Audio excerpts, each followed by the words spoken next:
Welcome back. Welcome to the www.thepapare.com. We are here in Bumblepitia St. Peter's College grounds for the first day of the International Rugby 7's, the Centenary Rugby 7's organized by St. Peter's College. And coming Kevin to the combox. Good morning, Kevin. Morning, Reshwan. It is indeed a lovely day here today at Bumblepitia. We've been having rain so far throughout the past few days, but so far so good here, Reshwan, isn't it? Yes, Kevin. Picture made material for some good fast playing rugby here at Bumblepitia. So it's going to be an interesting day. A lot of teams battle out for the Centenary International Under-20 Rugby 7's 2023. Many teams are taking part, likes of St. Peter's College, Thurston College, UTS Australia from Australia, and then Zaira College, Gordon Rugby from Australia, Lumbini College, Sri Sumangal. Then there's a team from Malaysia, Negri Shrew, Bahrain RFU, and Vidyartha and ESN and ICANN Dubai College. So plenty of teams, plenty of action here at Bumblepitia, and the weather, hope it will stay like this, because it's tailor-made for some fast-playing rugby here in Bumblepitia. It's sun is beating down here at Bumblepitia, so we will expect a good day of rugby and a good weather here in Bumblepitia.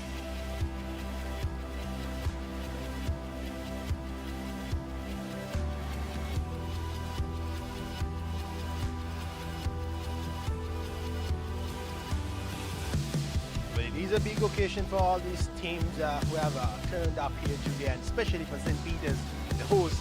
They are celebrating their centenary here, and this tournament has been organized, and they will be the team playing first against Thurston College. Reshwan, an interesting matchup coming your way. Anything that you'd expect from this tournament, Reshwan?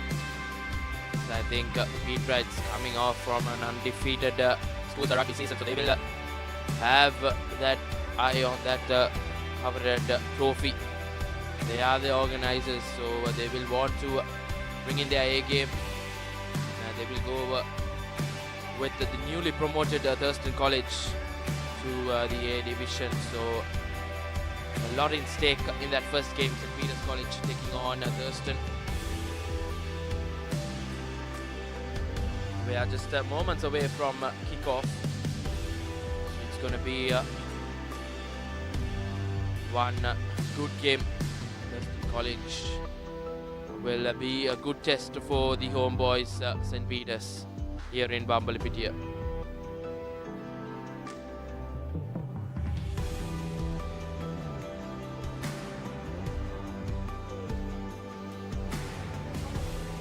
Here are the teams heading towards the playing area, St. Peter's College and Thurston College. St. Peter's, of course, heavy favorites coming into this match. Here's the match card: St. Peter's versus Thurston College. St. Peter's, the defending, or rather the champions of the concluded league and also the President's Trophy, and Thurston College, as Reshwan said earlier, the newly promoted Thurston College. They will be going head-to-head in this opening match of the St. Peter's International Centenary 7's tournament. Yes, indeed, Kevin. Players have made themselves into the playing area. The home side, St. Peter's College, will be stripped off with white, and newly promoted Thurston College will be in their traditional blue, yellow and a red outfit. Well, Reshwan, it's a lot similar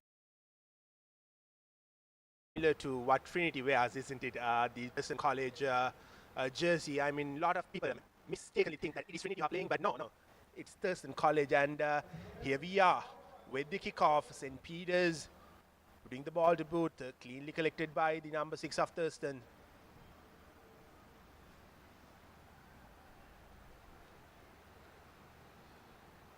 Trying to work the ball through to the left flank, and a bit of a miss pass, but knocked on by the St. Peter's player. Deliberate knock-on, says the referee. He gives a yellow card. Early advantage for Thurston. They will be playing against St. Peter's, who are down by one man.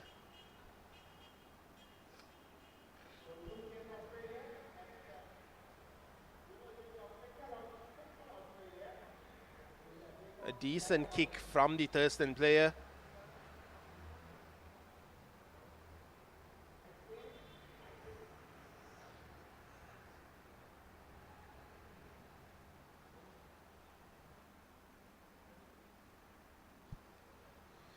Thurston College with the line out through. Early advantage through that deliberate knock-on from St. Peter's. The line out through is not so clean. St. Peter's have won the ball back. They are number 11.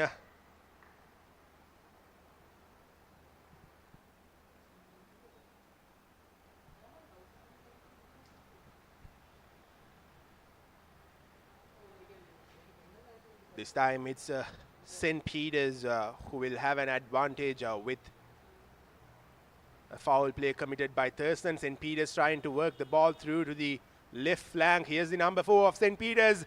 And here's St. Peter's inching towards the try line. Just brought down in front of the try line by Thurston. He has put him out of touch.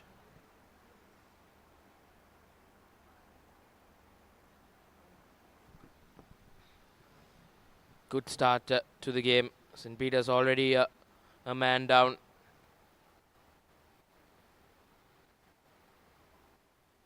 Scrum in favour of Thurston College to get out of jail.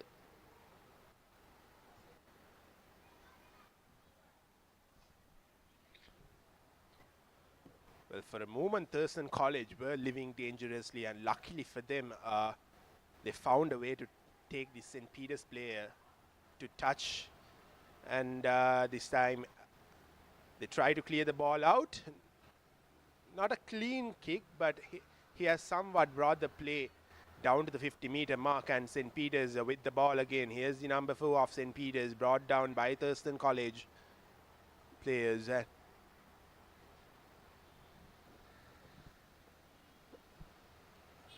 St. Peter's still with possession, trying to slowly build a run through the defense of Thurston College. Mind you, they are down by one man, and here's the number 6 of St. Peter's putting the ball to boot, and wasn't the cleanest of plays, and Thurston have won the ball back. And this time it's the number 9 of Thurston putting the ball to boot. He is chasing it.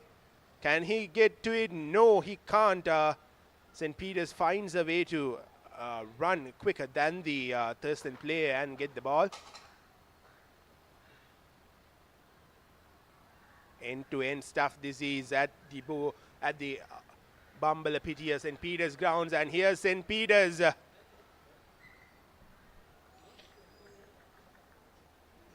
they've lost the ball again.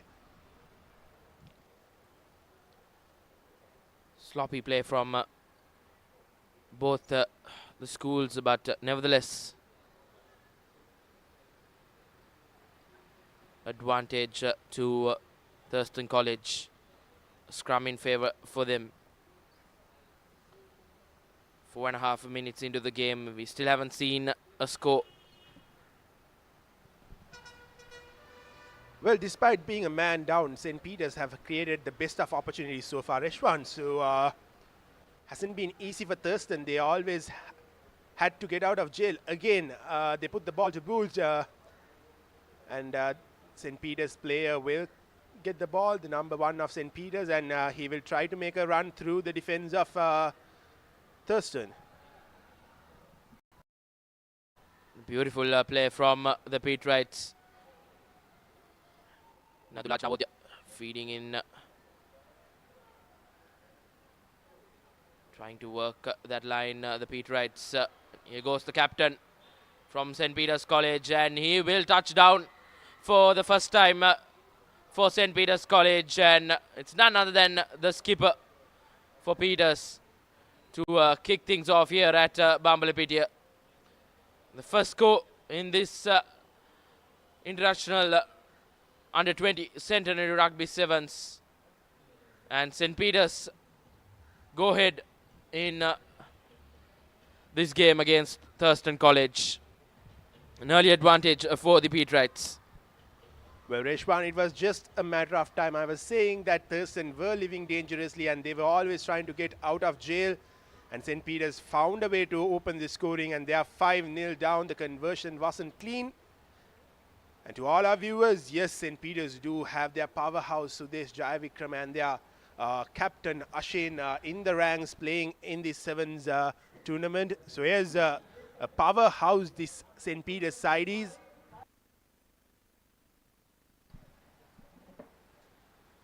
Peterites are making some changes, trying to shuffle that pack. They will want to give time to everyone. It's first game for the day.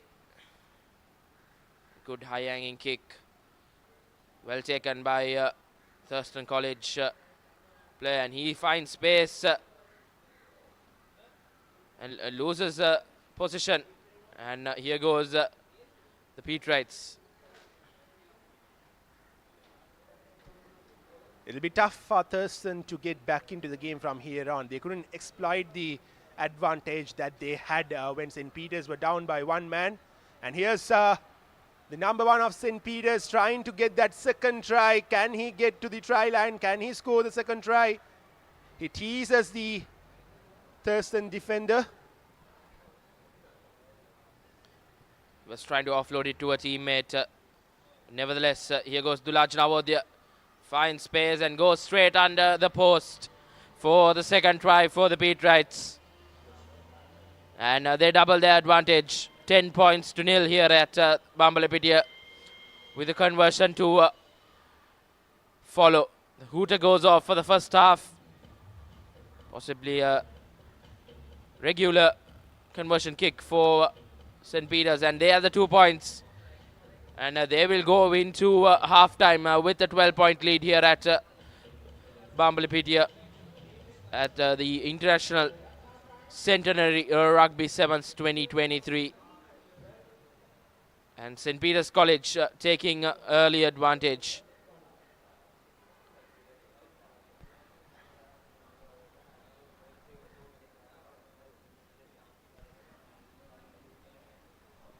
That's your halftime confirmation. St. Peter's College 12, Thurston College yet to get off the mark here in here at the International Centenary Rugby 7's 2023. Well, that'll be it for this half. We'll be going for a short commercial break, and we will be back with the second half of this opening game of the Centenary Rugby 7's of St. Peter's College. Stay tuned with us. Season 1, Danuma. Season 2, Charitavaliya. Season 3, Krida Viplava.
Welcome back to the live action of the opening game of this St. Peter's Centenary International Rugby 7's tournament. Thurston College taking on the host St. Peter's, and St. Peter's are currently leading 12 points to nil. And here we are with the restart. Now the best of collections are from the Thurston College player there. A knock on, and it will be A scrum in favour of the home boys, Peterites. Well, Reshwan, in the earlier half, I was talking about how Thurston failed to exploit that advantage that they had, St. Peter's going 6-man down. And I think it'll be hard work for them to get back into the game, but you never know. I mean, especially with the big names that St. Peter's have, so there's Jai Vikrama, the captain Ashin, and here again, St. Peter's creating another run. Yes, and we haven't seen the likes of Sudesh Jai Vikram still on the park for the Peterites. Thurston College will have to work really hard if they want to get back into this game. Once again, Dulaj now they're trying to find some space.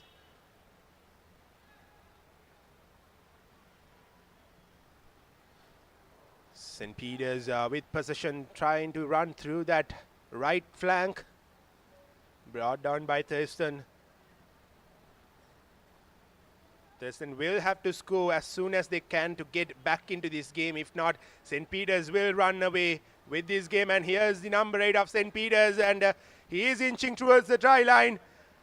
And he does score the 3rd try of this game. St. Peter's are cruising through to their opening victory in this tournament. Yes, and that will be the 2nd try for Dulaj Navodaya as well. And the Peterites are running away with the game. 17-point lead with a conversion to follow.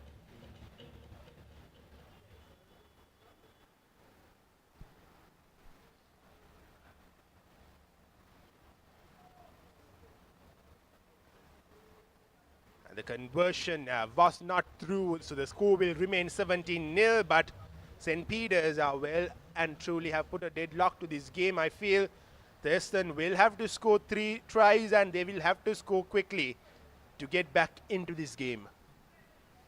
Yes, Kevin, I think the Peterites are showing their class, showing their dominance throughout this season.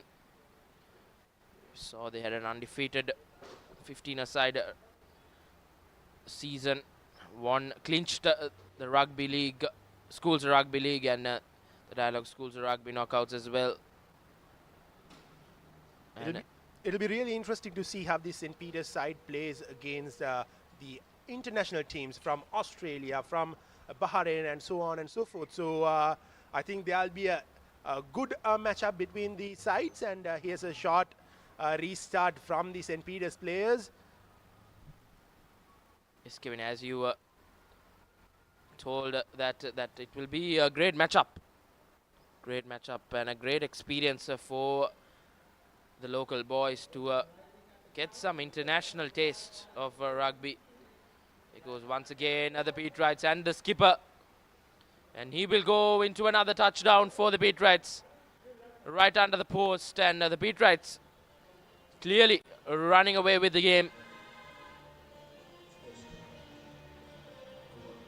Too easy for these Peterites. They did have a sluggish start to the game, but once they got momentum back, they have kept tries back and back and back, and this is their 4th try with a easy conversion to come, and it is cleanly converted. It'll be St. Peter's 24 and Thurston 0. Peters College running ragged here in Bambalapitiya.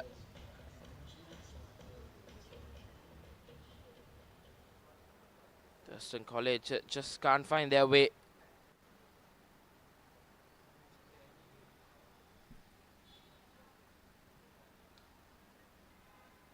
Once again, not the best of collections from Thurston College.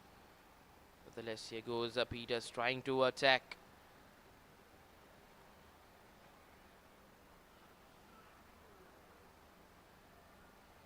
Good boot there from Thurston. Once again, and just couldn't collect it. Unfortunate on that occasion for the Thurston College player. Good football skills shown by the Thurston player, but unfortunately, he didn't have that cricket skills to catch the ball and get through to the try line. And so here's the score will remain 24-0, and a scrum in favor of St. Peter's just in front of their try line. The first time Thurston College have made to the danger area of St. Peter's College, and St. Peter's College now trying to run from their own 22. Goes beautiful pass, beautiful collection from Tarindu, and he will sprint away. Yes, and that will be another touchdown for the Peterites. Right in the left hand corner. The Peterites go 29 points to nil here at Bambalapitiya. Running away with the game for sure.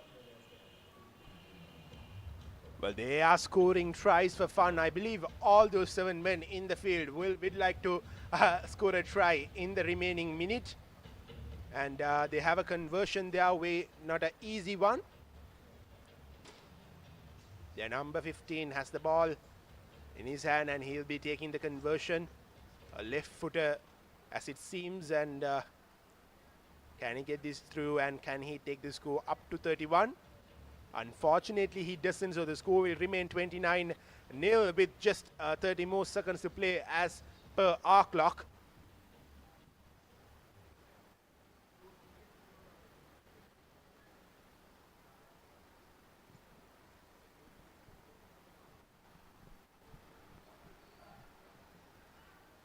St. Peter's showing their class here. Now the best of restarts from the Peterites.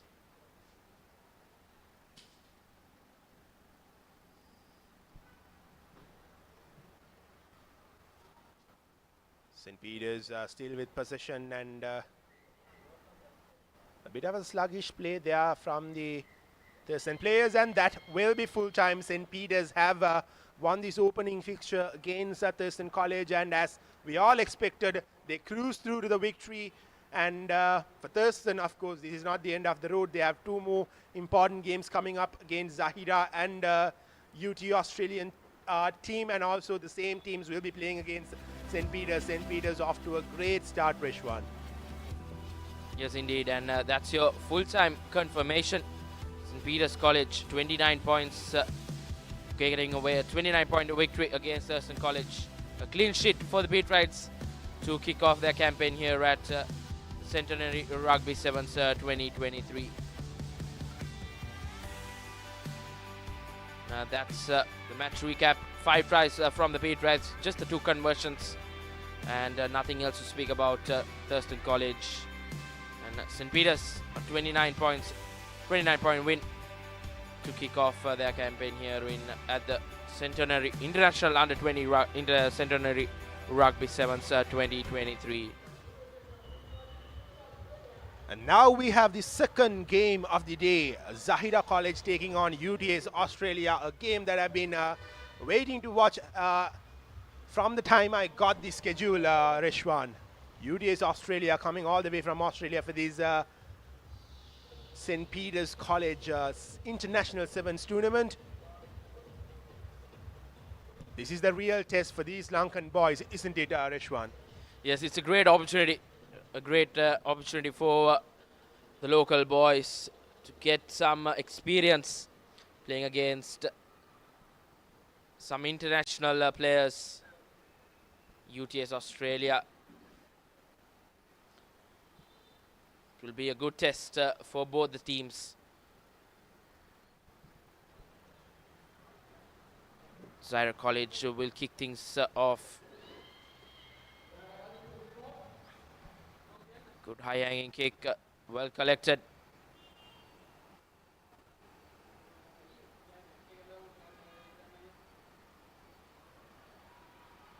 Cruising through the defense of Zahira College, and as easy as it gets, Rishwan, the Australian team scores the opening try, and that was quite unexpected. Sri Lankan Zahiran boys couldn't catch him once he got past that defense, and yes, what a run from UTS Australia. Just found space and ran, and He adds the 2 points as well. And UTS Australia, they will be a team to look out. Well, I believe St. Peter's will be closely looking into this game after that opening victory that they got against Thurston. And again, the Australian team have one possession back, and they've found a way to get through the defense of Zahira again, and they will score the second try just inside the second minute. What a start for these Australian boys. Yes, Kevin. Indeed, Zahira, looking like they are regrouping. They won't have expected UTS Australia coming back with 2 back-to-back tries. And I guess the conversion right this time. They will add the 2 points, and UTS Australia leading this game 12 points to nil. Just 2 minutes on our clock gone, and UTS Australia already leading by 12 points.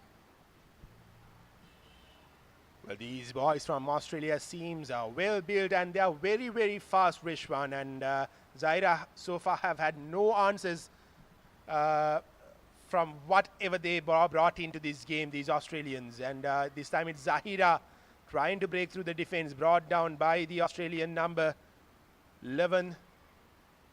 Zahira trying to work the ball, or rather trying to go through the defense. I think working the ball will be the best way for Zahira to go about with this game, because as I said before, the Australians are well built. They are quite heavy, they're quite bigger in size, so it wouldn't be easy to just go into their defense and find space and run through.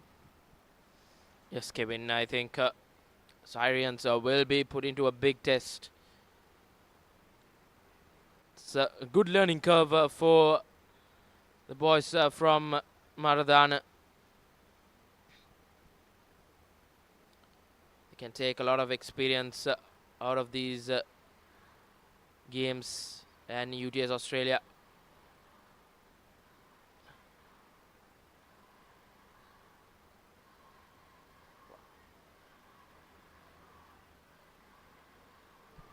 neat work from the Zahira defense, bring the number 11 of UTS Australia down. But UTS still have the ball in their hand. They have possession. They have already scored 2 tries, and this time shows and goes the number 6 of UTS, and he will score the 3rd try. This has been a slaughter from the Australian boys here at Bambalapitiya. Yes, fast playing rugby, and he adds the 2 points as well. UTS Australia leading this game 19 points to nil. Zahira College just can't find any answers against a very, very good looking UTS outfit.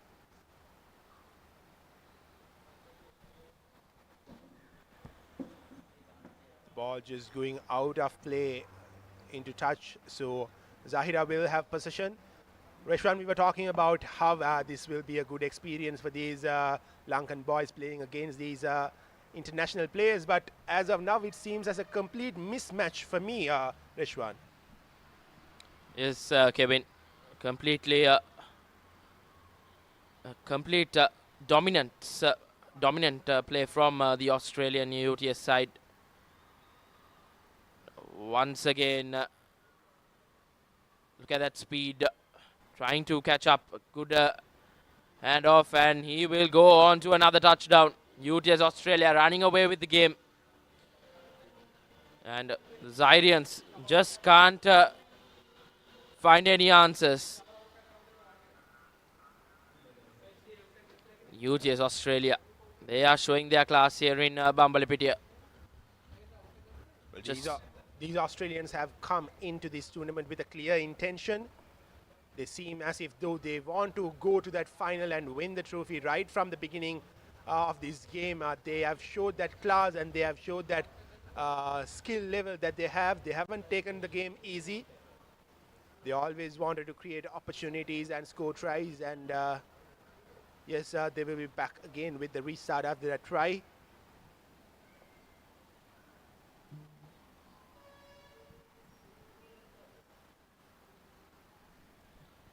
Here goes the Zairians trying to work that ball. We haven't seen much position from Zaire College, and once again losing.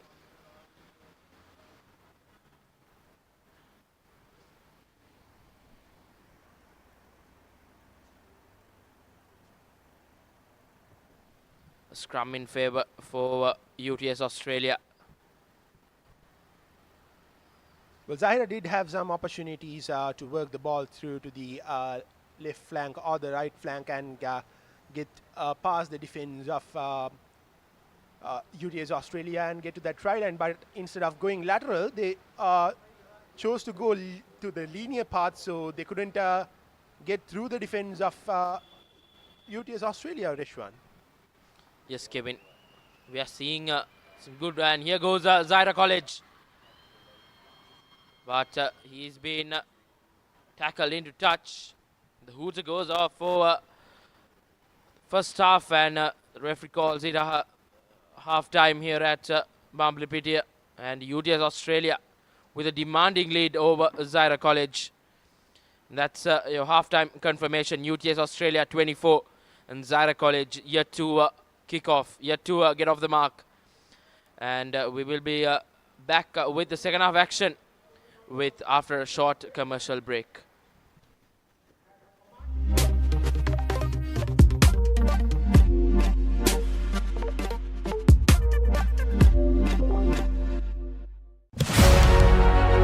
Catch the excitement real time. Be up to date with it all. Let us capture your milestones. Get it sizzling hot off the turf. Hear the experts break it down. Dig deep into the nitty-gritties. Be inspired by their greatness. Relive all the scintillating action.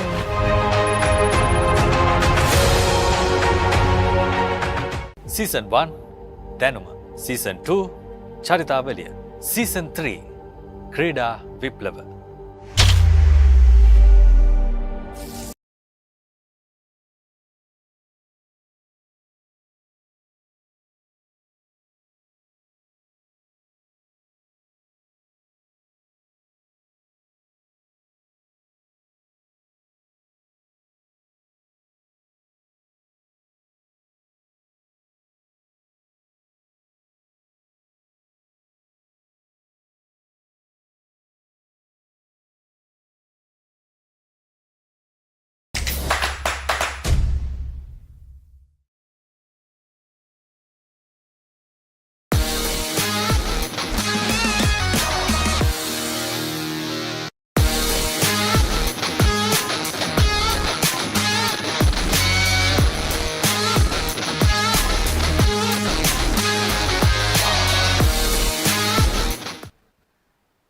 Welcome back to the live action from www.thepapare.com here at Bambalapitiya for the International Under-20 Centenary Rugby 7's second half action from this second game. UTS versus Zaire College. UTS are running away with the game, showing no mercy for Zaire College. Well, at this point, UTA's aim would be to get to that 50-point mark. And again, a wonderful offload, and they will go to score their fifth try of the game under the post. Quite easy, isn't it? Yes, it's just too easy for the boys from the land down under. Just running away with the game, and he adds the 2 points as well, so increasing their lead to 31 points to nil. And Zaire College just can't find any answers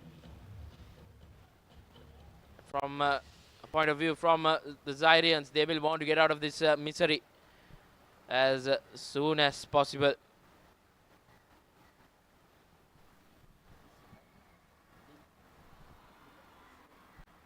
Again, sluggish play from Zahira, kicking the ball straight into the hands of the UTS Australia player, and that allows them to score their 6th try of the game. Not good, not good. Look for Zahira. Nevertheless, the Syrians should take a lot of learning from this game. They're playing against a very high-class team. And they shouldn't be discouraged from this performance. Just take the positives out of it. Getting to play against a quality international side.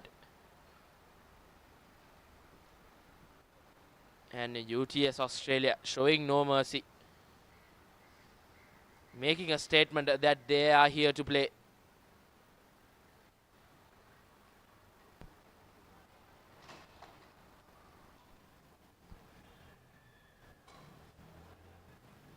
So far not so good for Zahira, and luckily for them they do have possession back, and yes, all they have to do is buy some time and space, Rishwan. It's hard for them to get back into the game, at least score a try or two to get that motivation going into the next game. Yes, I think a try here for Zahira would be a win for them.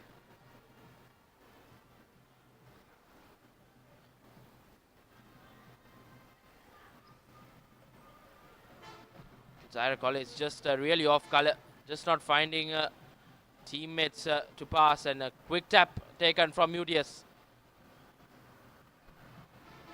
Good Basketball pass, and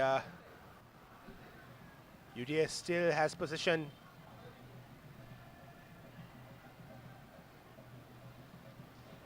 They take a quick tap, and again trying to go through the defense of Zahira. Well, we've been talking about how interesting will it be to see the Sri Lankan sides going head-to-head with the international sides. But what will be more interesting is the international sides taking on each other, and that will be the 7th try. Again, under the post. The score moves up to 41 with the conversion to come. A slaughter here at Bambalapitiya. Zahira have found no answers right from the beginning of the game after they conceded 2 tries well inside the 2-minute mark, Rishwan. Yes, Kevin. And they had the 2 points as well. Complete slaughter here at Bambalapitiya. UTS, Sri Lanka, Australia, just showing no mercy. Quality brand of rugby being played.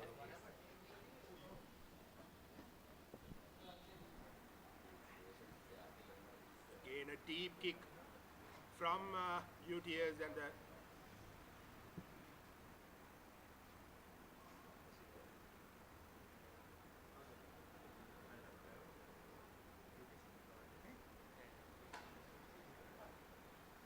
just tuned into the game, yes, the scoreline is 43-0, and UTS have cruised their way into 43 points. And here's Zahira trying to make a move. Zahirians would really want to get off the mark here. They can be much better of a side, but they're down and out against a very strong and a good-looking UTS Australia.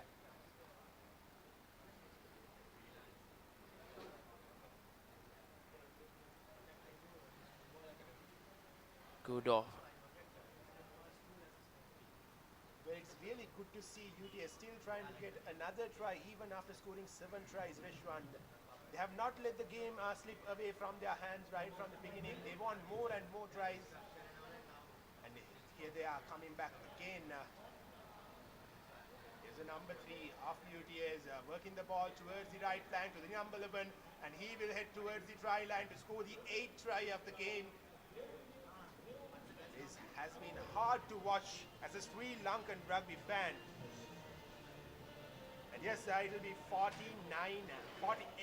rather, with a conversion to come, and he finally touches the ball down in the try line. Yes, indeed, Kevin. It's not easy to watch as a Sri Lankan rugby fan, but we have to appreciate some quality rugby being played. And with the likes of St. Peter's College, those matchups will be interesting. It will be a good battle. Likes of UTS and St. Peter's, if they go head to head, we are in for a treat. And UTS Australia leading this game 48 points to nil. Still haven't got to that 50-point mark. We just have a few more seconds to go in the game. The hooter goes off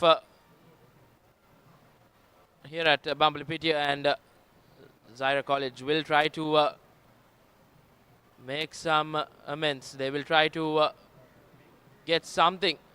And once again, interception. Small boot there.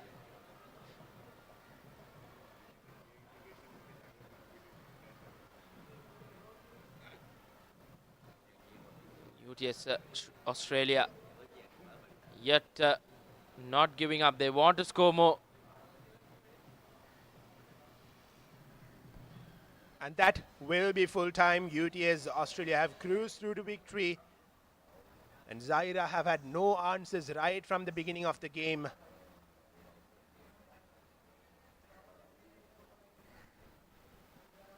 And a clean sweep for UTS Australia. Thrashing Zaira College 48 points to nil. That's a full-time confirmation. And an easy win for the side from Australia. UDS 8 tries and 4 conversions to get to that 48 points. And, that concludes the second game here at the International Under-20 Rugby 7, the Centenary Rugby 7s. And third game will kick off in moments. We're moments away from the third game. Gordon Rugby versus Lumbini College. That's the game. Gordon Rugby taking on Lumbini. Another side from Australia.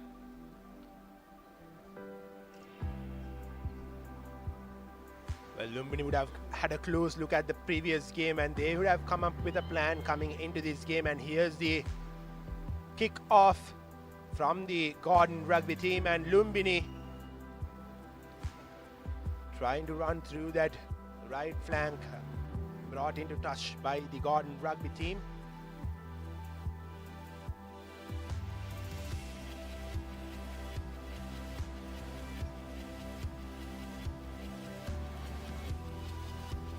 Good clean line out there from Gordon Rugby.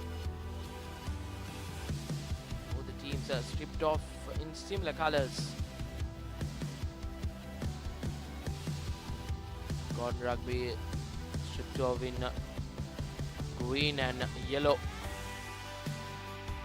Pinch of black lines, and Lumbini with the traditional kit, green, red and yellow. And a scrum. Lumbini College.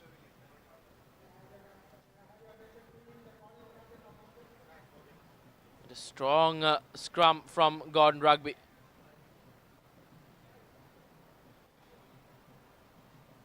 Now the referee calls back play. Penalty advantage for Lumbini College.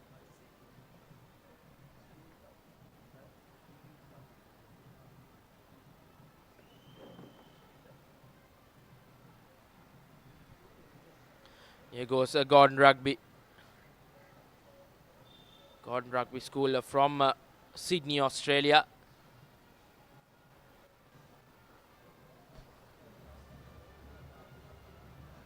Lots and lots of heavy players are in this Gordon Rugby team, and they've knocked the ball forward, so it'll be a scrum down.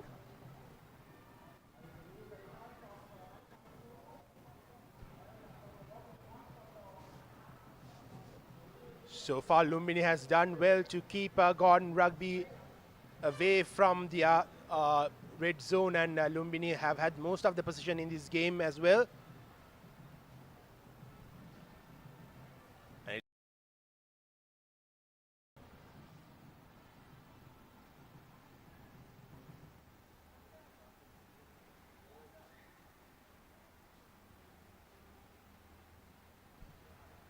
The scrum wasn't clean, says the referee, so Gordon will have the ball back, and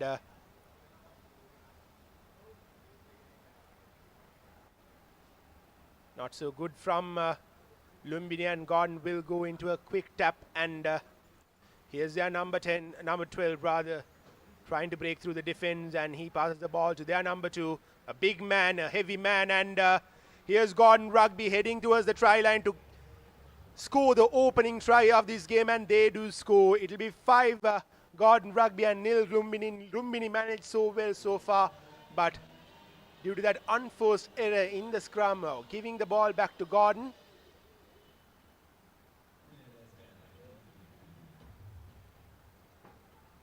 Gordon do score the opening try, so yes, a conversion will be coming their way.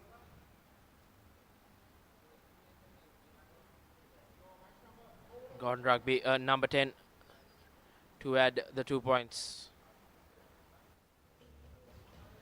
And not the best of conversions from Gordon Rugby. A hard angle. Nevertheless, they lead this game 5 points to nil.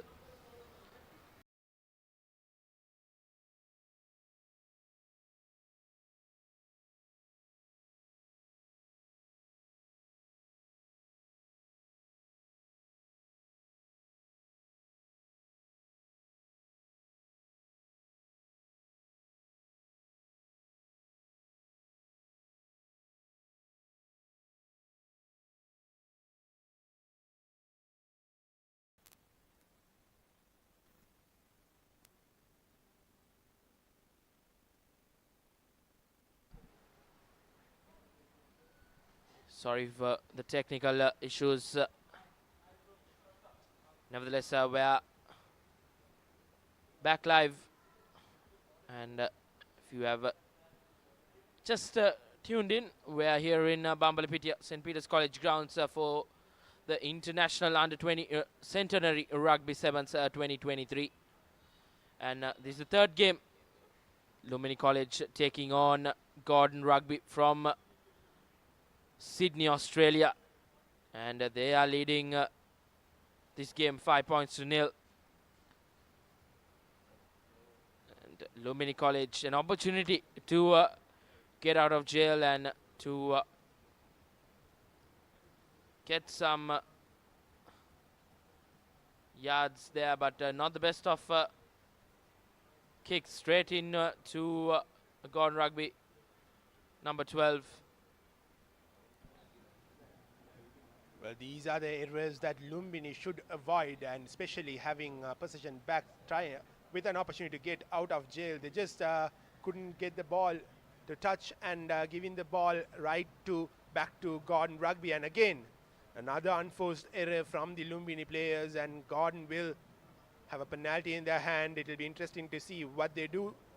Do they go for touch? Yes, it seems as if though they will go for touch, and it is a clean one from the Gordon Rugby team, and Lumbini having the ball in their hand with a penalty kick, or rather a penalty. They opted for a touch and they couldn't find a touch, and they gifted the ball back to Gordon, and Gordon this time having advantage well inside the 22-meter mark, and a clean line out throw from them. Very neat line out throw. Good boot in there, not cleanly collected. And here goes Lumbini College, trying to find some space. Just not able to find space, and here goes Lumbini. Not in a good position. Now once again, a penalty in favor of Lumbini. And Lumbini have kept the score down, and clearance kick. Who's going to win that chase? Gordon Rugby. jersey number 10. Once again, a big handoff, but nevertheless, a hooter goes off for the first half. But referee would say there's time for a bit of more play, and here goes Gordon Rugby. And they will go to another touchdown, their second try in this game, and they will get a 10-point lead here in the third game of this International Under-20 Rugby 7's, the Centenary Rugby 7's, organized by St. Peter's College to mark their 100 years. And halftime confirmation, Gordon Rugby 10 points, leading the game 10 points to nil against Lumbini College.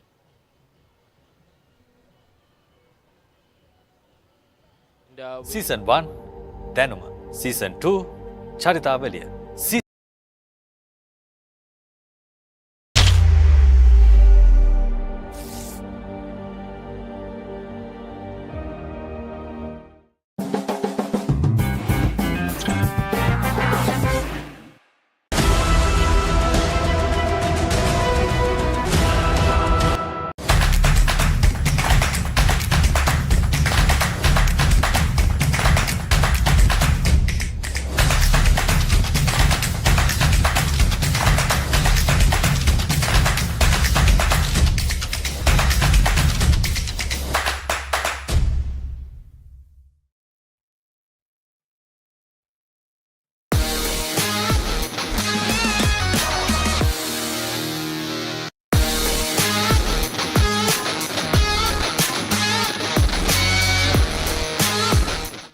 Welcome back to the live action of this third game of the International Under-20 Rugby 7's, the Centenary Rugby 7's, organized by St. Peter's College.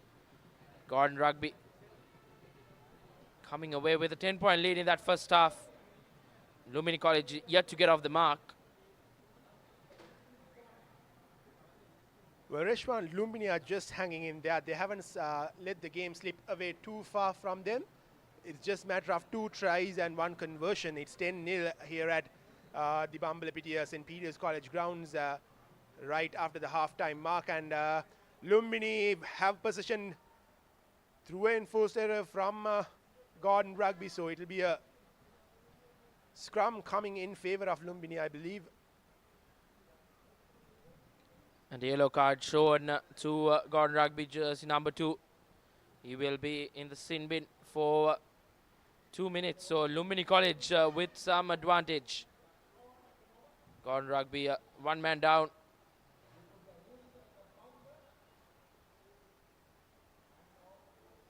Well, trying to get that kick through and run and collect it, but the idea was right, but the execution wasn't quite right. So Gordon will have the ball back. Gordon Rugby have started this campaign with some sloppy rugby. They have awarded a lot of penalties in favor of Lumbini, and here goes Lumbini. But it's important for Lumbini to get a try from here. And they knocks the ball forward, and not so good from them. They had a clear opportunity to get the opening try of the game and bring that deficit down to 5-10. But unfortunately, they knocked the ball down right in front of the post.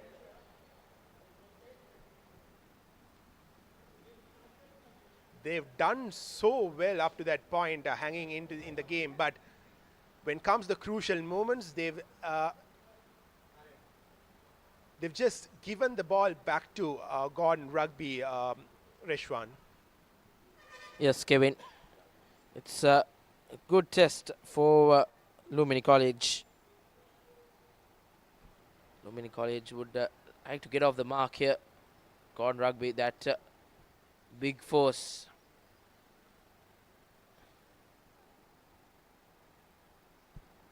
Here's Gordon Rugby putting the ball to boot. Here's the big chase from their number 15. The ball is kept in play and Lumbini collects it. Their number 14 is heading towards the try line. Can he score the opening try for them? Yes, he does. So it'll be Gordon 10 and Lumbini 5. Lumbini are right back in the game with few more minutes to play. And a beautiful response, beautiful reply from Lumbini College. Getting their first points against a well-experienced and a good-looking Gordon Rugby outfit. Conversion to follow from Lumbini College. And not the best of conversions, but nevertheless, Lumbini College with some momentum. Well, we are heading into the final 4 minutes of the game. Gordon Rugby are 10 and Lumbini are 5. The gap, or rather the deficit, is just 5 points. A matter of one try from the Lumbini boys. Can they make it through? Can they get another try and get a conversion through and win this game? A big task ahead for them, achievable task. They've looked good. They've managed to stay in the game right from the beginning. And as we saw in the previous game, the Australian side hasn't completely dominated their opponent. Lumbini did all the good work. They just couldn't capitalize in the crucial moments. And here's Gordon Rugby coming for their third try of the game. Gordon Rugby just showing their class, going through the faces. The big number 8. Nice offload to the just number 15, and he goes into that third touchdown. And Gordon Rugby replying faster with their third try. And Lumbini College just couldn't defend that attack from Gordon Rugby.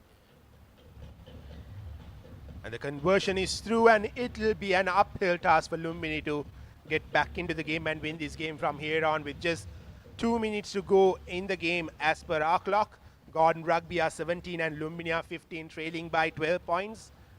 Wouldn't be an easy task to get 2 tries in 2 minutes, but you never know. You never know. Rugby is a funny game. Anything could happen at any point of time. We'll just wait and see what happens from here on. Gordon with the kick, a good high-hanging kick from them, collected cleanly by the number 12 of Lumbini. Lumbini still have possession, and the referee calls back play.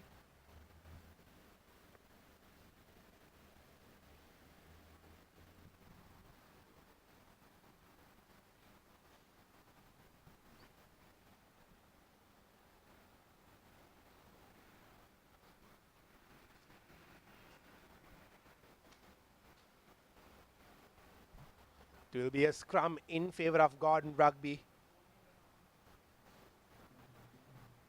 Just in front of the 22-meter mark.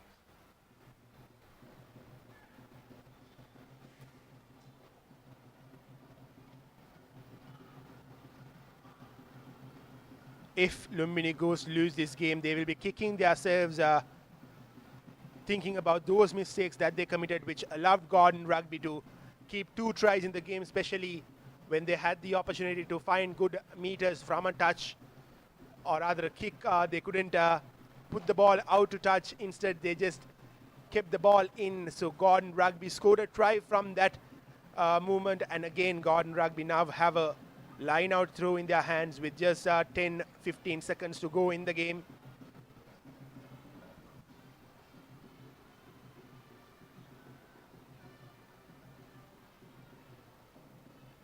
Miscued kick there in that occasion from Gordon Rugby, and Lumbini College can pounce on that mistake. Good fend off, but he finds himself into touch. Unfortunate on that occasion for that Lumini College player. And that's the hooter goes off, and that's full time. And that's the end of the third game. Gordon Rugby and Lumini College. So Gordon Rugby kicks off their campaign with the convincing win over Lumini College, 17 points to 5. And that's your full-time confirmation. Gordon Rugby 17, Lumini College 5.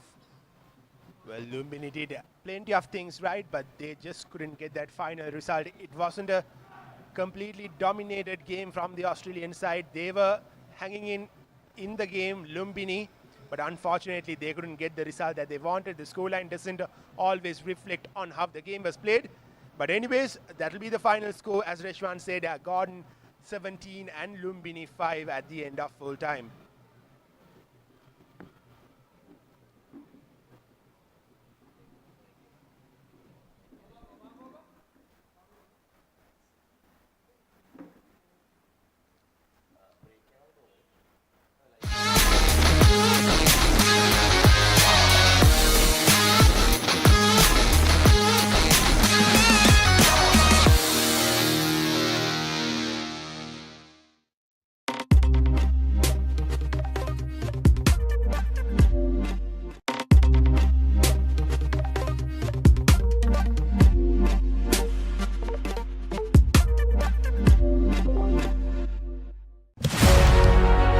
Catch the excitement real time.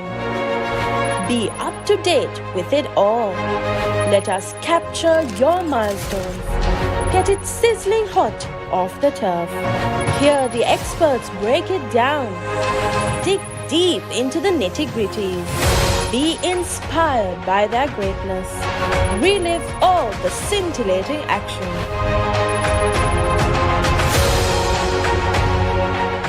Season 1 දැනුම Season 2 චරිතාවලිය Season 3 ක්‍රීඩා විප්ලව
Catch the excitement real time. Be up to date with it all. Let us capture your milestones. Get it sizzling hot off the turf. Hear the experts break it down. Dig deep into the nitty-gritties. Be inspired by their greatness. Relive all the scintillating action. Welcome back. This is St. Peter's College Centenary Under-20 International Rugby 7's here at Bambalapitiya. This is game 4 between Negri SRU Malaysia versus Sri Sumangala College Kandy. And I have with me Senra Premavadana, the Combox. Good morning, Senra. Good morning, Muad. So this will be an interesting game for Sri Sumangala, since this is their first meet up with this foreign team, SRU Malaysia. Comparatively, Senra, I think compared to the size differences, this is an even Stevens affair, whereas two Australian teams just overpowered the previous opponents, UTS and Gordon Australia, whereas this match is looks like we will have a good game on our hands as Sri Sumangala within seconds of the game just going into the right hand side corner. That's the first try for the Sumangalians.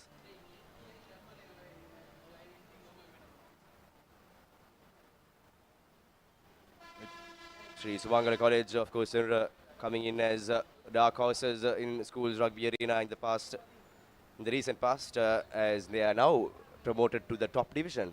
So they will be playing amongst the big boys next year, the 2024 rugby season, in their title run, as the conversion almost looks good, but just misses. They came into the top division this year alongside Thurston College from the segment B. Thurston as champions and Sumangala as runner-up. Sumangala has always been knocking on the doors of the top division since the last few years. Senator, you've been playing here at the Bumblebee grounds back in the day for the donning the Pete Wright jersey. How do you feel to come back and to actually witness an international rugby sevens here at home grounds? Yes, Mohad. I think this is a good advantage for all the players here, because we back in the days we didn't get this chance to get experience playing with international players, foreign players. So SRU with the ball, they are using the width of the ground fully. SRU back with the possession, using the width. Bad offload, but they were able to secure the ball. Knock on, says the referee.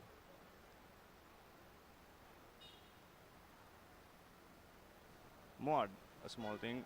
I think Sri Sumangala and Thurston, this is a good added advantage for them when they are for the next season, upcoming season in 2024. Absolutely, Senator.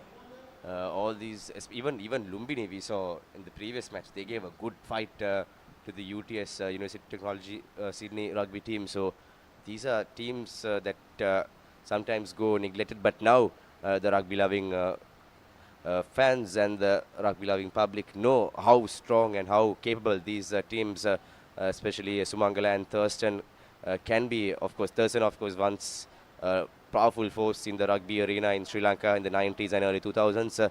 They were in a bit of a lucky situation in the 2000s, late 2000s, but now they seem to be back on track with absolute brilliant rugby played by Thurston and Sumangala, formerly St. Paul's College Kandy. Once it was a branch of Trinity College Kandy earlier, and Sumangala, nice sidestep. They are playing some really good tactical, lots of flair in them, lots of cheeky moves coming in from the Sumangala lads. Yes, they are playing an intelligent game. They are reading the defense and then they are attacking. Even in that previous quick tap. That's a fumble by Sri Sumangala. Isyaru able to regain the ball position. A good placement. Referees going back, no advantage, and knock on favor of SRU Malaysia. I remember at the tournament draw, sometimes some weeks ago, the tournament organizers had some terrible time in pronouncing the name. It's I hope that I am correct as well. If not, apologies. It's Negri Sembilan Rugby Malaysia, and from the from Malaysia, representing their school. Of course, at the tournament draw, we had the Malaysian High Commissioner to Sri Lanka as well, gracing the occasion. That was Mr. Badil Hisham Adam. Big thanks to the Malaysian High Commissioner as well for supporting this venture. A truly international rugby sevens with international referees and players, as well as Negri SRU Malaysia now go in for the first try of their game after tremendous hardship at their own red zone. So they converted. It will be 7-5. Let's see how the conversion goes.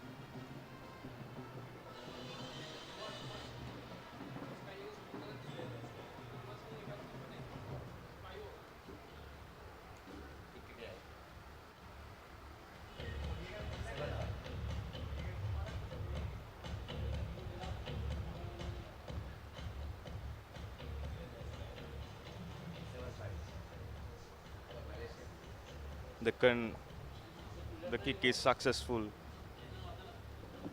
Current score Sri Sumangala 5 points, Negre Saru 7 points. So, the previous match, that was the Gordon rugby team from Australia. So, that is a team where Aiden Ekanayaka, the under-18 Australia schools national skipper of Sri Lankan origin, is also representing the Gordon Rugby Club here at the St. Peter's Centenary Rugby 7's. So he's a player who will be knocking on the Wallabies national unit in a few years. A great experience like Dilo, the veteran Dilroy Fernando, the tournament director, earlier said in the press briefing. This will be an absolutely good moment for Sri Lankan players, and that's the first yellow card of the game for Sumangala. As I was saying, playing with the likes of Aiden Ekanayaka, who are in the top notch of the cream of the Australian rugby unit. These players who grow up to be talented players in the future can definitely say and proudly say that they played alongside a future Wallaby star. Yes, definitely Muad. And Saru Malaysia with an added advantage. Okay, this is not going to look good for Sri Sumangala. Sri Sumangala now playing with 5 players against 7. They have to master their defense here, Muad, because Negre Saru have 2 bonus players right now in this field for 2 more minutes.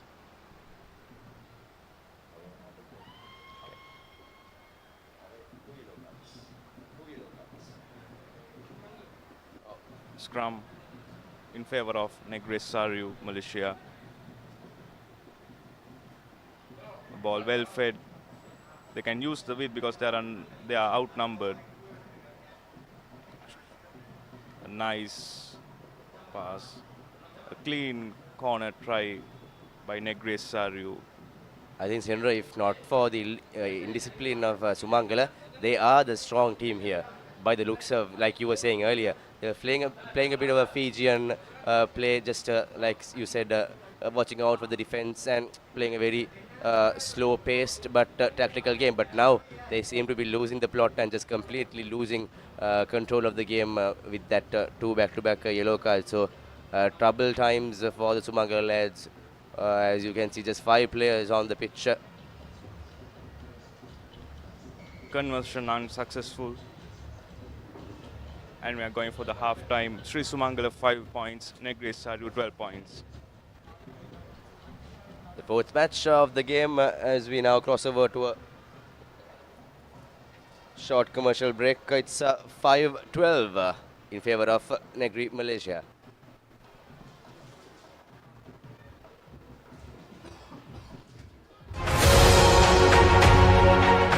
Season 1, Danuma. Season 2, Charitavaliya. Season 3, Krida Viplava.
Catch the excitement real time.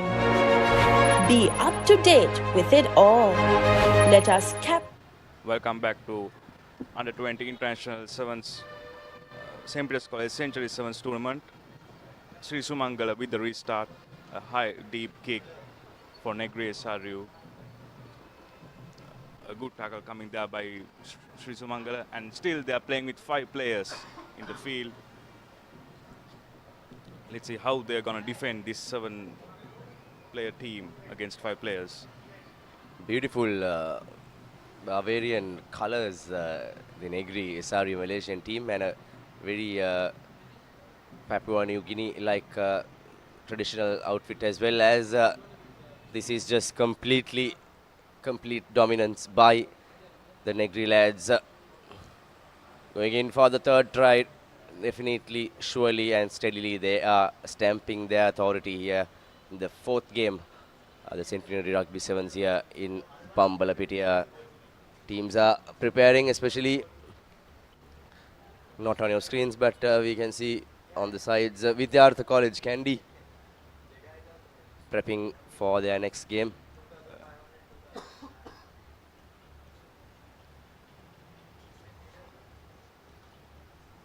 When it comes to 7s, first 2 games actually, it's really hard. They need to get into the pattern, the rhythm. When this is not 15s, this is 7s. Yes. They have to run a lot. They have to understand the game pattern. They have to understand the environment, everything. So I think this is what's happening for Sri Sumangala. They are still getting used to this 7s outfit. And They are a very fast-paced, very good with the ball, very cheeky, tactical team. They have some brilliant line break. So yeah, like you said, they haven't adapted to the game yet. Even though it's morning, the morning sun here at Bambalapitiya is pretty scorching out here. So I think the tournament organizers have very well prepared to select a very good day without any issues. So the weather forecast has been looked previously and confirmed the date. Looks like so that's a great news for us, because the last few weeks was just absolutely wild with unexpected heavy rainy conditions. So brilliant day for some fast open rugby. The grounds are beautiful. I think compared to your days, it's much greener, Senura. yes, definitely, it's much more greener. And I remembered one person saying, definitely rain gods are sent, because the knockout championship, Joseph St. Peter's, that is also a very sunny day, even in these rainy climates. Yes, my God, the Havelock grounds was just completely inundated. It was like almost a river lake situation, but come the semi-final, the 4 o'clock, especially thanks to the ground staff as well. But nothing was there. It was complete beautiful pictures there that day. Saints went marching in, and we can see the 4th. Yes, it is the 4th try in the left-hand corner. Negri Malaysia just running away with this game, and it's again. I think looks like Sumangala is back to their original 7. Definitely, it's 6 players are in right now.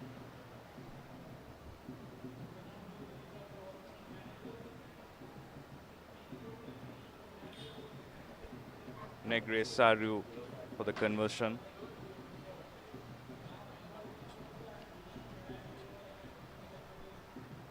An unsuccessful attempt, and the score remains 24-5 in favor of Negri Saru. Sri Sumangala can get back into this game by scoring 2 converted tries, but they need to be smart and intelligent like they were in the beginning. Yes, sir, but the time is running out. If they want to salvage some pride and have a bit of a morale booster going into the next game, they should definitely score. And having a closer gap rather than a 24-5 scorecard will be always better, as errors keep piling on against the Summa lads. That's what they like to call Summa Rugby. They're a very strong alumni unit. the Summa Rugby integration as well, supported by lots and lots of well-coordinated alumni network around the country and the world. That's what made them, and their sheer commitment to see the A Division dream come true in the 2000s for the Sumangala lads. You might see some action-packed rugby from them next year. Definitely, and a bad decision by Sri Sumangala, giving away the position by just kicking. I think Sri Sumangala is blessed with so many speedsters. I think they should use their speed, they should use their players rather than kicking the ball back into the opponent team's hand. Yes, this is a Sumangala team that has been very brilliant. Like we said earlier, this is not a team that was intended to suffer a defeat in this caliber. Also with an equally balanced team from Malaysia compared to the two heavy Australian teams. Also, we have the Bahrain RFC lads coming in as well, up next in the few matches. Also, Dubai College. Mostly Bahrain and the Dubai College team is comprised of expats, European and Australian, New Zealand teams, players. An opportunity for Sri Sumangala getting a penalty for not 10 meters in favor of Sri Sumangala. A nice offload, a well ball placement. Negre Saru rushing the defense, not supporting the body weight, and another opportunity, and Sri Sumangala going for their second try. 10 points to 24 in favor of Negri Saru, and Sri Sumangala scoring the second try in the 13th minute. According to our clock, there's 30 seconds left. Yeah, around that much. So it's finally the Sumangala lads get some pride. I was going to say Senator Yagur Old School, St. Peter's College have done a tremendous work here with really great organizing with many international standard practices. There are plenty and more in-ground ambulances for player safety. There are, as directed by these tournament organizers before the tournament, there are ice baths for everyone, and this is the final scorecard. 10 points Sumangala, and Negri Saru running away with a 4-try match, 24-10 in favor of Malaysia. Negri SRU. We'll come back soon with the next match, and stay tuned, don't go anywhere. This is St. Peter's College Under-20 International Centenary Rugby 7's at Bambalapitiya. Catch the excitement real time. Be up to date with it all. Let us capture your milestones. Get it sizzling hot off the turf. Hear the experts break it down. Dig deep into the nitty-gritties. Be inspired by their greatness. Relive all the scintillating action.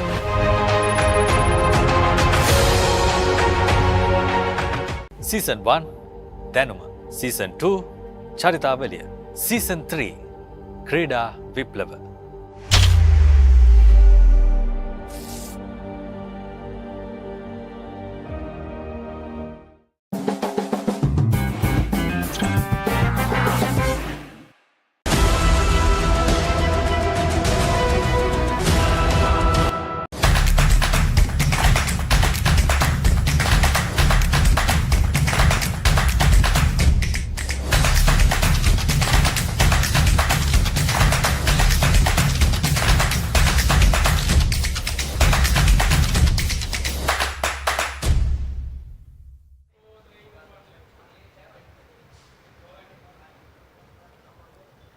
Welcome back to Papare.com as we prepare for the next match in St. Peter's College Century International Under-20 Rugby 7's. The next match will be Bahrain versus Vidyartha. Vidyartha with a high hanging kickoff. Knock on by Bahrain. Scrum in favor of Vidyartha College. Bahrain playing in the red jersey on your screens. Very similar to the Bahraini national colors, the maroon white. And Vidyartha College in their traditional first 15 tricolored jersey. Vidyartha lads, let's see how they can pull off here. Senora, just like their Candian rivals Sumangala, Vidyartha goes in for the first try within a matter of seconds. This is the exact same scenario in the last match as well, where Sumangala just went to some early advantage. Yes, definitely. And another thing that I noticed, Muad, the size difference between Bahrain and Vidyartha College team players. So this is a good example that size doesn't matter when it comes to rugby sevens. It's all about techniques and skills. Yes, the Bahraini team is completely full of lots of expats, mainly from European, Australian, New Zealand countries who are residing in the Gulf. I remember the Arabian Gulf team in the early 2000s and in the 90s, 80s, especially where I can remember the 2000s used to come to Sri Lanka, and it was brilliant to see lots of strong expat players comprising that Arabian Gulf unit. Now it's a rare sight to see a good Arabian Gulf outfit playing, because the countries, individual countries have taken up rugby seriously, especially Qatar, UAE, and you can see Bahrain as well. Yes, Muad. And Vidyartha showing a tremendous class here, passing the ball, using the width, but sadly he steps on the touchline. A good defense, a good rush defense was displayed by Vidyartha College here. Yes, just anyway, like the Sumangala lads, very fast, very skillful lads, these Vidyartha boys. They were just unlucky in the school's rugby league to miss out on some close encounters, especially later. And to And want all these teams want to end this year with a championship under their names, under their belts actually.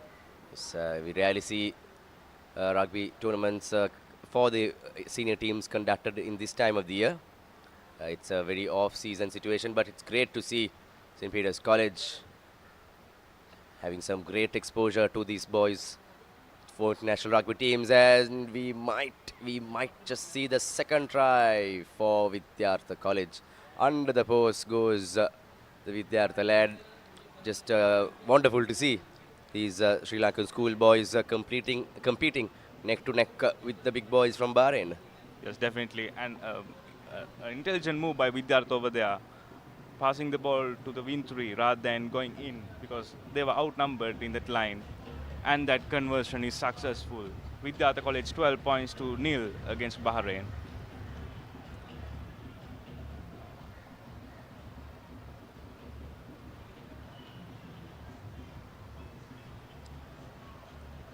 Again, Vidyartha College with the restart. The Centenary Vidyartha is playing a game that what should be played, what Sumangala missed out on. Less contact, less physicality, more passing the ball, and just outfoxing the rush defense from Bahrain. And Vidyartha College referee Arunashanta, also known as Guan, completely pointing out the knock-on by the Bahrain lad, and Vidyartha again with a nice position in the field. Yes. A steady scrum in favor of Vidyartha College. Ball was not fed properly. I think there will be a re-scrum. Yes, there is.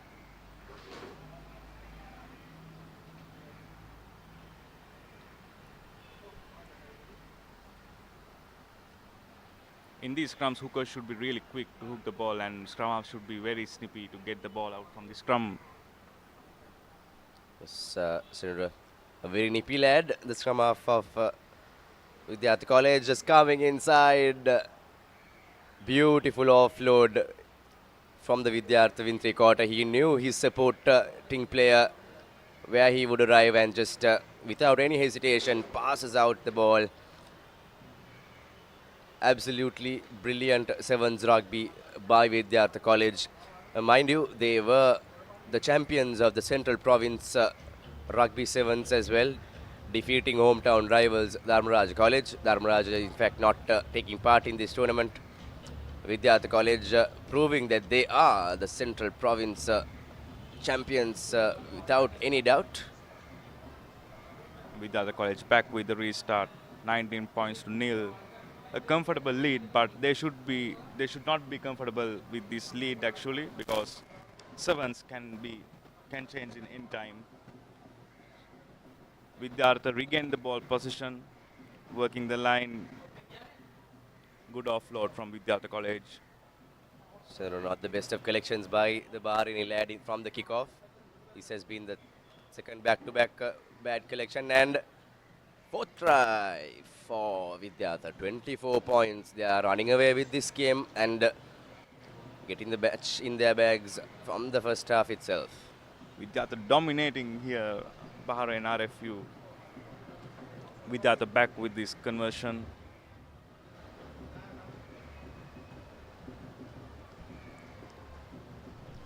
You can see on the far corner of your screens children's play areas being set up by the organizers. If you are here around Bambalapitiya and Colombo and its suburbs, drop by at the St. Peter's College Rugby Complex here in Bambalapitiya.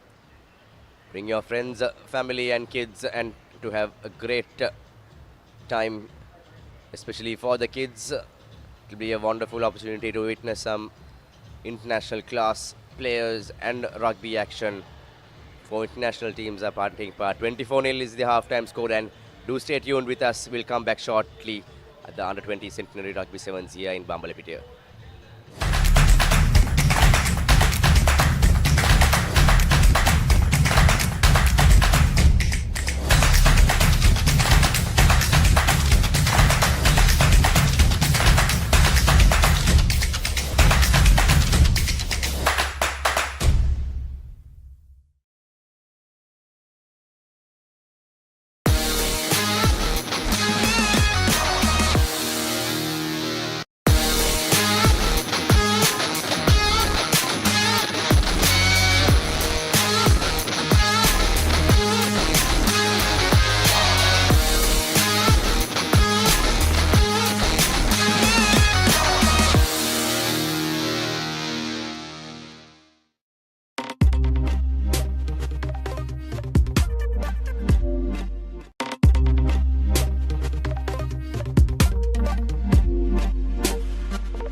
Catch the excitement real time. Be up to date with it all. Let us capture your milestones.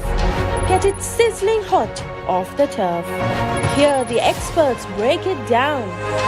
Dig deep into the nitty-gritties. Be inspired by their greatness. Relive all the scintillating action.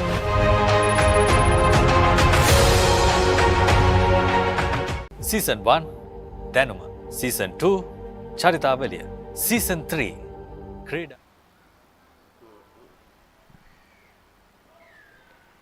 Welcome back. And a bad restart from Bahrain RFU. Not 10, says the referee. Vidyartha with the quick tap. A nice offload.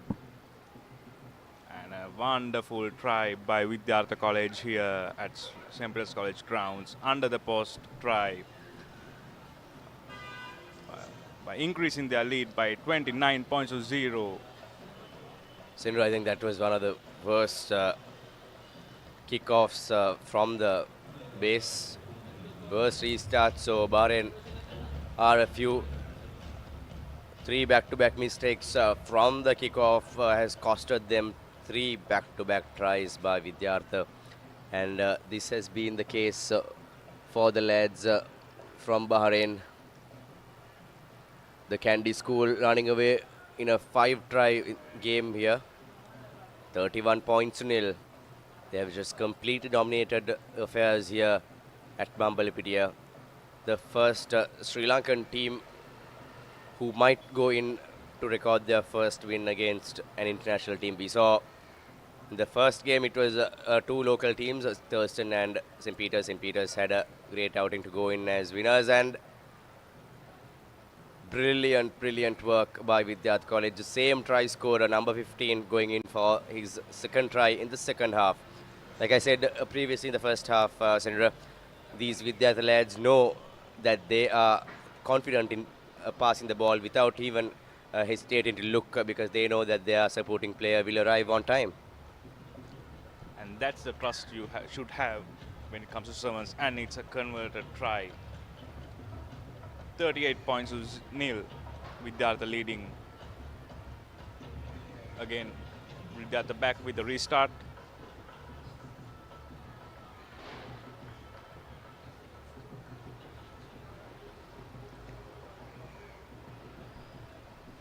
Vidyartha College showing their colors in rugby.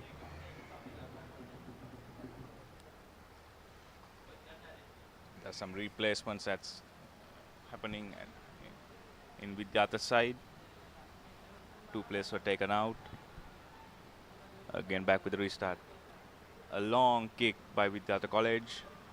A well spotted kick.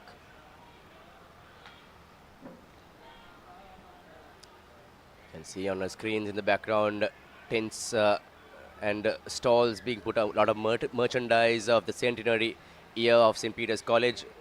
Big man, number 11. I'm wondering whether he's actually under 20, Senora. Definitely must be because, but looks as if a very senior club rugby player, the number 11 from the Bahrain RFC. And another thing that I see, Muad, is they are not good with blower placement, as you can see. Yes, and the skill level is completely different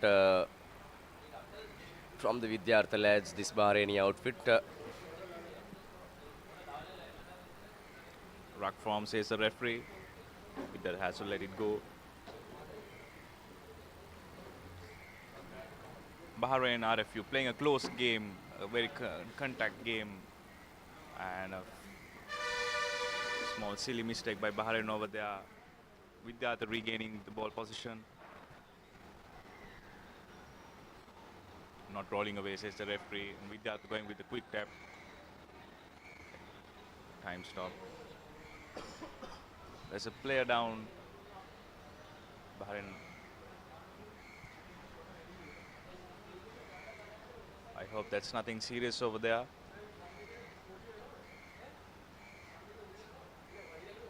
Well, that's a lad that you're talking about previously, the number 11. He's a very impact player, a very powerful runner. The big man, I think he went into a very uneven contact. I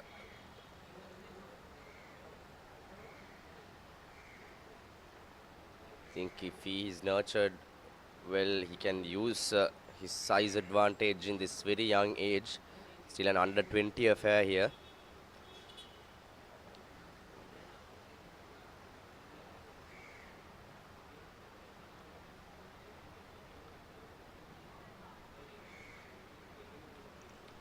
What I see is Bahrain team is not yet comfortable with this atmosphere. I see some exhaustion from their faces and That's the exact words. Their body language and attitude seems very not good in the playing conditions as Vidyartha. Keen intent shown by them. They want to score more and more. Nice backhand pass by Vidyartha College. with that using the width of this ground, and yes, that's a good placement back. The college still with ball position. Nice break from there by Vidyartha, spotted the gap and burst through it. A good under the post try by Vidyartha College over here. This try will increase their point score 43-0 against Bahrain. I think they can go for a half century over here. Yes, it's just one-way traffic. It has been in this fifth game of the St. Peter's International Under-20 Centenary 7's here. Beautiful pictures brought to you by the Papare camera crew. Lots of work done behind the scenes, as you can see that big white pavilion, makeshift pavilion where all the official work is being carried out. Lots of backroom work being put to organize this International Centenary 7's in a grand, successful way. Headed by tournament director, the veteran Dilroy Fernando.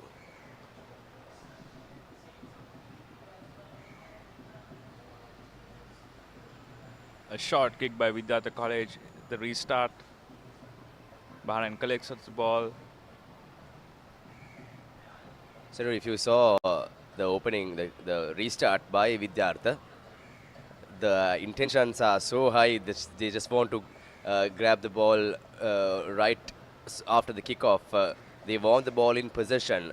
The advantage and the intention to play the ball and to go for another half century is their intention. Looks like they might go in for yet another try. So Vidyartha College running away. One-way traffic affair against Bahrain Rugby Football Union here at Bambalapitiya. This might definitely be the first half century score.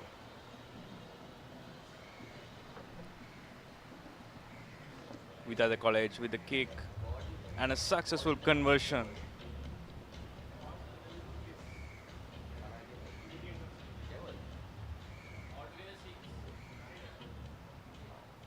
So this is actually the second half. So did the kick go, Cedro? Yes, it's a successful So conversion. it's 50 points to nil. And the second half century score in the day one. In a matter of 5 games, the second half century is being scored.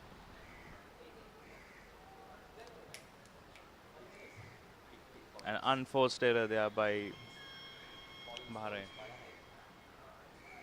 The final whistle has blown. Vidyartha College 50,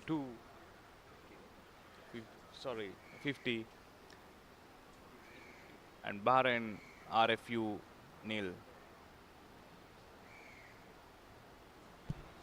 The scores are 50-0. This series, the game 5 ends in Vidyartha's favour. 8 tries, a try fest for the lads from Kandy. They are the champions of the Central Province 7's tournament as well. So they are the lads from Kandy are proving they are a force to be watched in the coming matches. Do stay tuned. We'll come back soon in the next match.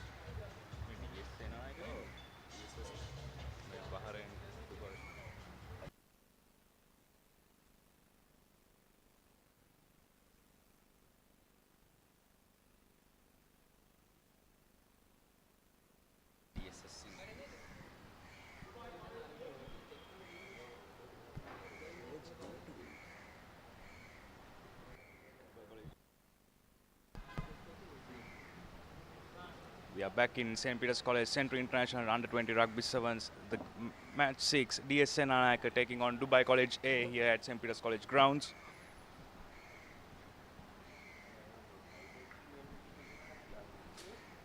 So, 2 teams fielded by the Dubai lads. Wonderful to see these international players, international rugby teams coming in to Sri Lanka in Colombo, take part, and great exposure for both the sides to have some great open fast rugby as the kickoff just crosses the 10-meter mark and DS in ball in possession. Let's see what these DS lads who have been a strong dark horses in the schools rugby league this year, finishing at 5th place this time around at the league stages.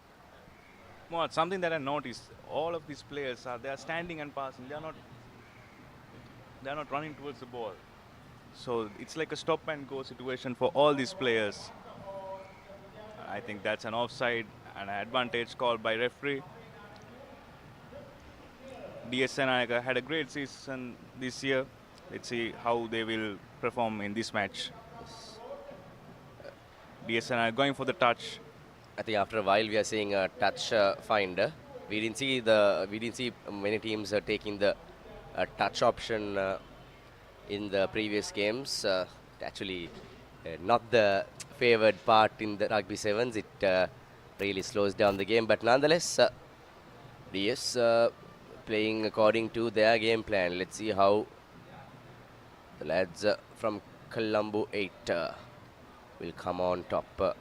Will they come on top of the school's rugby sevens here? Because they are tipped to be one of the most up and coming rugby forces in the country. Ball possession lost by DSNI College, and Dubai College back with the ball possession. Nice intercept over there. A long stride. DSNI scoring under the post. Sidro, if you see that player, I think very long steps he has. I mean, he has a very different body structure compared to the other players. Just, I don't know, it's very hard to explain. Huge steps. He's not too fast, but that helps him in completely outfoxing the defense. So DS, early 7 points for them. Yes, definitely long strides over there by the DS lad. Again, DSNI with the restart. DS Sandra, 2 weeks ago, were runners up to Trinity in a hard-fought game. It was a 5-0 affair in the under-16 All-Island Rugby tournament played at Pallekele Trinity Stadium. So now DS is not anymore second-tier team. They are in the top fray with the big traditional rugby playing schools. Their coach Asela has done tremendous work in the recent past in building DSNI College outfit into one of the strong forces in Sri Lanka's rugby arena. As Dubai College A, for the first time in the game, goes into the 22 of DSNI College. Player not rolling away. Quick tap taken by Dubai College, and they are opening their scoring sheet. But Sirur, I wonder if the quick tap was taken. To my eyes, it never looked like the Dubai lad took the tap, but the referee, end of the day, the referee on the field is the man in charge. So he said, play on. I think he must have taken a very, very quick tap within a matter of blinks of milliseconds. So nonetheless, first points to Dubai College A. Yes, more. That is something that I noticed as well. It's a good kick, but didn't find the 2 points that's needed. Dubai College A back with the restart.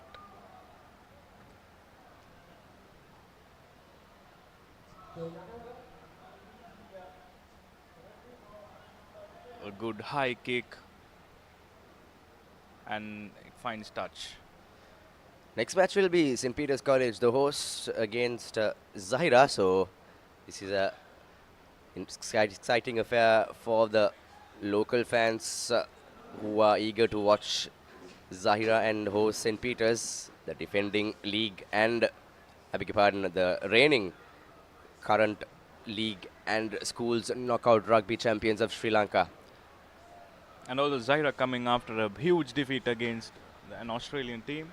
So I think they need to come back strong, come back hard Yes, in sir, the they next had a match. hard battering Senura. Yes. Not releasing the ball. Dubai College with a quick tap. They're using the weight, passing the ball. Good ball handling from. Oh no. I was going to say that Yes. we might just see the second try from Dubai College, but they were a bit too hectic. Just missed out on that opportunity on scoring in the right-hand corner. And I think that player was too eager. He was thinking about scoring before catching the ball at that moment. It cost them a try over there. Just took his eyes off from what's important. The rugby ball is always one you should watch out for if you just missed out on that matter of seconds. And finally, Dubai College A goes up 10 points.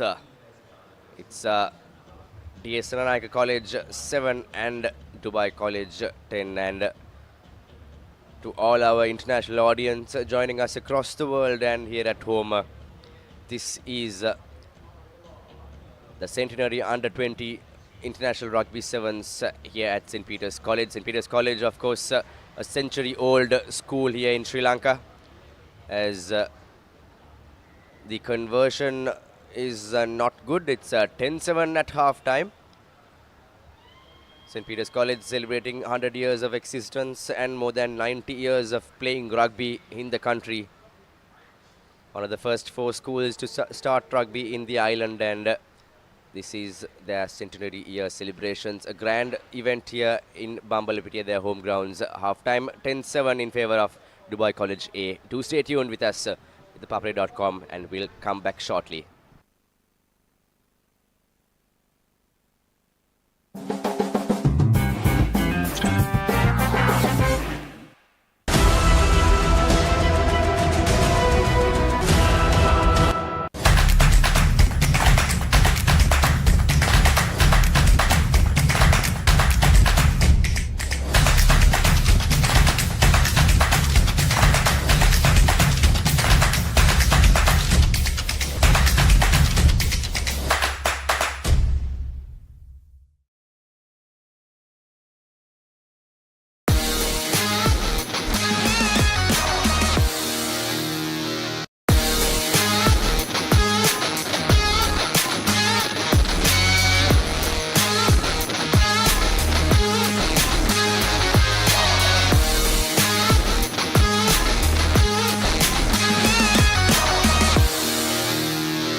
Catch the excitement real time. Be up to date with it all. Let us capture your milestones. Get it sizzling hot off the turf. Hear the experts break it down. Dig deep into the nitty-gritties. Be inspired by their greatness.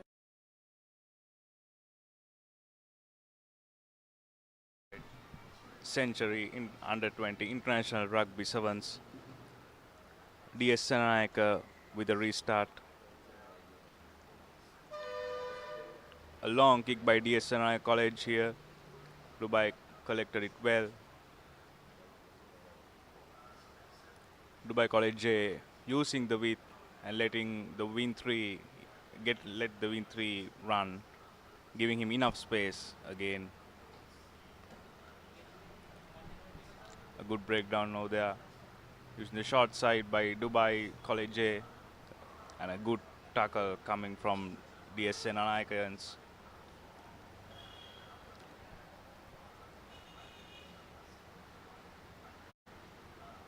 Takes 2 players to bring down Dubai College number 4. There is a heavy side, a drastic size difference between these two teams, but DS hanging on there. Number 12 for Dubai College. Too strong, but gutsy show by DS College lads to bring him down. As Dubai go into the right corner. Brilliant backhand to go into the right flank. Just simple rugby, draw and pass, and try time for Dubai College. 15-7 now. DS should score twice to come back.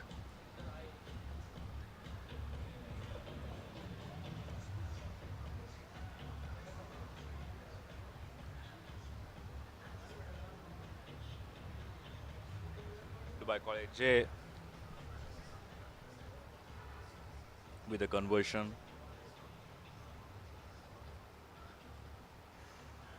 And that goes astray.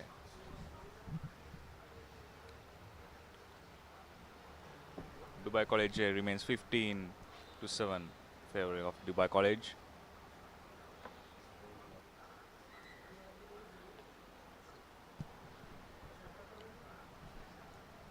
Few replacements are happening at Dubai College here. And Dubai College back with the restart.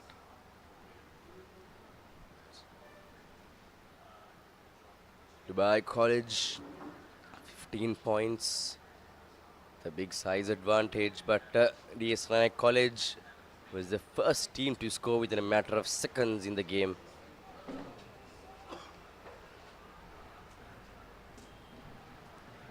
Poor ball handling, Senra, just gifting away possession by the DS lads to Dubai College.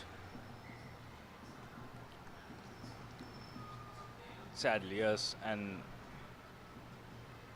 DS was lucky there to get a knock on in favor of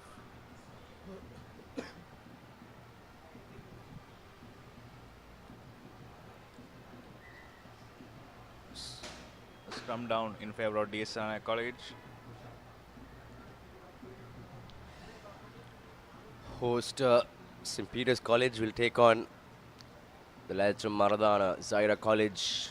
The next match, match number 7. So it will be an interesting affair to see two teams in the top 3 of the schools league unit in Sri Lanka taking up the battle. St. Peter's will definitely come in as favourites in the next match as the DS College work the ball from their red zone. They get out of the 22. Nice ball carried by number 5 of DS College.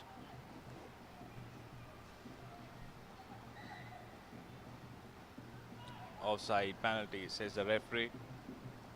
Another opportunity here for DS College. I hope they, yes, that's good. Going for the quick tap over there. I thought they are going back for the touch again, Muad. Yes, really kills the basic fundamentals of 7's rugby to be a fast, open-pace game. So DS must score a fair now, but again, holding on, says the ref, gifting away possession back-to-back to Dubai College. Support was late for DS breakdowns during this match. And again, a pass to the line out and a line out throw for DS College.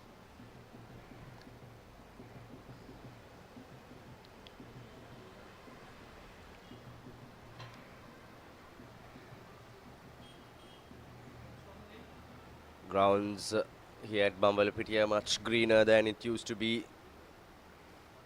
A lot of hard work put in by the ground staff to have a safe and secure playing conditions for all the teams here in the Centenary Rugby 7's. Eastern College, a rush defense coming in from Dubai College. Again, they have a chance to go in to a try and try to cut the deficit to 1 or Referee going to 2 the points. pocket. I think it's offside tackle given by number 11 of Dubai College J. 1 more minute left, Muad, and DS Sanaka need to score twice. I think they should come up with a plan. Okay. It's a real good call from DS Sanaka here, going for a scrum, sucking in 3 players.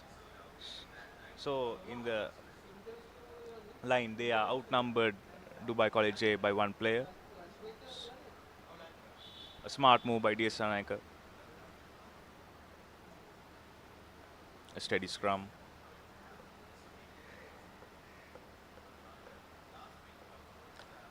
Quick tap taken by DS Sanaka College here.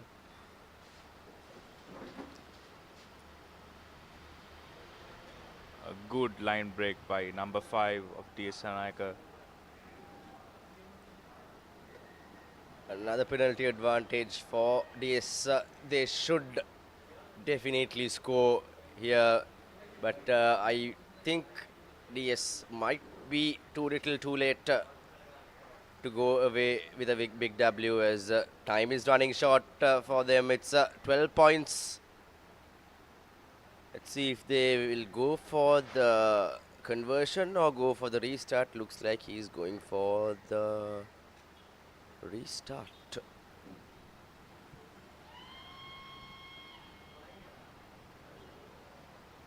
I think one more move left. As you can see in the replay, a beautiful try by DS Sanaka College. The hooter went off, so we might see the last play with the conversion. Okay, referee informed the match is over and they're going for the conversion. And it's unsuccessful conversion. Dubai College J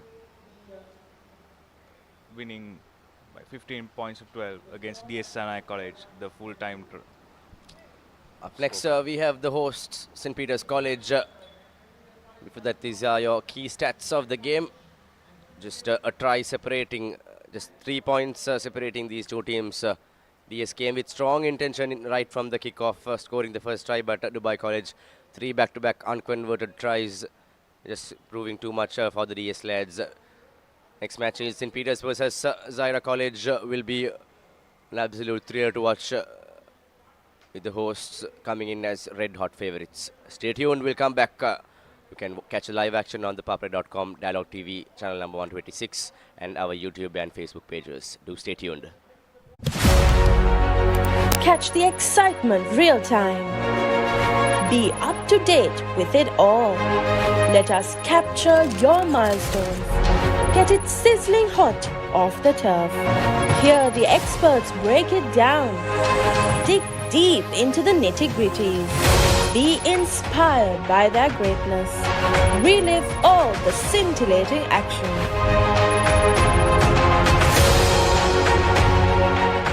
Season 1 Danuma, Season 2 Charitavaliya, Season 3 Krida Viplava.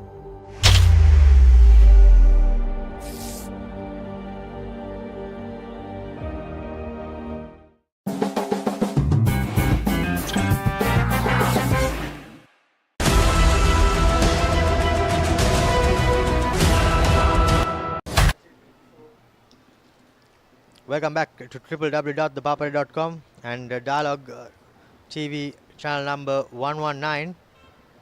It is the Centenary 7's tournament organized by the St. Peter's College All Boys and School in celebration of 100 years of rugby at college. It's St. Peter's taking on Zahira College, and by the looks of it, it'll be Zahira College preparing to kick off this game, and the referee Ishank Abekon. Kevin is with me in the commentary box. Kevin, we are in surely for yet another enthralling game of rugby as we see the Pete Wrights take the ball. Absolutely, Romario. So more than for St. Peter's, it's an important game for Zahira. They went down 50 points to nil in their previous game against UTS Australia. On the other hand, St. Peter's did get a win, but they were a bit sluggish in the opening minutes. And here's St. Peter's breaking through the defense of Zahira to score the opening try of the game. And it'll be an under the post try. Excellent start for St. Peter's. Indeed, excellent start, but the Zahira College winger will be extremely disappointed with his tackling prowess. He did not make any effort whatsoever as the Peterite just ran past him down the far touchline. As the try is converted, 7 points to nil in favour of St. Peter's College with just a minute gone on our clock. Well, not to forget Romario, Zahira did concede 2 tries in their opening game against UTS well inside the 2-minute mark. So here's they don't start really well as what we saw today, and it is something that they have to really work on, and they shouldn't let St. Peter's get into the game from here on. They should put some pressure on them, try to score a try. Yes, but as we say that, St. Peter's College cough up the restart. And now Zahira College with attacking ball from the center mark of the 50-meter line. Trying to weave his way through, but does not manage to do so as the Zahira College players are awarded a penalty for a high tackle. Now Zahira College spreading the ball wide. Numbers on the outside, but the number 5 opts to hold on. Here is the little scrum half brought down from behind by the Peterite number 8, and he's penalized for not rolling away. So Zahira College with an attacking opportunity.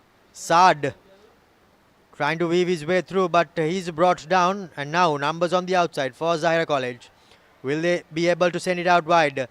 The hands go through, but does not go past the center, as Zahira College are still inside the opponent's 22, trying to find that all-important score and the first score. But the Peterite defense is holding on. Here's the big lad coming through, but he's unable to go through. Now numbers on the outside. Unfortunately, the pass does not go to hand, as the referee is still playing advantage. Saad tries to go through a couple of defenders, but isn't able to go through. But now the little scrum half manages to snipe through, and that's the first try for Zahira College. Well, this is much better from Zahira compared to the previous game that they played. In the previous game, they always try to break through the defense instead of working the ball. But this time, a good set piece created by Zahira, getting the opening try of the day for them. They couldn't score a single try in the opening game, but now against the highly favoured St. Peter's, they have opened the scoring. It's St. Peter's 7 and Zahira 5 with a conversion to come. Was a good advantage played there by the referee as well. However, the number 21 for Zahira College misses out on the conversion. Zahira trailing the hosts 7 points to 5. Well, again, another sluggish start from the Peterites. Here's Zahira again now with the restart kick and a deep kick straight into the hands of number 6 of St. Peter's. St. Peter's trying to work the ball. This time it's the number 1 of St. Peter's breaking through the defense of Zahira. He's heading towards the try line to score the second try for them. And what a reply from St. Peter's. Just after Zahira scored that try, they found a way to get the second try of the game. And it'll be St. Peter's 12 and Zahira 5 with a conversion to come. Yes, as we see that replay there, the big number 1 throwing a huge dummy and a massive fend, and there was no stopping him, as the conversion 2 has been successfully put over. Zahira College now continue to trail by 9 points now, as St. Peter's College are slowly but surely raising ahead fast. Well, Romario, throughout the day, Zahira has easily allowed their opponents to go through their defense. They have created some gap for the attackers to go through. Anything that you see about it? Yes, indeed. That's quite unfortunate, but here's a big tackle coming in. as the Zahira College players knock on the ball. And now a scrum in favor of St. Peter's College.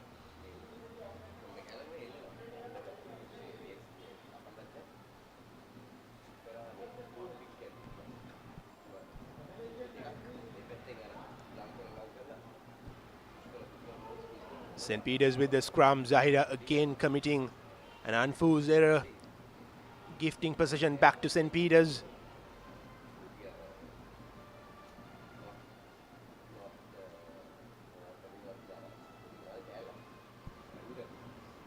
St. Peter's number 6 working the ball towards that left flank, and here's their skipper.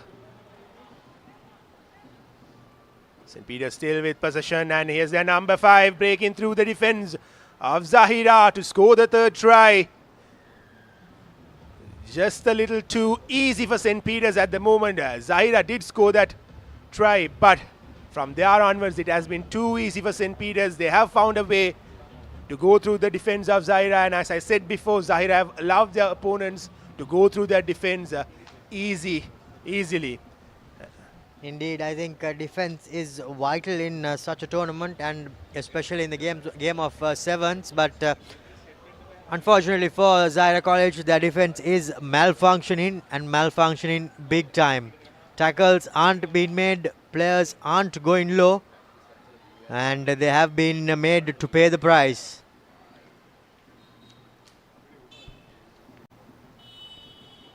We are just in brink of the half-time, and St. Peter's are leading 21 points to 5.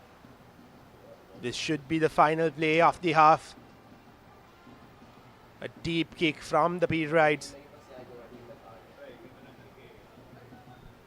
Zahira trying to get out of jail. Line offside, says the referee. A quick tap taken by St. Peter's, and they will score another try before the half-time. Too easy for St. Peter's College, and by the looks of it, that wraps things up for them. Even though there is the second half left to be played, Zahira College are in tatters as they look to be all but done and knocked out of this game. The conversion isn't successful. Score remains 26 points to 5 in favor of St. Peter's College at the end of the first half.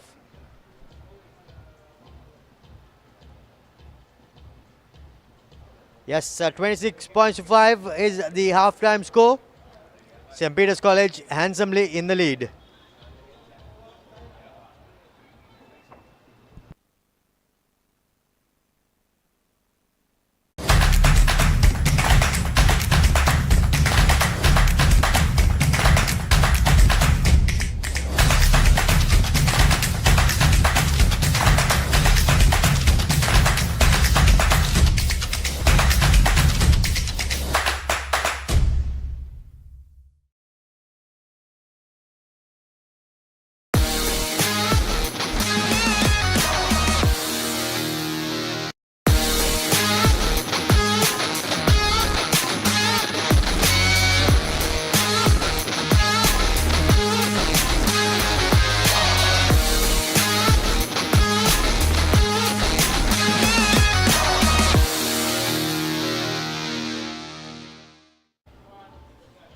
Welcome back to the second half action. Just moments away from kickoff. Zahira College in disarray. St. Peter's College handsomely in with 21-point lead. Familiar sight for the Zahirians. They did concede 5 tries in their opening game, in the opening half against US Australia, and that has been the case here as well.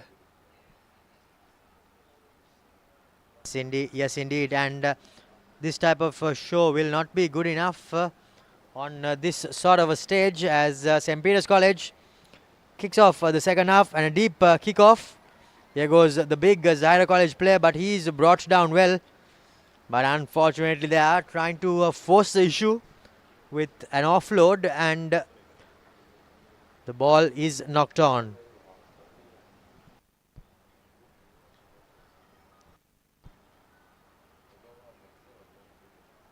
Well, this is not good from Zahira. They are not keeping the ball, the position with them.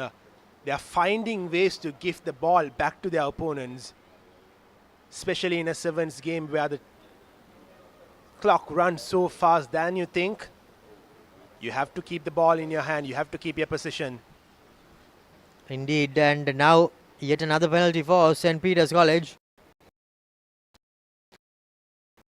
And everything's just going their way for the Peterites.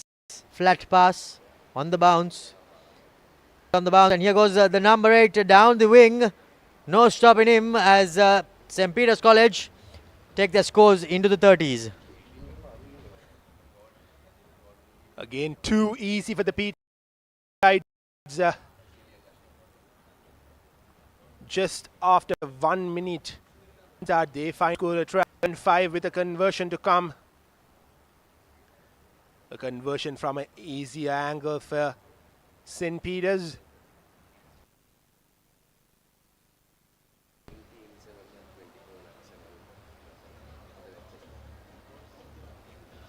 Unfortunately, the ball goes out wide, so the score will remain 31-5.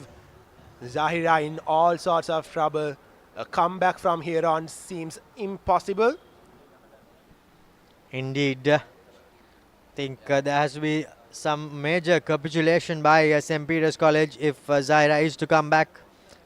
But I think that any of that will not be on the books. Deep kickoff restart by St. Peter's College, and rightly so, making Zahira College play from deep inside their own half.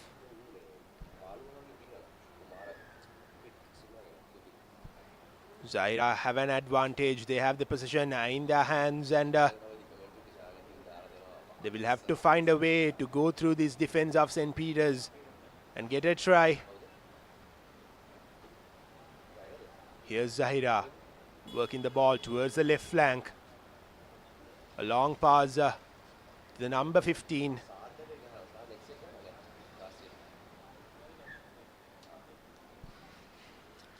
And yet again another handling error as St. Peter's College are just home and drive. And by the looks of it, it's St. Peter's College with the feed into the scrum. And now for them it's just about managing the game and draining time off the clock. Exactly, Romario. We just have 4 more minutes in the game as per our clock. 4 tries from here on from Zahira seems a bit impossible. And St. Peter's have possession in their hand with a scrum coming their way. The number 9 feeds the ball in and he gets it out cleanly. Here's St. Peter's working from their own half. They are slowing the game down. They know that they have put a deadlock to the game. Unfortunately there, some good bit of work undone with the forward pass.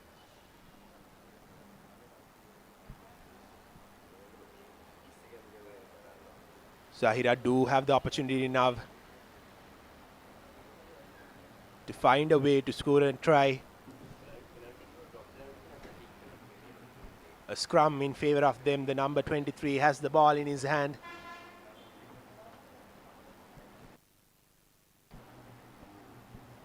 Outhooked there by the Peterites. And now the number 9 was directed to take it forward, but unfortunately he knocks it on in contact. It's a little bit more than 2 minutes left on our clock. St. Peter's College 31, Zahira College with just their solitary try.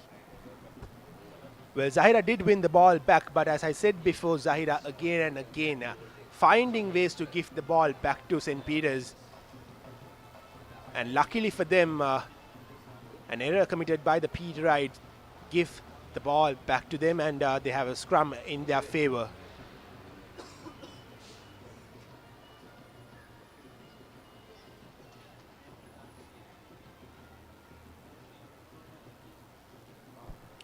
Here's Zahira. This time a clean scrum from them, and that Unfortunately there for Zahira, they're just running quite laterally and not running straight, and that isn't helping their cause with them trailing by more than 25 points.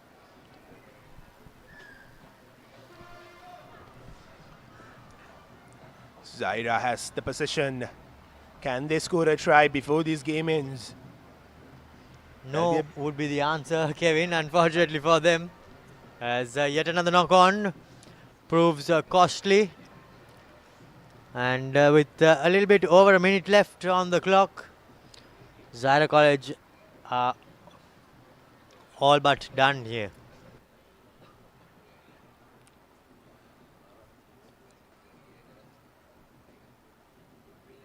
St. Peter's will buy enough time from here on. They know that they have the game in their hands.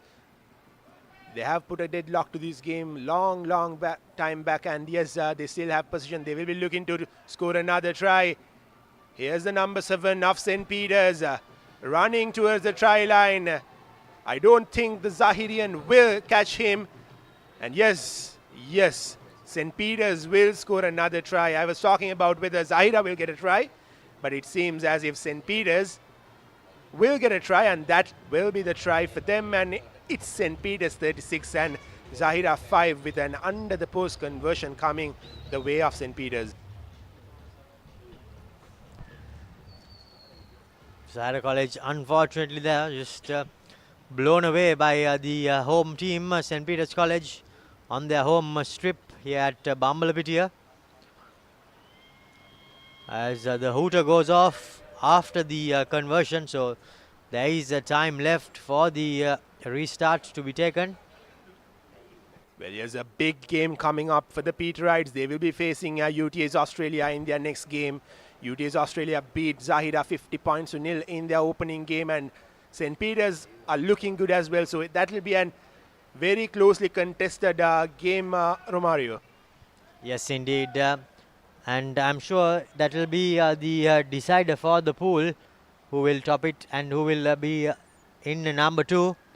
But before that, that's it here from this game. St. Peter's College 38, Zahira College 5. St. Peter's recording their second win, and Zahira College with their second loss.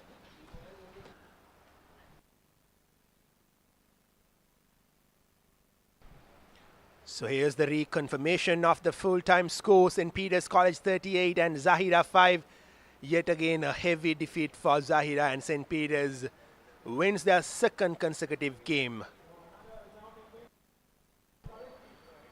And here the score line, as you see, 6 tries scored by St. Peter's compared to the 1 try, the sole try scored by Zahira, and St. Peter's were able to get 4 conversions through. And with that, the score line, as I said before, will be 38-5.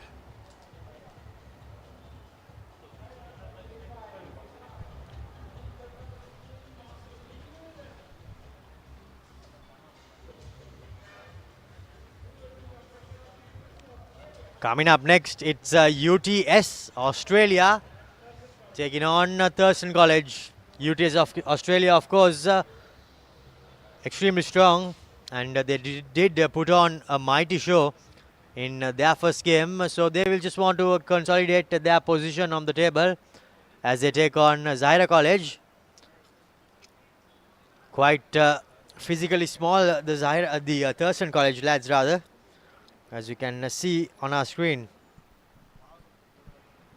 Well, it'll be interesting to see how Thurston will cope up with these big lads from Australia. They are not only big, but they do have the pace in their ranks as well.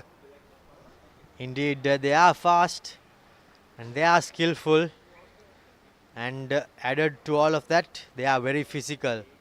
As the kickoff rather is knocked on, and Thurston College will receive a put in to the scrum. Early advantage for the Thurston boys. Can they find a way to break through this defense of UTS Australia and get the opening try and put some pressure on the Australians? Here's the number 9 of Thurston now with the feed in. Some great pressure coming in, but unfortunately not straight, says the referee. In fact, somewhat of an obstruction was the signal, but now Zaira College just sending the ball wide through their hands.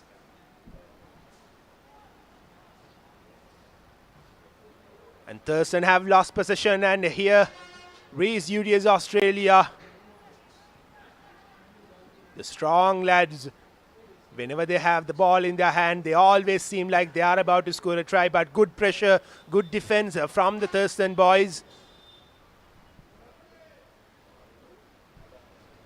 Here's UTS Australia still with possession. Neat tackling from the Thurstonites. Yes, indeed. Thurston College have been strong, but they are still just a minute into this game. And there is plenty of time left for UTS Australia.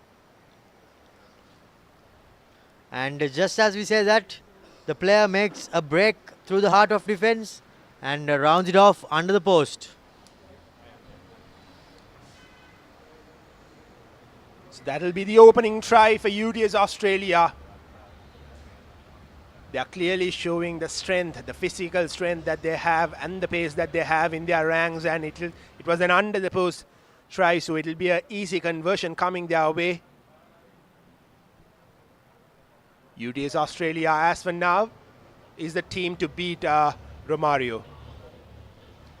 Indeed, UTS, and of course there are a few more foreign teams, international teams, and I'm sure they will all pose a threat in some sort of manner. These are some good experience for the local boys playing against these international teams. The gameplays are quite different, and this time Thurston steals the ball from UTS. They have an opportunity, but brought down heavily from the number 10 of UTS. Thurston have the possession. They are trying to get the opening try. And they do get the opening try. Second try of the game for the two teams, and Thurston College somehow draw level. They stole the ball from UTS, and they have found a way to get their opening try of the game. UTS has already scored. It's 5-5 now, and the conversion is not successful.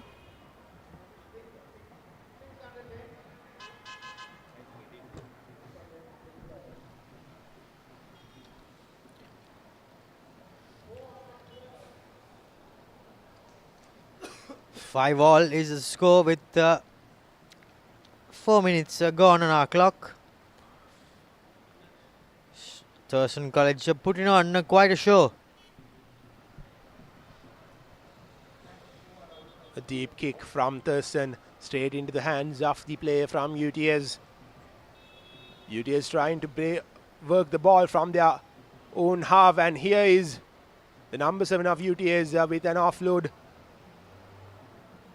Neat tackling again from Thurston. They are not making things easy for these UTS boys. A long pass.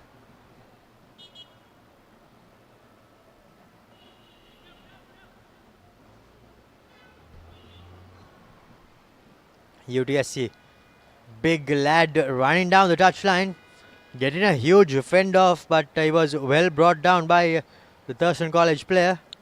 But now still position with UTS. Bumping his way through is the center. But now the scrum half looks for options, gets hammered.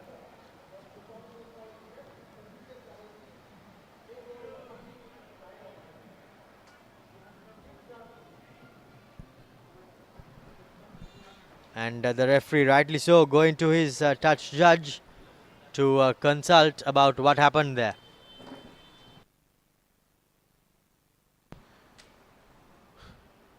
needless to say, this is quite impressive from the Thurston boys. They are very small in size, but they are giving their heart and soul into the game with that heavy tackles. But unfortunately for them, they will have to lose a man, I believe.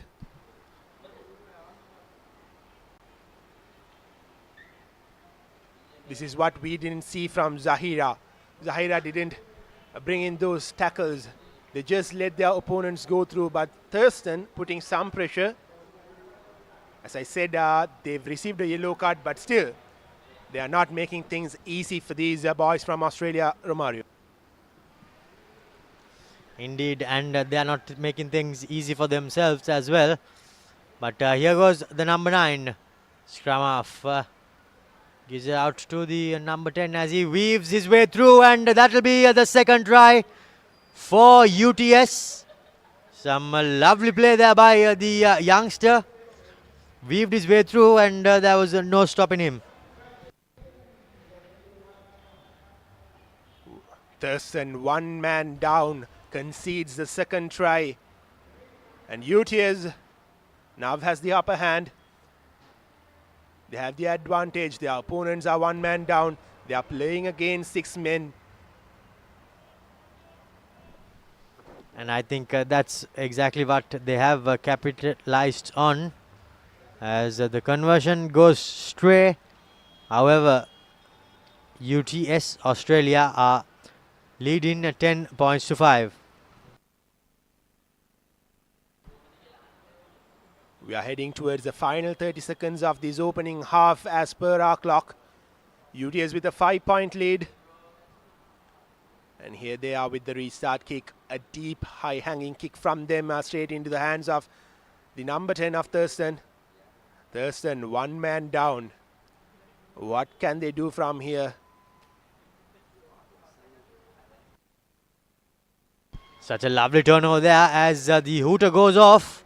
And now UTS with an opportunity to end the first half with a try. Some good helter-skelter defense, but well, in fact, the helter-skelter defense has helped Thurston College, and they have won the turnover.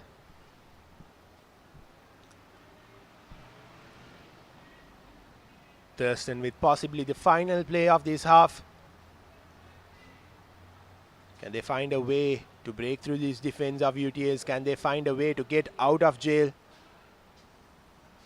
The ball still being played in their own red zone, and here's the number 9 of Thurston passing the ball to the number 10, and he knocks it forward. That's the end of the first half. Zahira College trailing St. Peter's 10 points to 5.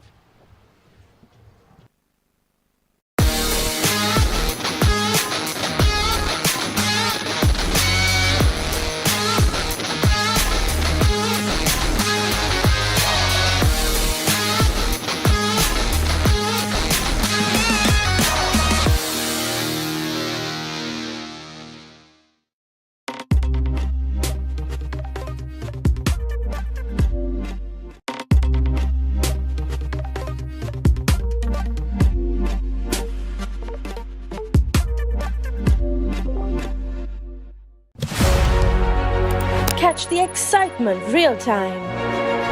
Be up to date with it all. Let us capture your milestones. Get it sizzling hot off the turf. Hear the experts break it down. Dig deep into the nitty-gritties. Be inspired by their greatness. Relive all the scintillating action.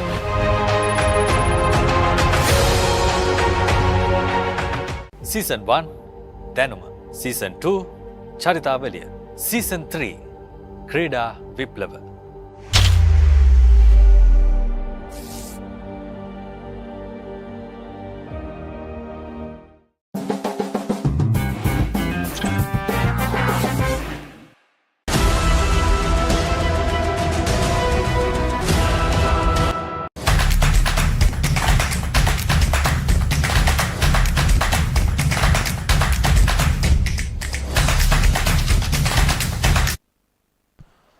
Welcome back to the second half action of this game between Thurston College Colombo and UTS Australia. UTS Australia leading by 5 points, 10-5 is the scoreline as of now. Thurston hanging in there strongly, and they are one man down.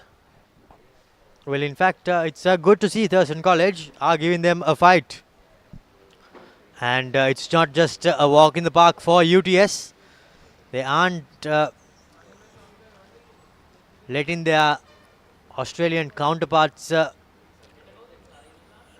scare them too much.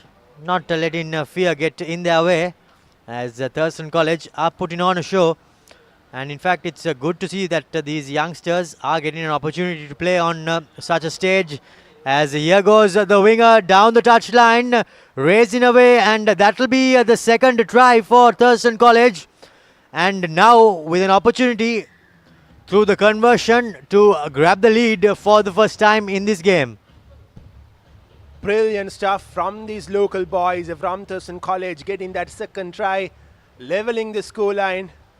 And as we all know, they are a newly promoted side to the A division. They will be playing in the A division next year, so this will be a good confidence boost for them as well. And the conversion is through. Here's the replay of that try scored by Thurston, number 13. A good run from the right flank and under the post try. Thurston giving everything that they have. They are leading 12 points to 10 against a very, very strong UTS Australia, and the Australian boys are surprised with the performance that these local boys have put in. They had a walk in the park in their previous game. And here's their big number 8.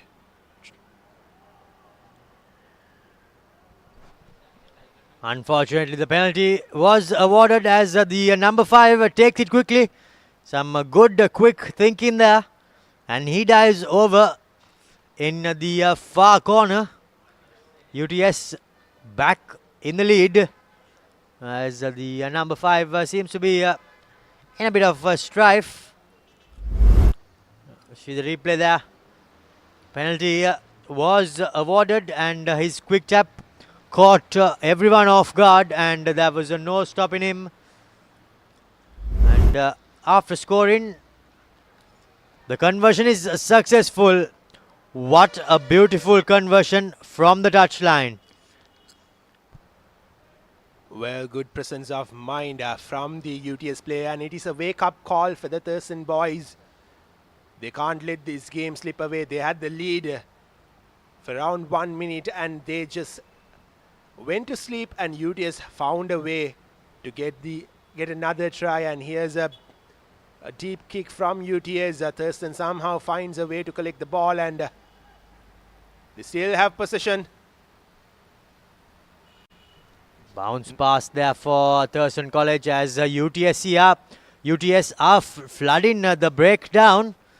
The referee, however, has called things to a halt, and the UTS number 8 sees yellow for a high tackle.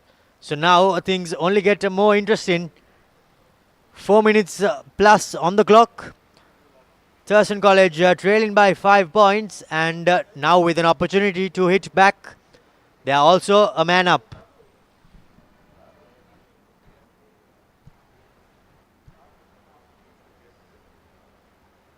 Thurston now with a scrum coming their way. They're still in their own half. And luckily for them, UTS are one man down. A quick tap and run from the Thurston player, but referee calls back play. 17 points to 12. The difference is just 5 points, a matter of 1 try and 1 conversion. If Thurston can get it, they will see this game through. We still have enough time on the clock. 3.5 minutes or more to be played in this game. Thurston still with possession. UTS trying to bring the player down.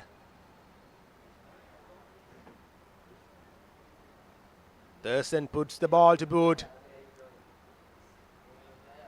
A bright idea, but not executed well. UTS finds a way to cleanly collect the ball, and they have possession now. Here's their big number 11. He is strong, and that should be a forward pass, and it is. So Thurston will have possession, the ball back. Yes, indeed. And now, by the looks of it, maybe one final opportunity for Thurston College with a little bit over 2 minutes left. Well, that's of course on our clock.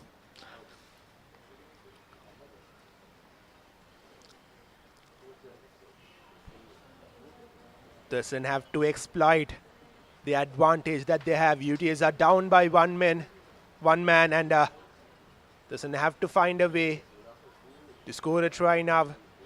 It won't be easy when that man out from the sin bin comes in.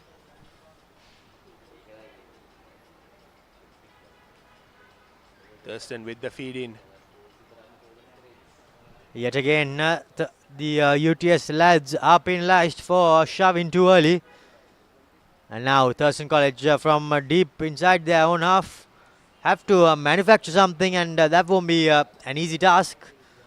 But their hands, the ball being spread through the hands as here goes the advantage, and the referee of course awards the penalty. And now Thurston College, number 10, puts a little dink in, has the opportunity to tackle his opponent, but he's flung off as here goes the UTS big number 9. Takes 2 men to bring him down. UTS now just playing it a bit safe without trying to swing the ball too far. And some good attacking work there. Wriggling his way forward was the UTS attacker, but unfortunately the ball was knocked on. So time is running out. Well, in fact, the hooter has gone. So just the final play. Well, the size difference did clearly show up there, didn't it, Romario? Whenever Thurston get into that tackle, UTS still had a chance to get up and run through. But when UTS put in a heavy tackle on the Thurston players, they just go down and they didn't have enough time to get up as well. So here's this has been an impressive performance from the Thurston boys, I would say. Yes, of course, physicality is unmatched as the Thurston College players are unable to match up to their counterparts' physicality. Now Thurston College sending the ball wide, has numbers on the outside, but the pass, by the looks of it, was intercepted. But well, in fact, the referee says that that is a knock-on only, as the player was in the motion of the tackle. The ball got knocked forward rather. 17 points to 12. That's full time. UTS Australia secured in the game by the slender of margins, and they continue to lead their group. Well, wasn't the most comprehensive wins from these UTS lads, but Thurston gave a good fight to them, 17 points to 12. As Romario said, the margin is not so big, but still, here's the full-time score. UTS Australia 17, Thurston College 12. A tightly contested game between both these sides, and UTS finding a way to win the game. Kudos to the Thurston lads. And anyways, these are the key stats. UTS scoring 3 tries compared to the 2 tries scored by Thurston College, and both teams have 1 conversion in their ranks. So here's the final score was UTS Australia 17 and Thurston 12.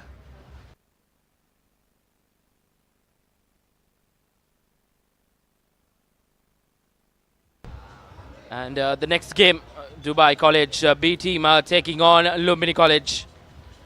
And this game will be the final game before the lunch break, at the St. Peter's College Centenary International Rugby 7's 2023. It's been an exciting morning here at Bambalapitiya. Been showcasing some excellent rugby from the local and international teams. We welcome back Reshwan. So earlier on we thought that these international teams will have a run or rather a walk in the park, but the previous game showed us that the locals do have some heart left in them.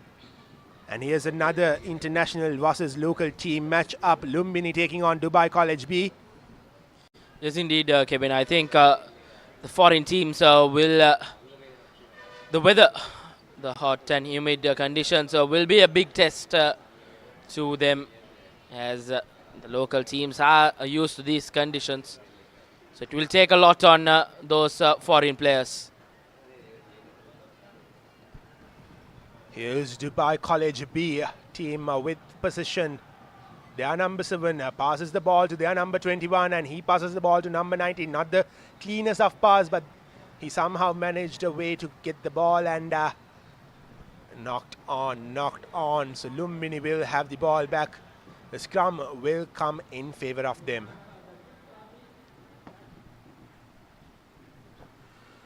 Lumbini College showed some glimpses of good rugby in their first game.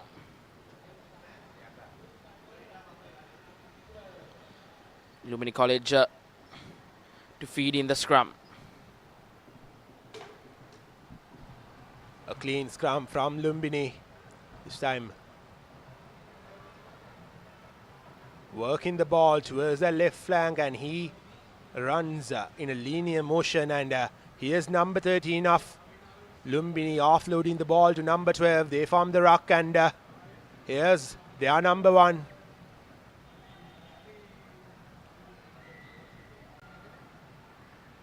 They again form the ruck, and advantage for Lumbini now. He penalizes the Dubai College B team. The referee Gihan Yatavara.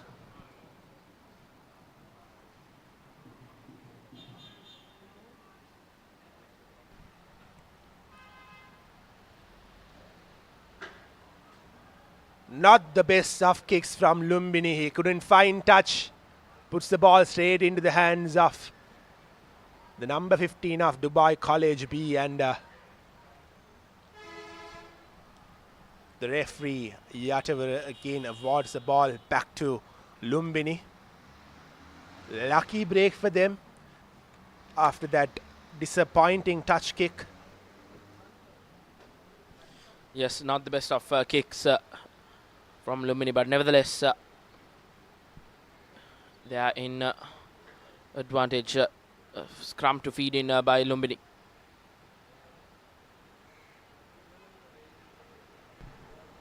Here's Lumbini, number 13 with the ball, trying to go through the defense of Dubai College B, and he finds a way to go through them, and he goes on to score the opening try of the game. It's Lumbini 5 and Dubai College 0. And Lumbini College draws first blood here. Good faster line there from the Lumbini College players to give them the early advantage. There was no stopping him from their brilliant try, and Lumbini to add the extras from the boot.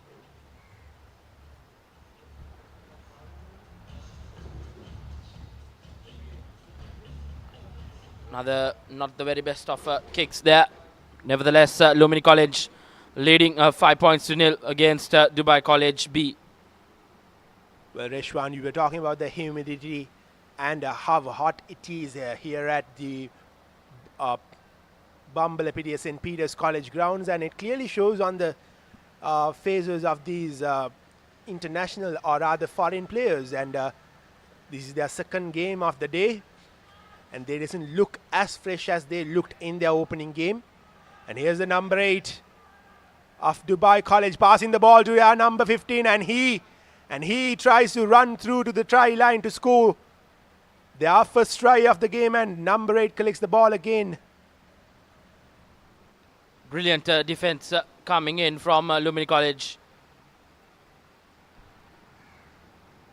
Offside, and the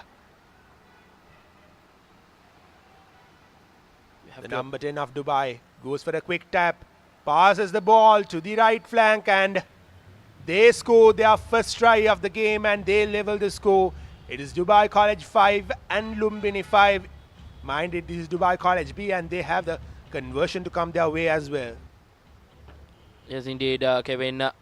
Good reply from Dubai College, but we have to appreciate good defense coming in from Lumini College. Good tackling, good defensive tackles coming in. Just misses the conversion. Knocks on the bar and comes and Dubai College have momentum. 5 points to 5, approaching the 6th minute mark. Well, an evenly contested game so far here. In the opening half, a deep, high-hanging kick from the Dubai lads, and the pass was not so good from Lumbini, and they lose the ball. But the referee awards the ball back to Dubai College, and here's their number 10 with a quick tap. The number 19 couldn't cleanly collect the ball, but still Dubai holds possession. A good pass towards the left flank, and the referee Yatavar claims it as a forward pass. Advantage to Lumbini. well, it'll be interesting to see a replay of that, and for us in the screen, it didn't look as forward as it, but you never know. The referees have the better view every time. Again, not cleanly collected by Lumbini. The halftime hooter goes. So this should be the final play, and Dubai steals the ball, but referee Atavar awards the ball back to Lumbini. So as things are now, the scoreline should remain 5-5 at halftime, unless Dubai scores from this move. And Lumini College number 10 goes into the sin bin. So Lumini College will begin the second half with just 6 men on the park. A thumping tackle there. Dubai College will want to go into the halftime with a lead, and they will go into halftime with a lead under the post try by Dubai College. That one-man deficit really showed there for Lumbini. Well, what a kick, and what beautiful collection from the Dubai players, and that was indeed one of the best moments I've seen so far in the day, and the conversion is clean as well. So Dubai College with that try and conversion will go into halftime with a 7-point lead. Lumbini did hang in there for a long time, but after that yellow card, they just lost their momentum that they had. And here's the confirmation of the halftime score. Dubai College B 12 points and Lumbini 5.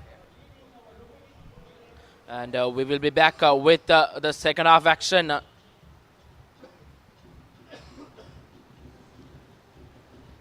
will be a very interesting second half action. And this is the first half highlights from the first 7 minutes. Lumini College drew first blood, and then a comeback try from Dubai College to get back into the game. And then at the latter part of that first half. Dubai College got away with a try to go into half-time with a 7-point lead after Lumini College being down to 6 men. So Lumini College will begin their second half with just 6 men on the park. We are moments away from the commencement of the second half. As you see, Lumbini are switching sides, and yes, this has been a well contested game so far. Dubai with a 7-point lead.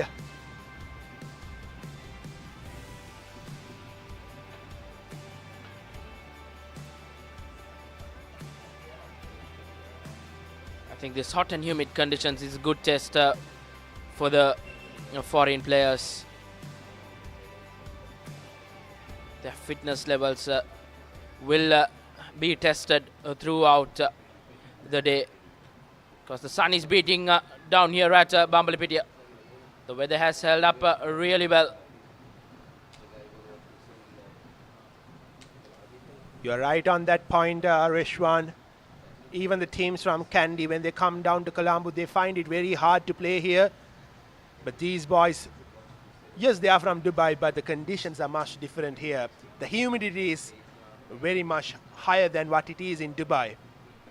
Yes, Kevin. So that will be an interesting factor going in to the tournament. The latter part of the day, we can see the fatigue, the fitness levels of the foreign players, and a quick tap taken from Dubai College, trying to take advantage with that one man down, and the big number 2 from Dubai College fending 2, and once again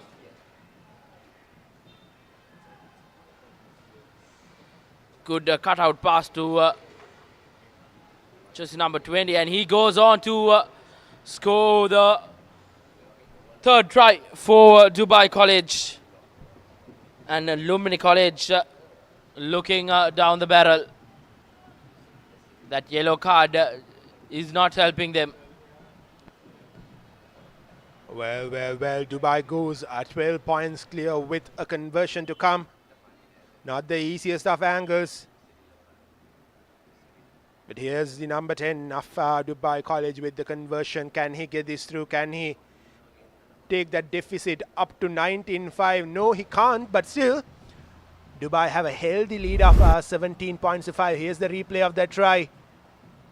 The number 20.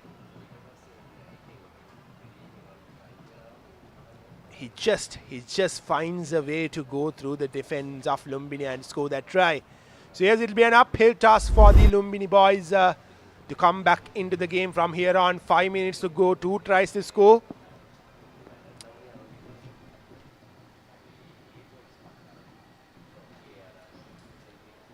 Once again, good restart from Dubai College. Beautiful offload pass. Beautiful hands from Dubai College. Once again, the try scorer trying to find space. Good defensive tackles coming in from Lumbini.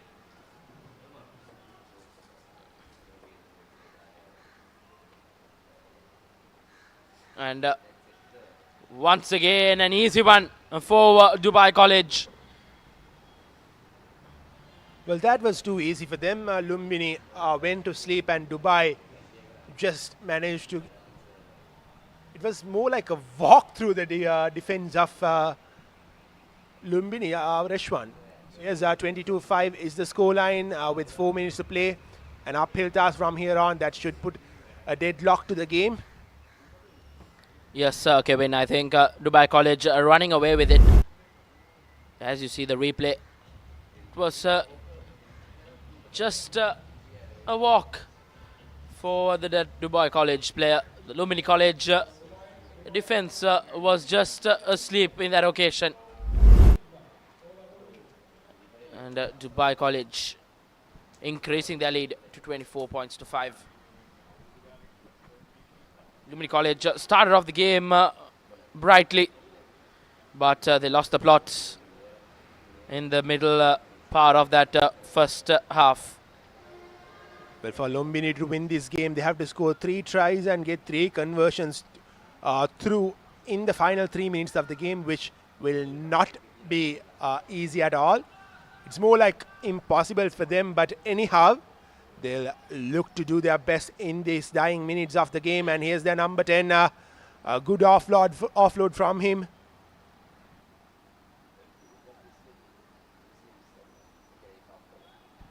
A bounce pass from the Lumbini player to his number 13, and he tries to barge through the defense and knocks the ball forward in that process. So Dubai will have the ball back.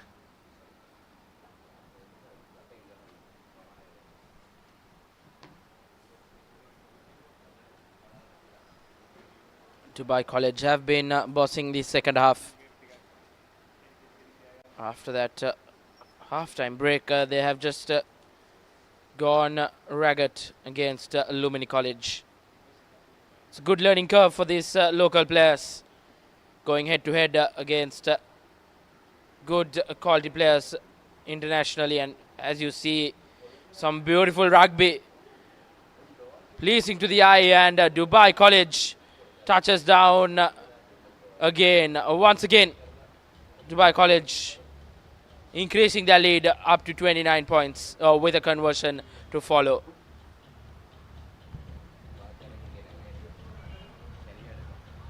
And an easy conversion coming the way of Dubai College B.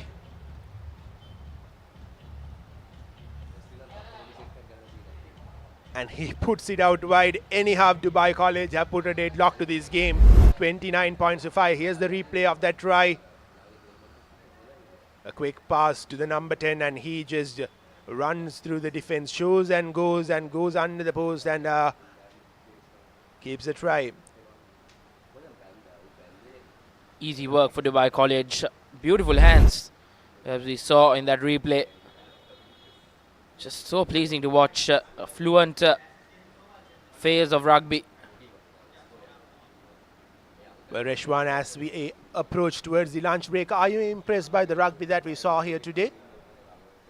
Yes, I think it's really pleasing to see this kind of rugby played in Sri Lanka to promote the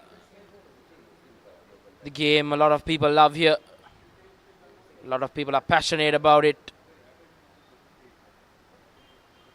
And I think kudos goes to the organizing committee from St. Peter's College to organize a game of organize a tournament of this caliber, getting down 6 quality school rugby teams from 3 different countries, rather: Australia, Bahrain, and Dubai, and Malaysia. Well, the hooter goes on, so this possibly should be the final play of the game, and Dubai College B has the ball in the hand. Exactly as you said, Reshwan. Wonderful job from these Peach Right old boys organizing this tournament, and that's full time. A comprehensive win for Dubai College B, 29 points to 5. The opening half was much more closer than what the second half full-time score looks like. So here's the confirmation of the full-time score: 29 points to 5. Dubai College cruising through to a victory. Yes, that concludes the morning session from the International Under-20 Rugby, Centenary Rugby 7's here at St. Peter's College grounds. And this is the second half highlights, where Dubai Rugby just took the game with his comfortable win for them. Saw some beautiful tries, especially this one, the favorite from the lot for me. Beautiful passes, and then a show and go, and he just goes under the post. Beautiful rugby being played here at Bambalapitiya. If you are around, I think you should come down to St. Peter's College grounds to witness some quality rugby. And these are the stats from the game. Dubai College B 5 tries and followed up with 2 conversions, and Lumini College with just 1 solitary try. And that concludes the morning session here at Bambalapitiya of the International Rugby Under-20 7s. And we will be back after the lunch break at 1:45 p.m. So stay tuned with us, and we'll be back after the lunch break.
Just as a one-word answer to the quota system, Brian, I think Lucanio Arm would be the one name that I think people would be able to put on there and say, wow, this guy has just wowed everybody else. But one moment that stood out for me from that 2019 final, he could have gone on his own, and he didn't. What does that say about the brotherhood and the quality of these players? That says a lot, and much like you, I honestly believe. So I was sitting in the comms box or in the studio with Brian O'Driscoll, Johnny Wilkinson, and Sir Clive Woodward, and I was like a kid in a candy store. I was jumping and screaming and going absolutely ballistic. And like yourself, I look at that moment, and I think the cohesion, the understanding, the brotherhood, the selflessness of that moment was indescribable. And you look at Lucanio Am and his rise to success. You know, he was nominated as one of the players of the year from a World Rugby perspective last year. I think unfortunate to have got injured so early in the year, because I honestly believe he was en route to really win it, and he was playing some phenomenal rugby. His leadership capabilities, he's not a extroverted in the public eye the whole time type of guy, and his rugby genius is on another level. And that moment in 2019 really encapsulated the cohesiveness of that team, the respect that they have for each other, and the selflessness with which they were playing the game, instilled by Rassie Erasmus, who'd come in 2 years prior into a rather dismal state of affairs for South African rugby. And I'm not sure if you guys have watched Chasing the Sun. There's a beautiful moment where Rassie talks about handing the jerseys out, and on the numbers of the jerseys, their family members were posted, and Makazole Mapimpi had only a picture of himself in his number 11. And apparently, hearsay is that there was a lot of jokes made on handing the jersey. Like, and Rassie said, "But Makazole, why your face? Where's your family and friends?" And he said, "I have no one." And I think the selflessness of Lucanio Am in that moment was potentially because of what happened in a locker room or in the team meeting, where Lucanio's brothers were those around him, and Makazole then realized that that was a powerful moment, and Lucanio was inspirational and the catalyst thereof. So the brotherhood, the cohesiveness, the selflessness of that moment, I think, is etched in, particularly those that understand the history of South Africa's memories for a very long time. And again, Lukhanyo has then not only had that as a platform, but he's used it as a springboard to become, one of the best players in the world of rugby. And pre-95, would that have been possible for a player from the Eastern Cape who potentially didn't have a future and opportunity in the game of rugby? It's not for me to say, but he was identified, given the correct nurturing, and grabbed the opportunity, because I think a lot of players of colour potentially get given that opportunity, but they don't grab it with both hands. Someone like Damien Willemse, Johan Rupert's daughter Caroline put him into Paul Roos. They went through a phenomenal era, and he's now this young superstar that is being taken on the wing by the likes of Lukhanyo, Makazole, Siya Kolisi, and being given the opportunity to flourish. So it takes people and individuals to be that catalyst of support, whether it be emotionally, financially, or physically, but then allow them to then, when the opportunity gets presented to them, to actually grab that opportunity with both hands. And that moment of Lukhanyo, is really echoes what the potential is when given an appropriate chance to succeed.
In a World Cup period where you have to be at your best for 5 of the 7 games, because sometimes you potentially don't play 1 or 2 games, but you have to be at your best for that 8-week period, and there's an encompassing amount of media, family, and there's just this pressure, and the pressure has been on for 4 years, but in that 8-week period the pressure is intensely on you. And building up to the final, I'll never forget that last press conference. I felt like a deer in headlights. There was just an incredible room full of journalists, press, media, lights flashing, cameras going, and all you want to do is prepare for the game the next day. Then we had our president Thabo Mbeki come in the next morning before the game to wish the team well, and it's just that moment when the final whistle goes and everything culminates, and you just almost having this huge sigh of relief, that the pressure is now off. And I think that's the relief for me was the first emotion. Then it was running off to try find a match ball, and then going back to join my team to celebrate. And the bonds that are created through victory, the bonds that are created through moments that can never be taken away from you. And for us, the brotherhood that was formed in that 4-year journey in getting to that point of winning a World Cup was absolutely brilliant. And we're still on a WhatsApp group together. We're still supporting, having coffees, having lunches, meeting up with each other. And yeah, that 2007 relief, but then being able to go back, and we were the first Springbok team to win the World Cup outside of South African shores, and we were fairly removed from, there wasn't an immense amount of emails, there was only Facebook, there was no Twitter, Instagram, Snapchat, there wasn't these social media platforms, so we were very far removed. And we had our liaison and PR lady Anne-Lee Murray had to actually print out all the faxes and emails that she was getting and put it on the wall because it wasn't displayable anywhere else. And it's only on going back to South Africa and just seeing the impact that it had. I mean, for me, I was one of those kids on the streets in Johannesburg with a trophy parade and, waving at my heroes, and I was being inspired. But then for us to go back and arrive at OR Tambo International and just, I think there were 20, 30,000 people on arrival back to South Africa. Then you go on the parade and you just see, in the Eastern Cape, we had kids under 10 years old running, half kilometer barefoot behind the bus to get a glimpse of the trophy, get a glimpse of that heroes, but get a glimpse of inspiration and hope, which was incredible. And then go to Cape Town and Newlands, DHL Newlands, and just overawed by the amount of people. And we then understood that impact that I as a young boy got to experience, and how that was a watershed moment in my life, and to then see how that became a catalyst for change in the likes of Siya Kolisi, Zulu Mapimpi, Lucanio was pretty special.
First ever game was for the under 14 G side at King Ed. It was like A, B, C, D, E, F, G. Seventh, I was a little tiny, puny scrum half.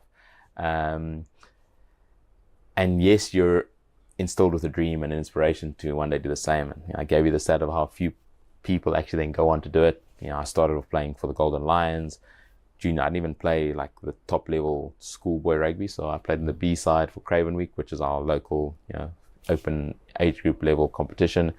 Didn't play SA schools, didn't play SA under 19. My first opportunity came to play SA under 21s in 2004. Before that, I played a little bit of Vodacom Cup, and then got an opportunity to play 7's, first tournaments in Wellington and Los Angeles back in 2004.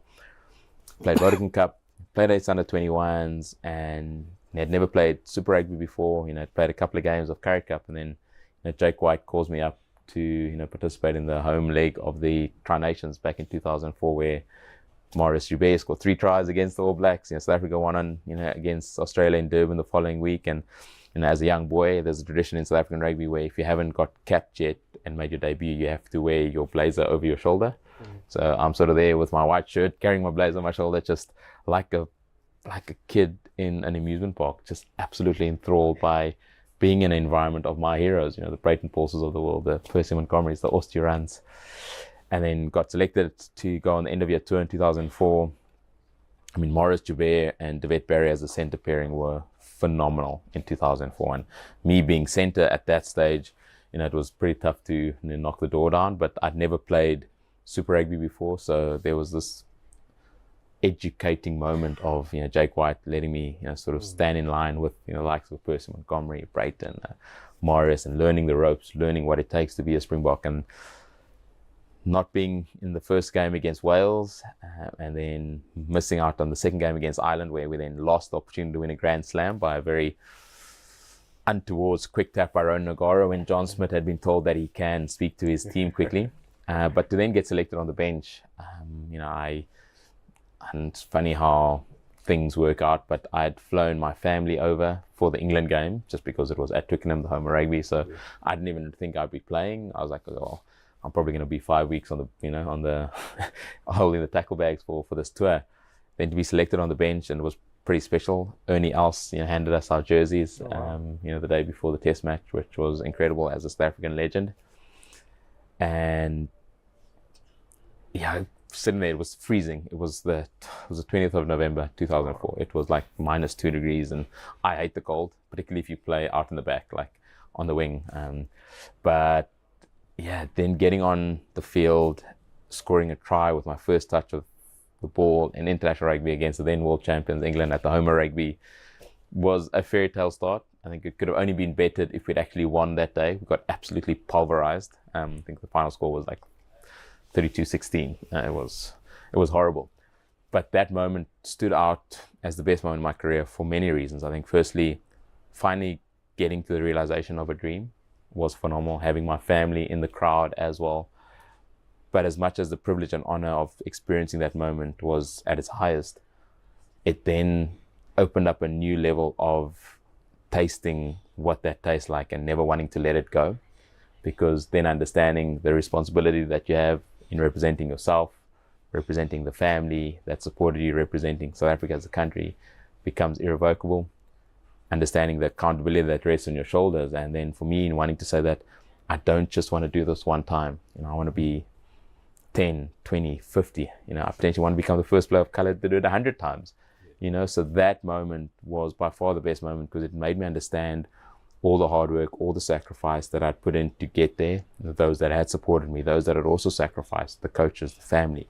But then it made me understand what I want to achieve as a person, and understanding that a very few actually get to do it, and even less get to do it for a long period of time. So it was a pretty special moment, etched in my memory, and doing it in the manner in which it was done was pretty special.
welcome to a very special edition of The Breakdown. We have the World Cup winner with us, the very special Brian Habana. We won't go into all his accolades at the top of the interview. We'll, of course, talk about them as we go on. And very happy that Sudarshana and myself are joined today by Brian. Brian, it's wonderful to have you here in Sri Lanka, and it's an absolute privilege for both of us to be able to sit and talk to you. Let's start at the beginning. How are you in Sri Lanka? What brings you here apart from that thing behind you? Very special. Obviously, Sri Lanka is a very big cricketing nation. I got to meet Maharaja Warden a few years ago. So if you don't mind, I'm going to change the breakdown to the SS breakdown. So like a SS turbo cricket bat. So lovely to meet the two S's within the Colombo environment. I think it's brilliant. I got a call from MasterCard a few months ago and saying they really want to have a priceless moment of taking the Rugby World Cup trophy to Sri Lanka. And if I hadn't had met Mahela 5 years ago, I would have said, why do you want to do that? But having met Mahela and understanding the passion for the game of rugby, particularly at schoolboy or school rugby and club rugby perspective, it was a no-brainer for me to accept the invite and opportunity to come tour with this very special trophy that I get to hold without any gloves on, having won it in 2007, and take it to not just Colombo, but the various areas within Sri Lanka to allow people in a Rugby World Cup year understand what this means, the inspiration that it can start giving off, but more the hope that potentially can come with it, and understanding the power that sport has to play. So as a MasterCard ambassador, to be able to accompany this very special trophy and tell stories and let the values of rugby be portrayed by visiting this beautiful country was a no-brainer. So when the offer did come, it was easily accepted. Yeah, it's a great thing you mentioned about telling stories because it's part of the Sri Lankan culture, because our history wasn't written down way back in the day, and I'm sure it's part of the South African culture as well, the tribal culture. So what's your favorite story? What's your favorite rugby story that you have to tell us today? Yes, I got a lot. I think the favorite one I love telling, and it does involve this little cup. It was actually pre the 1995 Rugby World Cup. So I'm named after Brian Robson and Gary Bailey. Grew up wanting to be the next South African export into the English Premiership. And my dad, who'd played rugby in the apartheid era, didn't get the opportunities that I got presented with. Took us to a few of the training sessions where the Springboks, in the amateur days, literally had to drive in their own cars for a training session. So the last training before they went into the Rugby World Cup camp tournament, we went at the Wanderers Rugby Club, and the likes of it, James Moore, Lewis van Westhuizen, and Francois Pienaar, Kitch Christie, the coach, was there. And like, as young boys, I was 5 years old, and we're getting autographs. Like, I'm never going to watch this off my head. I'm ever. And once the training had concluded, we were all waiting outside the change room for autographs, and Francois Pienaar came out. And I was like, oh no, Francois Pienaar's the captain, got to get his autograph. And he called myself and two other boys to help him carry his bags to his car, because they didn't have a bus. They had to go jump in their cars, amateur day rugby. And I was like, just so stoked. I was helping the national captain carry his bags to the car. And on going to the car, like, Francois, you're amazing, wishing him well for the World Cup. And he said, no, don't go anywhere. And we're like, no, but I need to get back. And he said, no. And he took out 3 items of memorabilia, and he gave me one of his training jerseys. And I think I slept in that thing for about 5 years. I had training sessions in it, and it is actually still in a very special place in my home. And I want to say it was like, Joseph and the rainbow colored coat, but it was almost a passing on of a legacy.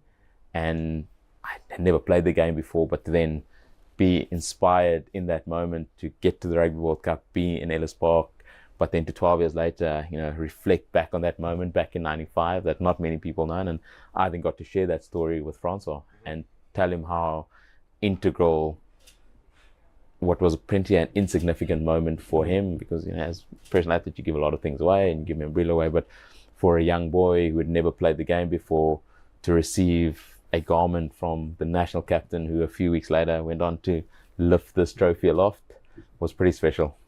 Yeah, that is a wonderful story. Thank you for sharing that with us, Brian. I'm going to ask you though, as a young boy, pre-95, so you come out of apartheid in 1992, so you've lived a good 10 years within that structure. Did you see a big shift when you came out? Or was there something that changed a little bit in the culture?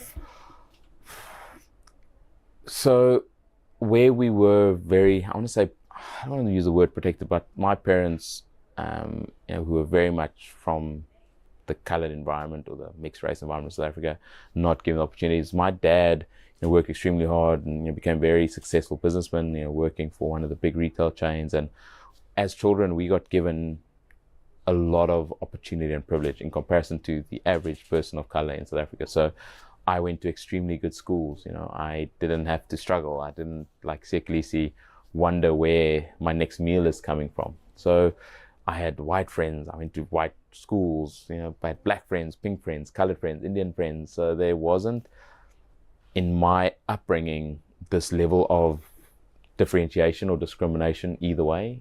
I never felt underprivileged. I never felt excluded from good opportunities. And we got installed with values of respect, firstly for yourself, for those around you. And for that, I'm extremely fortunate, because I do want to say I was potentially in a bit of a bubble that 60 to 70% of our country wasn't fortunate enough to be in. And that was because of the sacrifices of my parents. And that allowed me to be given good tools that would one day hopefully translate into success.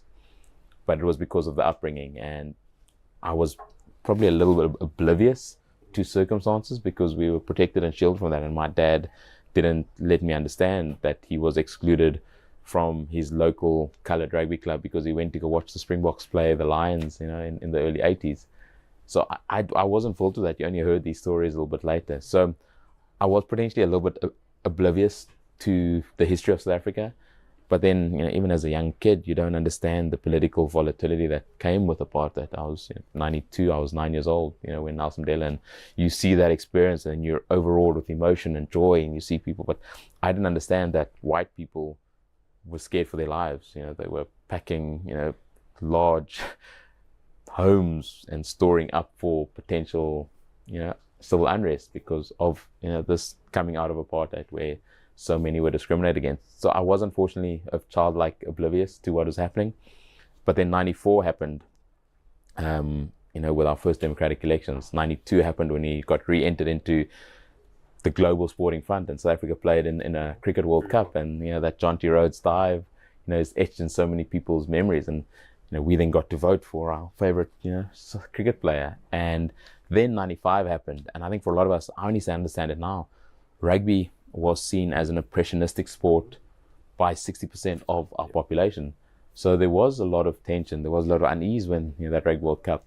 But then again, having pioneers, having catalysts, and someone like Nelson Mandela who understood the importance of sport, 27 years in prison, not holding a grudge, forgiving, but understanding the impact that sport could play in bringing people together, in breaking down barriers of race, of religion, of color, and seeing how he stood at the forefront of being a massive advocate for the Springboks wanting to do well in that World Cup, literally visiting the players and shaking their hands and telling Frans Nelson Mandela became the godfather to Frans Pino's two boys because of that moment and because of the impact they have. So as a young 9-year-old, 10-year-old coming out of apartheid, I was oblivious to the political turmoil, the volatility that sat and the fear that sat in many people's hearts, white, black, coloured, Indian. But that 95 experience, the culmination of Nelson Mandela forgiving, Nelson Mandela understanding the important role that sport had to play, and rugby in particular, that was predominantly seen as a white sport, but having heroes like Chester Williams, go on and score 4 tries against Samoa, being the guy tackling Jonah Lomu. It was phenomenal. So as a young kid, you didn't understand, but it imprinted an incredible understanding of the power that sport has to change minds, to change mindsets, and to change perceptions of what was wrong and what can potentially be right. And how does that impact you now as an adult now who's aware of all this stuff? How does it impact the work that you do? I do want to say I'm still oblivious because a lot of people say, oh, you mean so much to the people of colour in South Africa, you mean so much to this, and I'm like, I'm just South African. And I think that's because of my upbringing. I don't see myself as, yes, I was the first player of colour, to go on and play 100 test matches, for my country, first player of color, to win the IRB, World Rugby Player of the Year. But I don't see myself as that. I see myself as a South African, and I think as a South African, I understand the important role South Africans have to play as individuals, making our country a better place. So very much like Sri Lanka, South Africa is a developing market economy that has its problems. We have political instability and volatility. We have crime, we have corruption. And you think 30 years on from becoming a democratic alliance, you would have overcome the wrongs of the past, but we do have problems. And I think for me, I see myself as South African, and I think that's important, that we are all trying to make our country a better place. And unfortunately, a lot of our state-owned entities aren't doing that, and it's potentially going to take the private sector and individuals to really put their best foot forward in making our country a state that is as beautiful as our scenic nature is. But I think for me, it's about being South African, and as much as I understand the impact that I can play in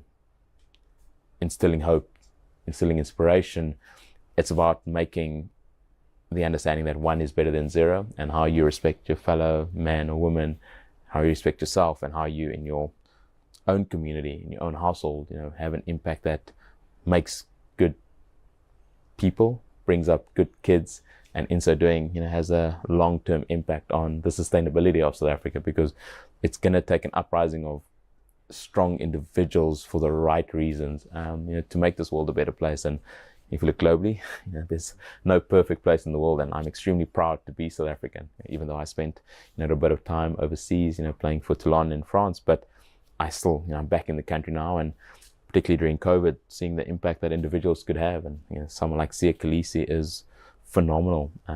Yes, inspirational as a global superstar, but in his foundation, giving back. I'm trying the same with the Brian Abana Foundation, laureates of, funding, 20 programs in South Africa. So there's a lot of individuals that need to put their best foot forward, because, we can't rely at this stage on our government to do that. So if as people, as individuals, we're ready to cantle that mantle, put on that cape and make a positive impact to those around us, this world, and not just our countries, will be in a better place.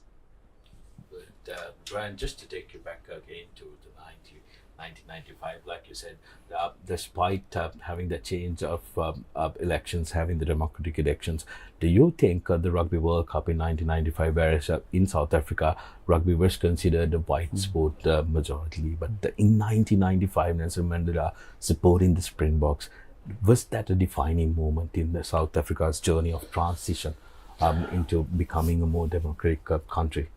I'd love to think so. And no one can dispute the pivotal role that Nelson Mandela played in changing mindsets. And I was fortunate enough to be one of the 60,000 in Ellis Park that day on the 24th of June when the Springboks won that trophy, and being there and seeing the airplane fly over, seeing Nelson Mandela walk out, and white people chanting Nelson, Nelson. I mean, that would have never happened 15 years prior. And that did start a catalyst. I think having experienced the joy of winning a World Cup and seeing the impact that it has in instilling inspiration, bringing about hope. I think unfortunately sometimes those moments of extreme highs within sport of winning a World Cup, taking it back, doesn't unfortunately turn into political stability. So it breaks down barriers. It allows people to dream. When I was winning a World Cup in 2007, Sia Khaleesi was watching it in a local bar called the Shebeen in South Africa, because his grandmother didn't have a TV in her house. He was a couple of years, 9 years younger than me, but he wasn't understanding, where his journey, he was going to school because he was wanting a meal because he hadn't eaten the night before. So those moments are massive in changing mindsets, understanding the power of teamwork, understanding what can be achieved if you put aside your differences, if you work towards a common goal. And it's a showcase of what is possible.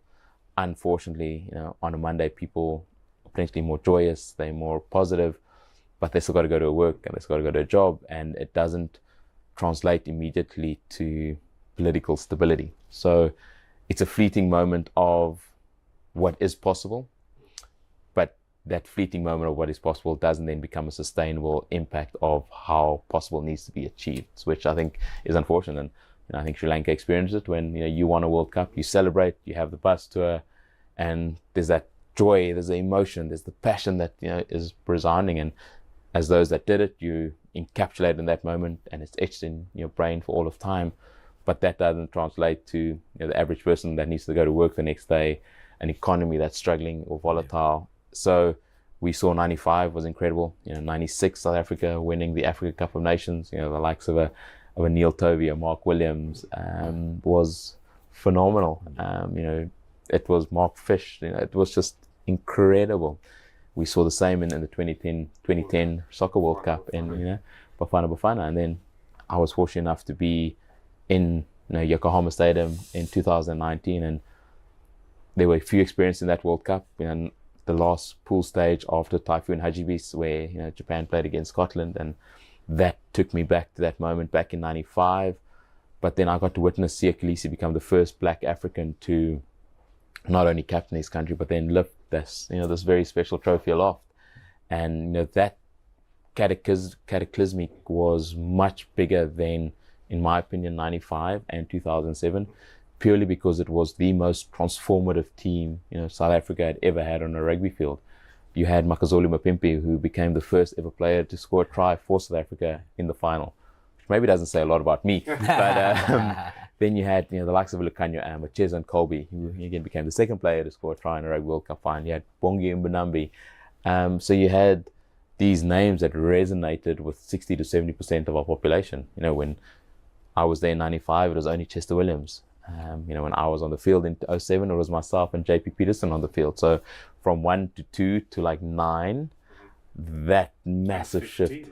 There was one game. Yeah, there was 15. 15. So to go from 1 in 95 to what we saw in that final in 2019 was absolutely phenomenal. You had 7 on the field, which was scary, in comparison to what we'd seen before. So does it automatically translate to the economic upliftment of a country? Potentially for a fleeting moment in time, but the sustainability then needs to become infrastructurally more sound, for global economic growth, in my opinion. Brilliant. And it's very interesting, something that you just mentioned. Now, when you look at the Proteas, the South African cricket team, there is a quota system that is in place, forced upon them. So that when you take the composition of the side, sometimes that could be a little problematic. Whereas the Springboks, they do not have a specific quota system for that, do they? So there is a transformation charter in place by our sporting ministry. So Right. It's maybe not sound, or maybe not well known to everybody, but there definitely is a transformation charter in place. And I think the difficulty, I get asked quite a bit, why transformation, why quotas, why this? And I'm like, okay, well, where do you want to start? Do you want to go back 40 years? Yeah. And it's just this process of, do we go back 40 years? Do we change the past? You unfortunately can't change the past. You can try put things in place that will change the outlook of the future. But when you have a population of 60 to 70% within South Africa that isn't situated in a developed or a rural environment, to take someone like a Siya Kolisi out of Zwede in the Eastern Cape and putting him to grade PE, firstly costs money.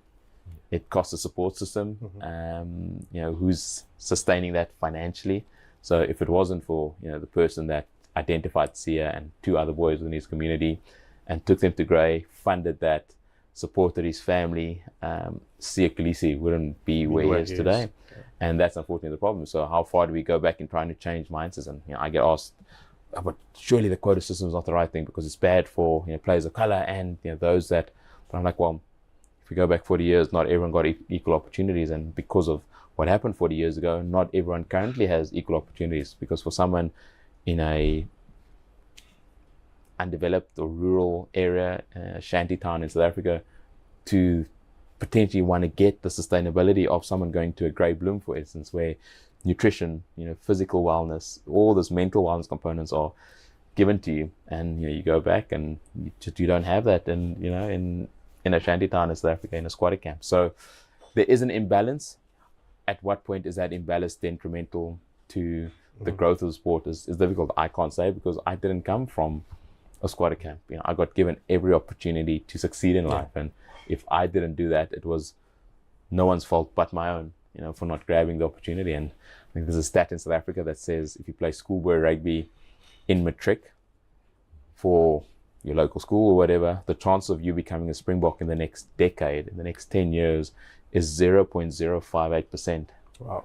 There's only been 930 or 25 Springboks since the beginning of time. That's not since 92, that's even before that. I think that's even before that. Yeah. Only 925 Springboks since playing for the Springboks became a thing.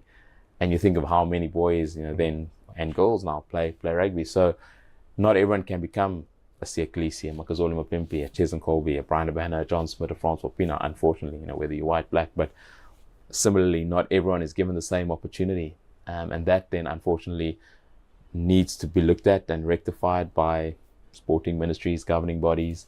And I do think that governing bodies play an important role in trying to allow everyone to get a fair and equal opportunity. And you look at the cricketing team, and we've had a lot of success under, Avi de Villiers, Graham Smith, Sean Pollard, Hansi Grenier, pre the scandal.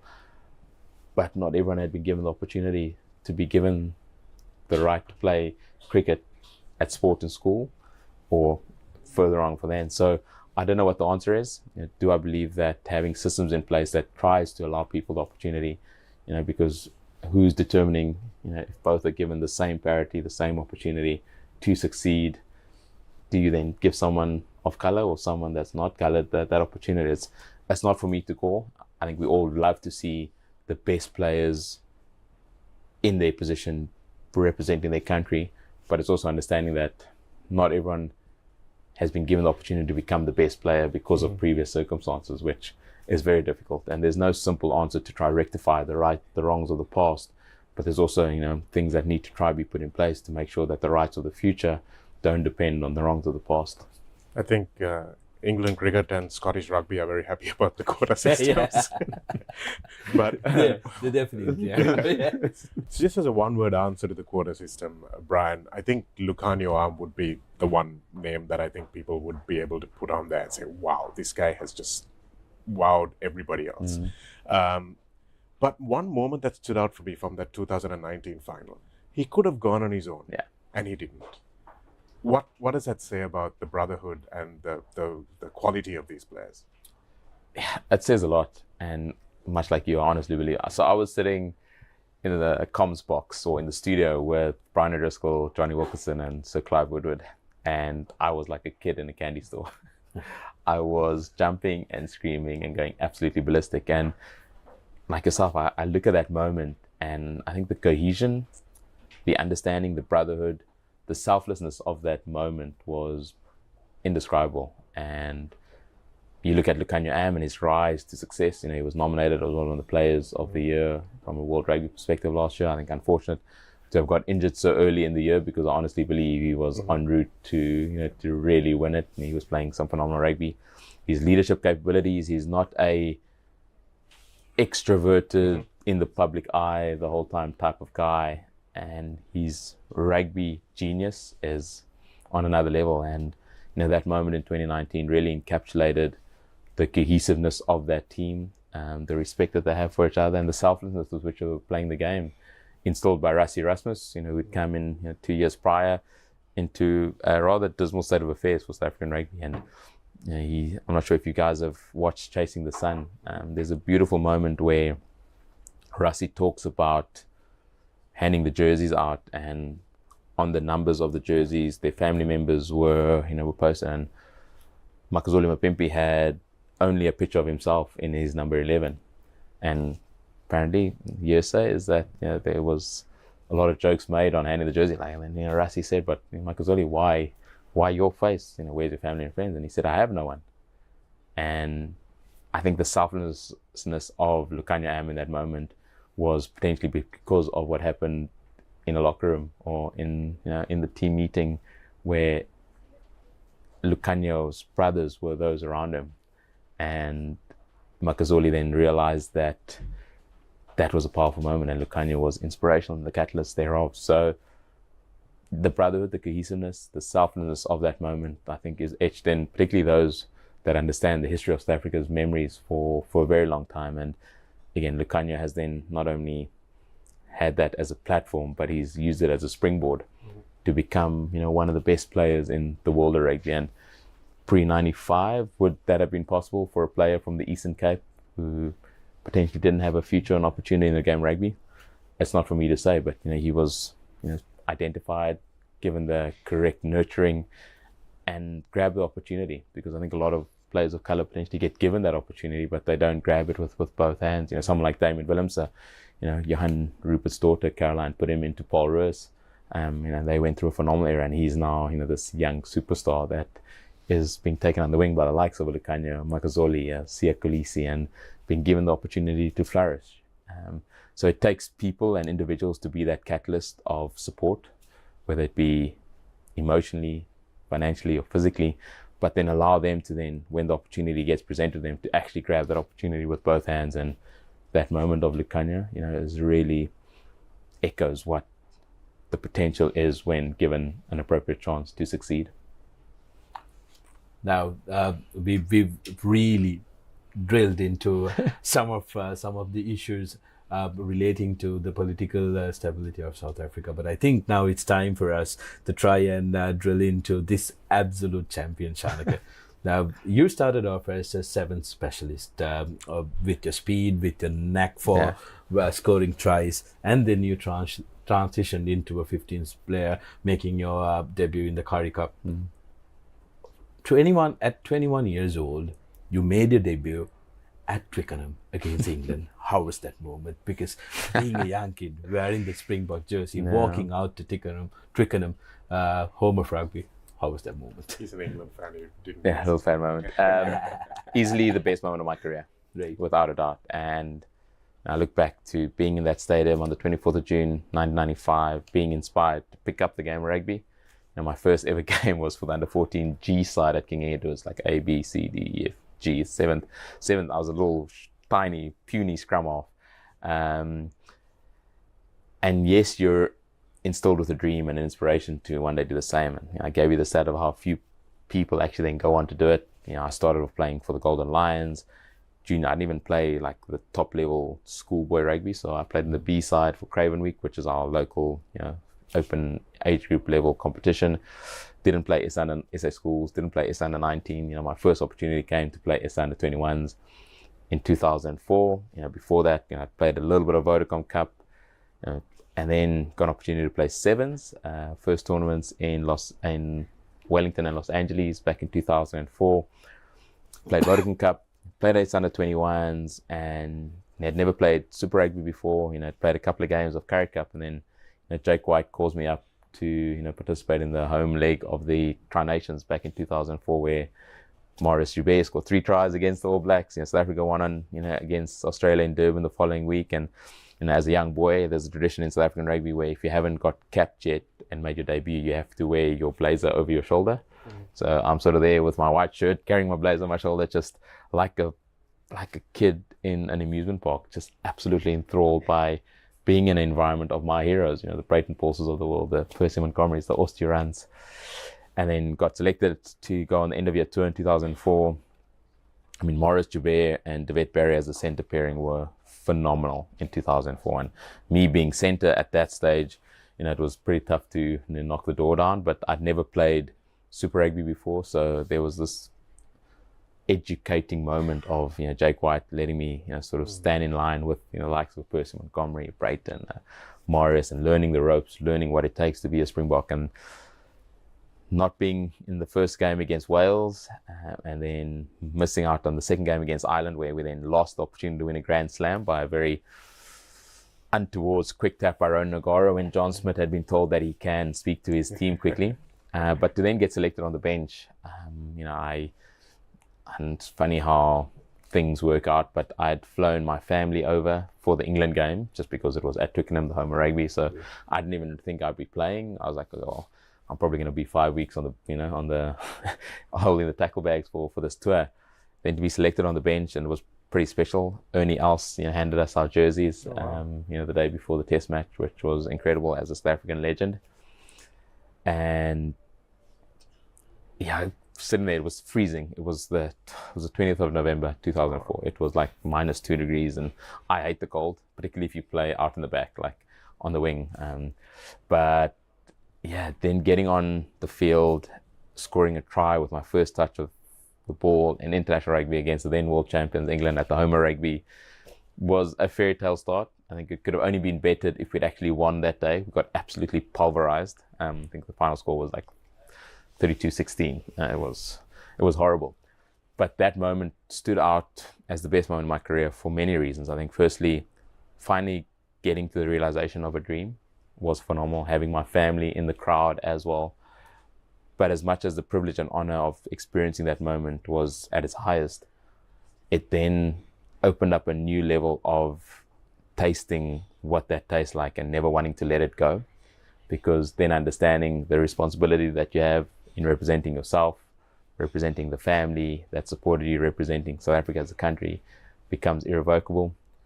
Understanding the accountability that rests on your shoulders. And then for me, in wanting to say that I don't just want to do this one time. I want to be 10, 20, 50. I potentially want to become the first player of color to do it 100 times.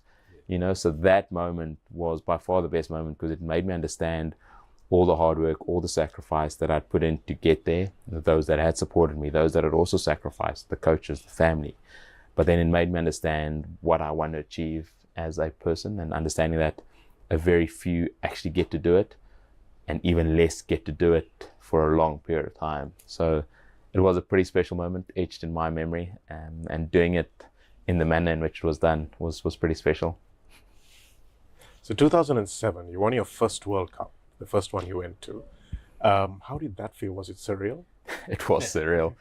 I think there are a flattering array of emotions that always happens, when you win championships. Mostly, I don't want to say for everyone out there, but the first moment is relief.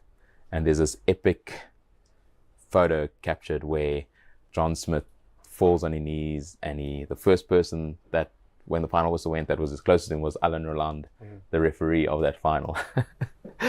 And it is just relief because you've put in so much sacrifice, you, your family, your spouse, your partner, like your dedication, it all culminates in that moment. And in a World Cup period where you have to be at your best for 5 of the 7 games, because sometimes you potentially don't play 1 or 2 games, but you have to be at your best for that 8-week period. And there's an encompassing amount of media, family, and like there's just this pressure. And the pressure has been on for 4 years, but in that 8-week period, the pressure is intensely on you. And like building up to the final, I'll never forget that last press conference. I felt like a deer in headlights. Like there was just an incredible room full of journalists, press, media, lights flashing, cameras going, and like all you want to do is prepare for the game the next day. Then we had our president Thabo Mbeki come in the next morning before the game to wish the team well, and like it's just that moment when the final whistle goes and everything culminates and you just almost having this huge sigh of relief, like that the pressure is now off. And I think that's the relief for me was the first emotion. Then it was running off to try find a match ball, and then going back to join my team to celebrate. And the bonds that are created through victory, the bonds that are created through moments that can never be taken away from you. And for us, the brotherhood that was formed in that 4-year journey in getting to that point of winning a World Cup was absolutely brilliant. And we're still on a WhatsApp group together. We're still supporting, having coffees, having lunches, meeting up with each other. And yeah, that 2007 relief, but then being able to go back, and we were the first Springbok team to win the World Cup outside of South African shores, and we were fairly removed from, there wasn't an immense amount of emails. There was only Facebook. There was no Twitter, Instagram, Snapchat. There wasn't these social media platforms. So we were very far removed, and we had our liaison and PR lady, Anne-Lee Murray, had to actually print out all the faxes and emails that she was getting and put it on the wall because it wasn't displayable anywhere else. And it's only on going back to South Africa and just seeing the impact that it had. I mean, for me, I was one of those kids on the streets in Johannesburg with a trophy parade and waving at my heroes, and I was being inspired. But then for us to go back and arrive at OR Tambo International and just, I think there were 20, 30,000 people on arrival back to South Africa.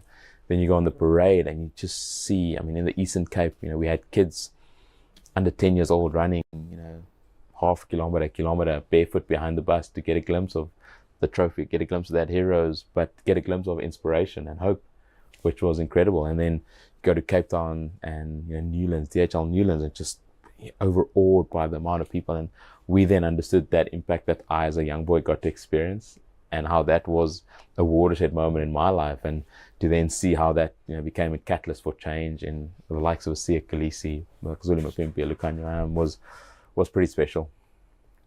The next two weren't that great. Australia in the quarters in 2011, and then that amazing game, the semi-final, where even Dwayne's little backflip didn't do the job. Yeah.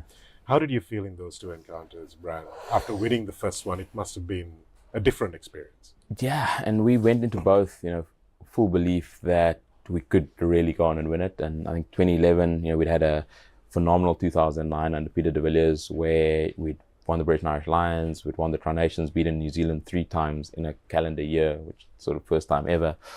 And then had a really poor 2010, but actually went into that 2011 World Cup with a lot of confidence in New Zealand. And in my opinion, we did really well to get to the quarterfinals. I, in my personal capacity, probably wasn't playing the best rugby, but we'd overcome Wales. We'd really done well against Fiji. So coming up against Australia, we were full belief that we'd win. And in my opinion, we probably played the best rugby together in that 2-year period against Australia. Unfortunately, there were some decisions that went against us on field, and that moment was probably one of the lowest points of my career, because I think my final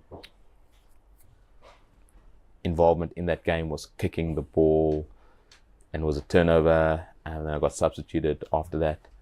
And I'd really thought that was the last time I'd ever play in the Springbok jersey again. And the disarray that I felt, the heartache that I felt walking off that field, thinking that this was now the last time I'd ever represent South Africa, was pretty rife. Fortunately enough, Heineke Meyer became the coach, and having experienced the success of the Bulls while he was there, I raised my standard of play and was involved for that next cycle, which was phenomenal. So, and then moving on to 2015, again being included under Heineke, and we really full belief that we guys like Victor had come back, Ferrier had come back, Jean de Villiers was inspirational captain, and we're in full confidence that we would then go on and do something great. And then probably involved in the biggest upset in sporting history, potentially, in my opinion, losing to Japan in that very first game, which was disastrous. I think, I've had many lows in my career. That was as low as one could possibly come. It's always being on the other side is difficult, because we didn't understand what that meant for Japan as a country, the growth of the game there. But it was extreme low, and I just wanted to put my head in a hole and not be seen. And Heineke Meyer actually said, well, we can let this define us, or we can go on and do something great. And he spoke about Dwayne's back pass against Wales in the quarterfinal, which was phenomenal. And then we came up against the favourites, New Zealand, in the semi-final, and we'd really put New Zealand to the test in that 4-year cycle. And probably not the best game for me personally. I got a yellow card, but we were still leading when I got the yellow card. So that was pretty tough, and we were sort of in it. And then had that moment where Pat Lambert had an opportunity for goals, and we got called back because of an infringement, and lost a absolute epic clash against New Zealand. Bit of rain at the end. A bit of rain at the end. It's fair to say that test was much better than the final of the World Cup 2015. Yeah, it was a one-way route that New Zealand had. I mean, Dan Carter at his absolute best in that final. But unfortunately, sports like that, there can only be one winner. There were moments in that where even though we topped the group, we had the easier run in, but you still got to meet New Zealand. I think that's the thing about a World Cup. You have to be at your best for at least 5 of your 7 games. And we weren't good against Japan.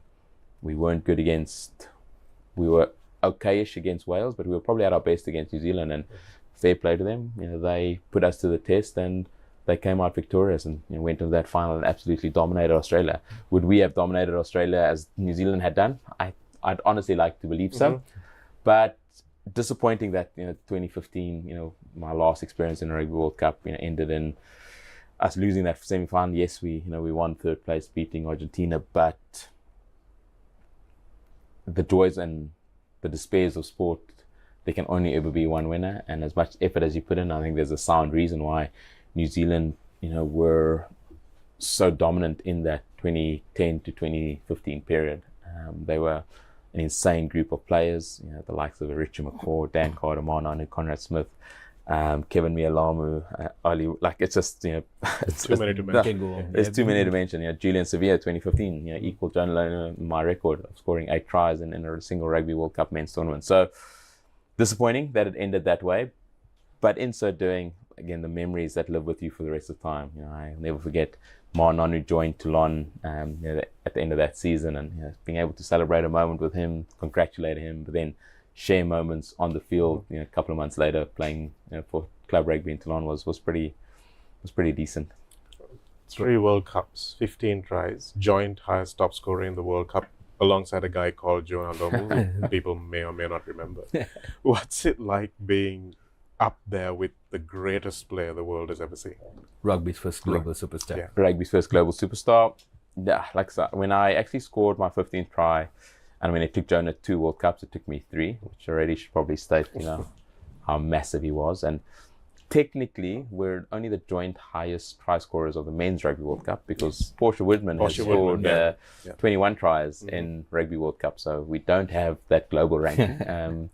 But when I scored the 15th try, and I actually missed an opportunity to break Jonah's record against America, the USA, Willie LaRue put a little grubber through, and literally 2 meters from the line, all I had to do was scoop the ball up and dive over, and the little bucket that I had went straight through, knock on, and I never got an opportunity against Argentina to score. And in the post-match interviews, everyone was, "Oh, you've equaled Jonah's record, and you could have broken it." And I actually said that it's actually deserving that Jonah's record stands for a little bit longer. What he gave the game of rugby, in my opinion, I think very few would ever be able to do in rugby globally anymore.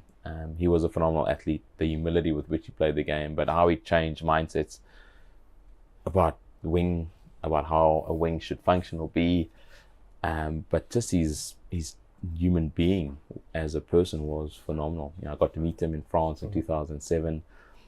I think he was actually in the crowd in 2015,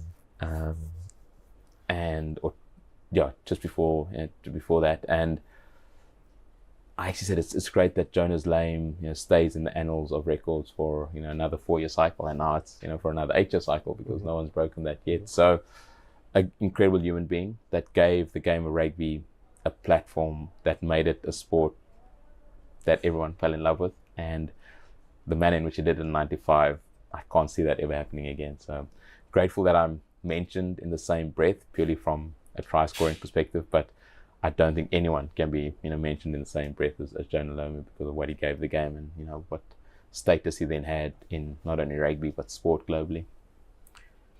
Now, Brian, you were the IRB Player of the Year in 2007, and you receive the highest honor a South African can get, Order of Icomanga.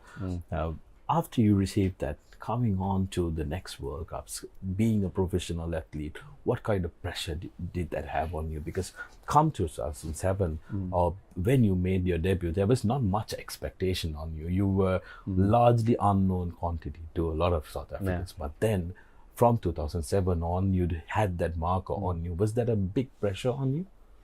It's a pressure I loved, and I think that's probably the biggest pressure for me that I had on myself. It wasn't the expectation of the public, it's the expectation that I had on myself to make a contribution to the team that I was involved in. Did I always get it right? Definitely not. I think there were many moments in my career where we were at our lowest. A year out from the 2007 World Cup, we lost 49-0 against Australia in Brisbane. No one expected us to go on. Jake White was going to be sacked as a coach. John Smith was going to be removed as the captain. 2008, Peter de Villiers, who was my under-21 South African rugby coach, again had a tough start. 2009, we just went from just scraping the barrel to beating New Zealand twice in 2 consecutive years, winning 3 times a row against New Zealand. 2011, not great, and there were various. 2016, my last ever game for the Springboks was in South Africa's first ever loss against Italy. So there were many lows, but one looks at the lows, and I think for me the pressure I put on myself to succeed. And I think it was having a mentality of never thinking that you're number one, but almost training like you're number two. That Kaizen principle of continuous improvement, and you had to adapt, you had to change, you had to pivot, because to your point, people expected you to be in that place, and if you're going to not change, then you would not be able to be successful or productive in that environment. So doing things differently, working mentally, physically in different methods to try, yes, still have the basics as integrally important cogs in your armory, but making sure that you are doing things differently that allowed you to attack space differently or chase differently or do things, particularly the older you get, the more recognizable, the more defensible you became, that you're doing things uniquely different, to keep you there. And that pressure that I put on myself was extremely important. Yes, there was always the expectation, when Brian Abana touched the ball, something needs to happen, but it was me wanting to make a contribution, and sometimes it, in the latter part of my career, became an opportunity where I was a decoy or a dummy, because, if I was a decoy or a dummy, it was opening up space for someone else. So it wasn't always about me, but it was about the impact and contribution you were having in the team success, because as an individual, there is individual brilliance, but it's more importantly to contribute to the global success of the greater good, because an individual doesn't win games, a team win games, and you need to play your role and understand your role within that. And later on, becoming a leader, becoming, someone that needed to look at influencing the younger generation. So you just couldn't worry about yourself. You needed to take certain people under your wing. You needed to improve and allow people to understand, like Percy Montgomery did with me. So it's an ever-changing landscape and dynamic. But for me, it was about putting the pressure on myself to succeed. You mentioned about the many lows you had during the game, and also we know about your absolute brilliant successes. Being a professional sports person, being a professional rugby, right? It's a given that you have to look at your physical fitness, but mental fitness and mental health is something that goes unnoticed by many. How do you manage that, and what was the support that you received to be mentally fit and mentally be in that moment to handle that support? Oh man, I think mental wellness has become such an important topic of conversation. It really wasn't there in the early days of my playing career. You almost thought that speaking about the mental wellness that you were going through, or speaking about any form of impact that the mental instability of what you could do would impact you, could potentially be seen as a weakness by your fellow teammates and your fellow opposition. So I think it's an incredibly important role currently being played in the game, not just of rugby, of all sports and life in general. Mental wellness is something that the science is learning a lot more about, and is doing things appropriately to try and make people understand themselves better, understanding that it is okay to not be okay.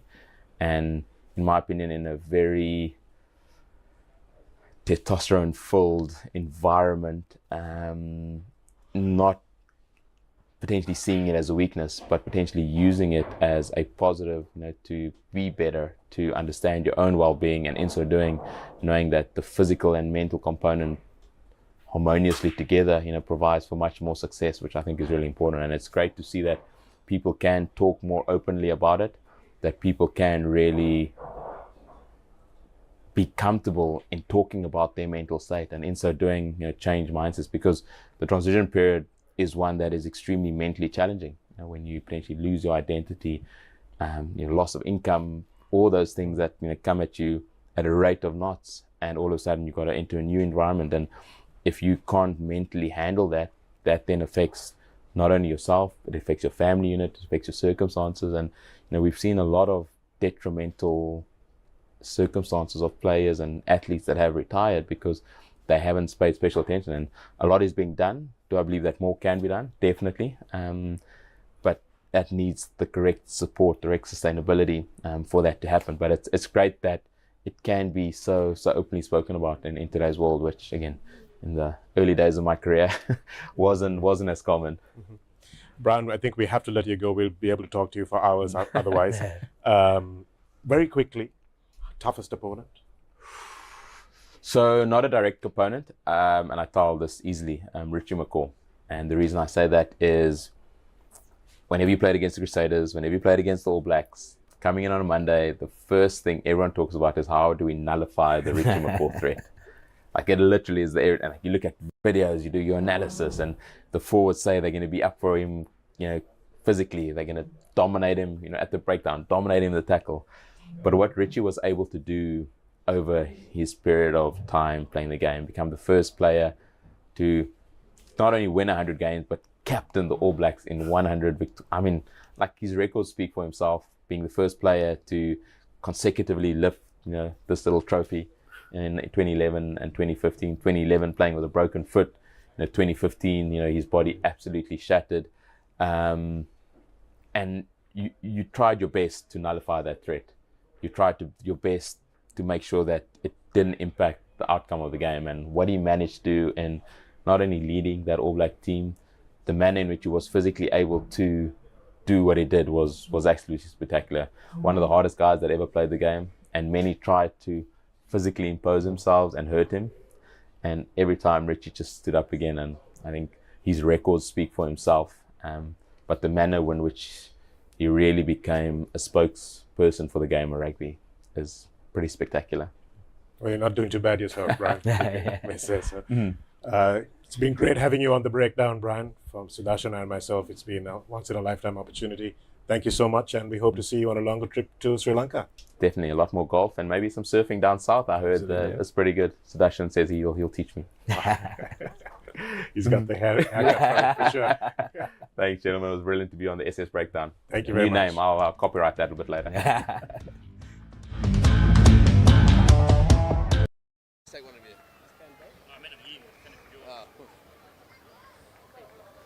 Hello and welcome to www.thepapare.com, and I've got Josh Mitchell with me from UTS Sports. Josh, can you tell us how preparation has been and how it has been in Sri Lanka?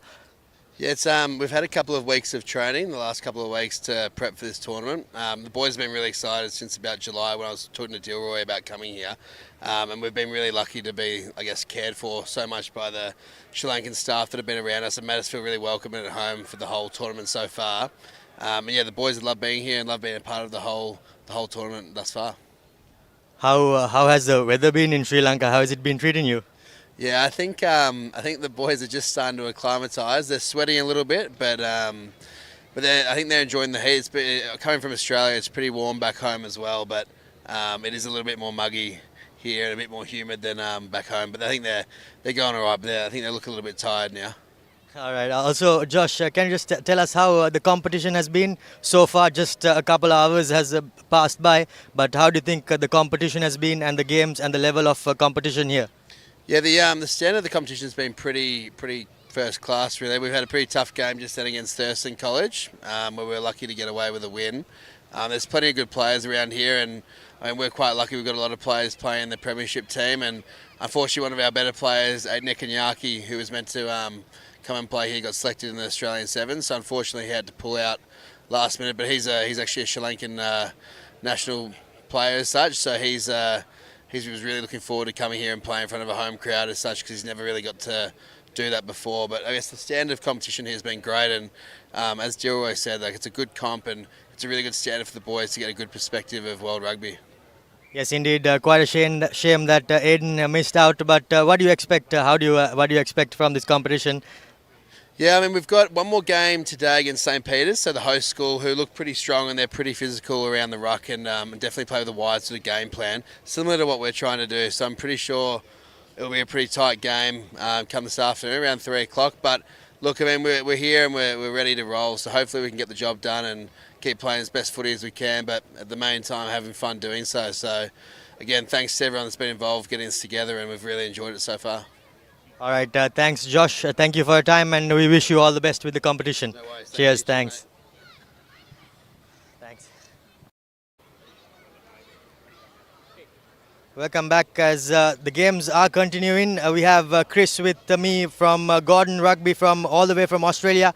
Chris, can you tell us how it has been, how the travel has been, and how it's in Sri Lanka? It's lovely in Sri Lanka. The travel was pretty rough for us, a big 11-hour flight, but getting here, weather's a bit hotter than we're used to, but the boys are just all acclimatising, so it's great to be here. Good travel, hopefully we're prepared enough to get the job done here, yeah.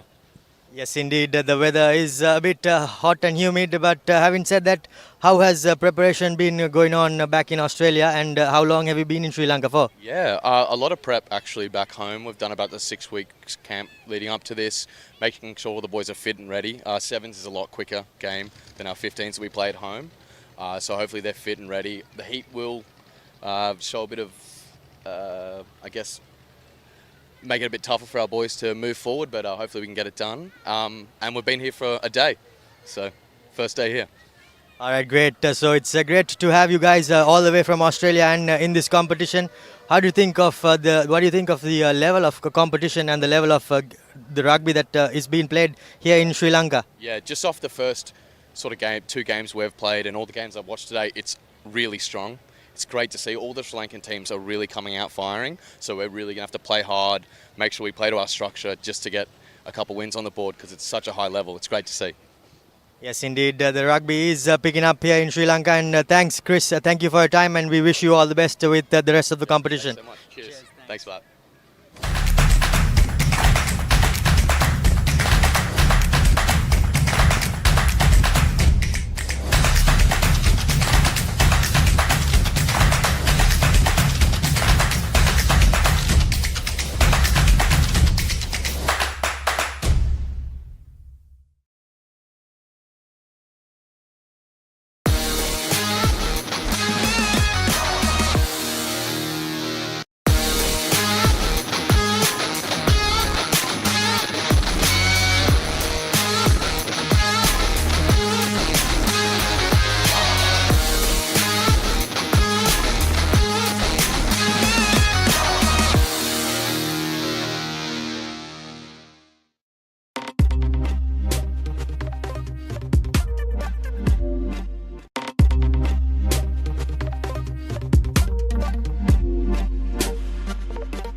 Catch the excitement real time.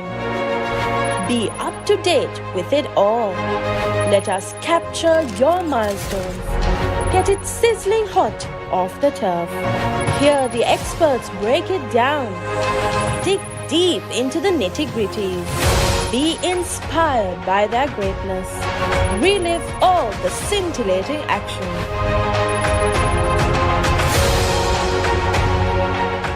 Season 1 දැනුම Season 2 චරිතාවලිය Season 3 ක්‍රීඩා විප්ලව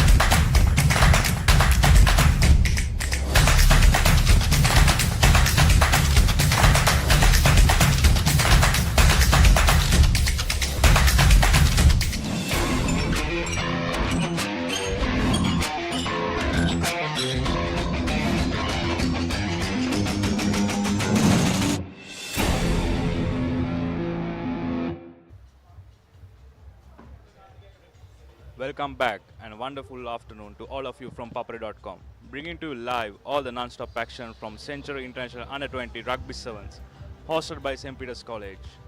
We are heading towards game number 10. Bahrain RFU will be locking horns with Negri SRU Malaysia. And this marks the first encounter between 2 foreign teams on day 1 of this tournament. We have Abdullah here in the commentary box. Hi Abdullah, how are you doing? Yes, good afternoon, Senura. So I think just about to recommence proceedings of this second session of day 1 of the St. Peter's Centenary tournament, as the kickoff has just been done. Position has been recycled by the Malaysian team, I believe. Yes, Negri SRU Malaysia. Bit of a wayward pass. The ball trickles into touch. So, Senra, how did the just arrived at the venue? How did the first session in the morning pan out? Well, as usual, St. Peter's, they were dominating. As usual, St. Peter's, they were dominating, and there were some 2 Australian teams who was unbeaten so far, and yes, it's still everybody has a chance because. Yes, I'm sure as this tournament moves on to day 2, we'll see much more exciting rugby. We just witnessed that first line out did not meet its mark. So it will be the Malaysian outfit to feed the ball in.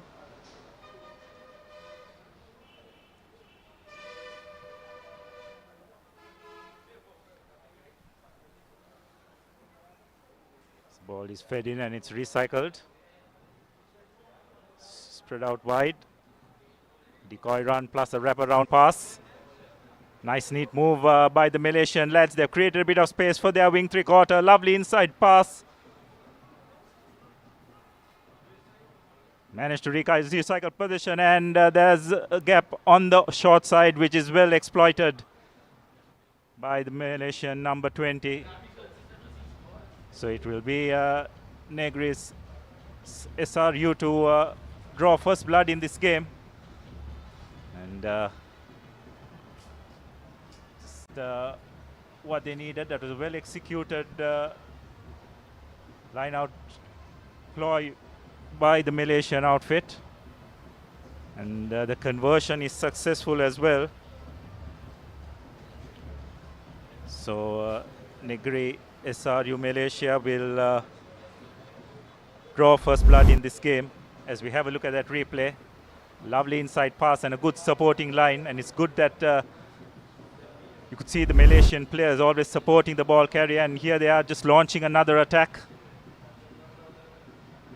It's a bit of a wild pass, but they have managed to retain position, which is the key. The ball is spread out wide. Drawing and passing nicely, but yes, it looks like the Bahrain outfit just seem to be struggling with their defensive patterns as Negri SRU go for their second score. Abdullah, Negri is using the whole width. They are using the whole space and they are passing the ball. But when it comes to Bahrain RFU, even in the previous games, they were not up to that expected standard that we were expecting. Yeah, that's right. If you just go through the score lines of that first session, they've gone down to with the Arthur 50 points to nil in that first session, while Negri from Malaysia have actually managed to pip Sri Sumangala 24-10. So there's obviously a bit of a gulf between both these teams. Yes, definitely, Abdullah. Negri with a bad restart and a free kick awarded to Bahrain RFU. Aniwa going for the quick tap. A bad pass by... Yes, a bit of a wild pass. It was collected before going to touch or not. And it's a forward pass as well, if I am not mistaken. Yeah, that's right. Even if he had been in, yes. Not in touch, it would have been deemed a forward pass. So another good attacking opportunity for the Malaysian outfit. A bit of a wayward throw in, but Bahrain have managed to collect it, so it will be advantage for them. It's managing to just creating a few phases, but the ball is deemed out from that ruck, and it's well pounced on by the Negri number 7. Just takes the ball over and walks over for their third try. Pretty much one-way traffic so far in this first half. Conversion is successful, so the score will be extended to 19 points to nil, but you'd have to probably question that call as well a little bit, because I don't think that the Malaysian player was behind the last foot of the ruck. But nonetheless, the try has been awarded, so the score is 19 points to nil as we approach the last 90 seconds of this first half. Oh, that's a wonderfully executed kickoff. Well collected. Lovely switch pass. This Malaysian outfit, slowly but surely, are hitting their straps. And they go in for their fourth try. courtesy their number 10. So with that, the lead has been further extended. And with the conversion being successful, the score goes on to 26 points to nil. As you can see, number 10, he's playing a very intelligent game so far in this game. Malaysian outfit, they know they can't get them heads on because Bahrain is, in size-wise, they are really big. So they are using their skills, they are moving the ball wide and they are hitting the gaps properly. I think this is how 7 should be played, and it's a good example. Yeah, that's right, Sunil. It's pretty obvious that the Malaysian outfit skill level with regard to 7's rugby is at a much higher level. The understanding of the game, the skills associated with it as well, is much higher compared to the Bahrain outfit as they look to launch another attack. Some lovely running lines and supporting lines as well by this Malaysian outfit. But unfortunately, just cramping them up for a bit of space.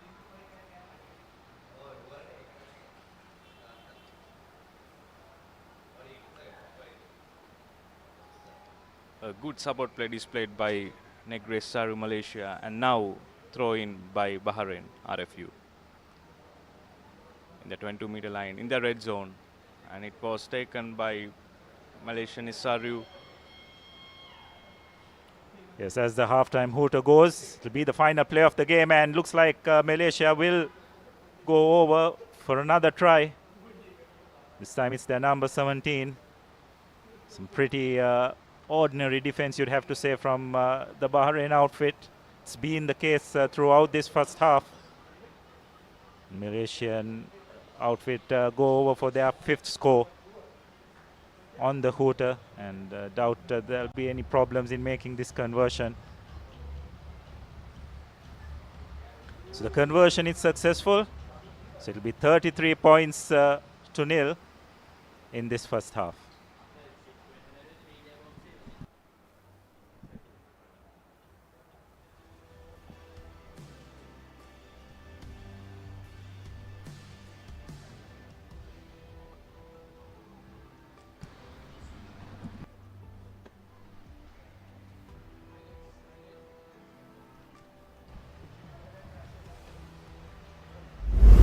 So as the teams take a break, we'll have a look at the highlights of that first half. So this was the first try for Malaysian outfit. Number 20 going over on the short side, identifying a bit of space there. And it was pretty much one-way traffic from that point onwards. Malaysian outfit showing good skill, showing good pace out wide as well. And the Bahrain outfit just didn't have any answer to the onslaught that this Malaysian outfit has possessed. That was the third try, and the number 10 going in for the second score under the post fairly comfortably. And on the stroke of half time, Malaysian wing 3/4 putting the finishing touches to a 3/4 move to extend that lead to 33 points to nil.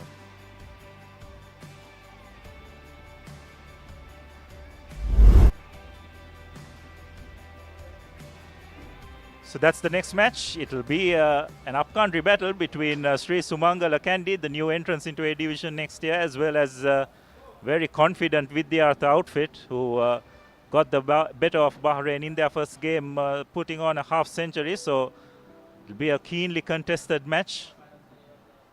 Both teams will be battling for bragging rights, no doubt. But before that, we have one more half rather to complete in what has been pretty much a one-sided affair. Let's see whether this Bahrain outfit will be able to at least put on a few points on the board. Bahrain RFU with a bad restart. Yes, pretty poor kickoff. So it will be a free kick for the Malaysian outfit.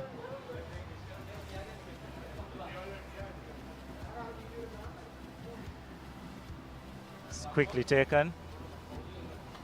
Ball being spread out wide. Cut out pass at both ends, and going into contact, but well recycled. Good basics shown by the Malaysian outfit. The referee has his hand out for offside, but I don't think Malaysia will need that. Negri going over for their sixth try. Courtesy their number 10.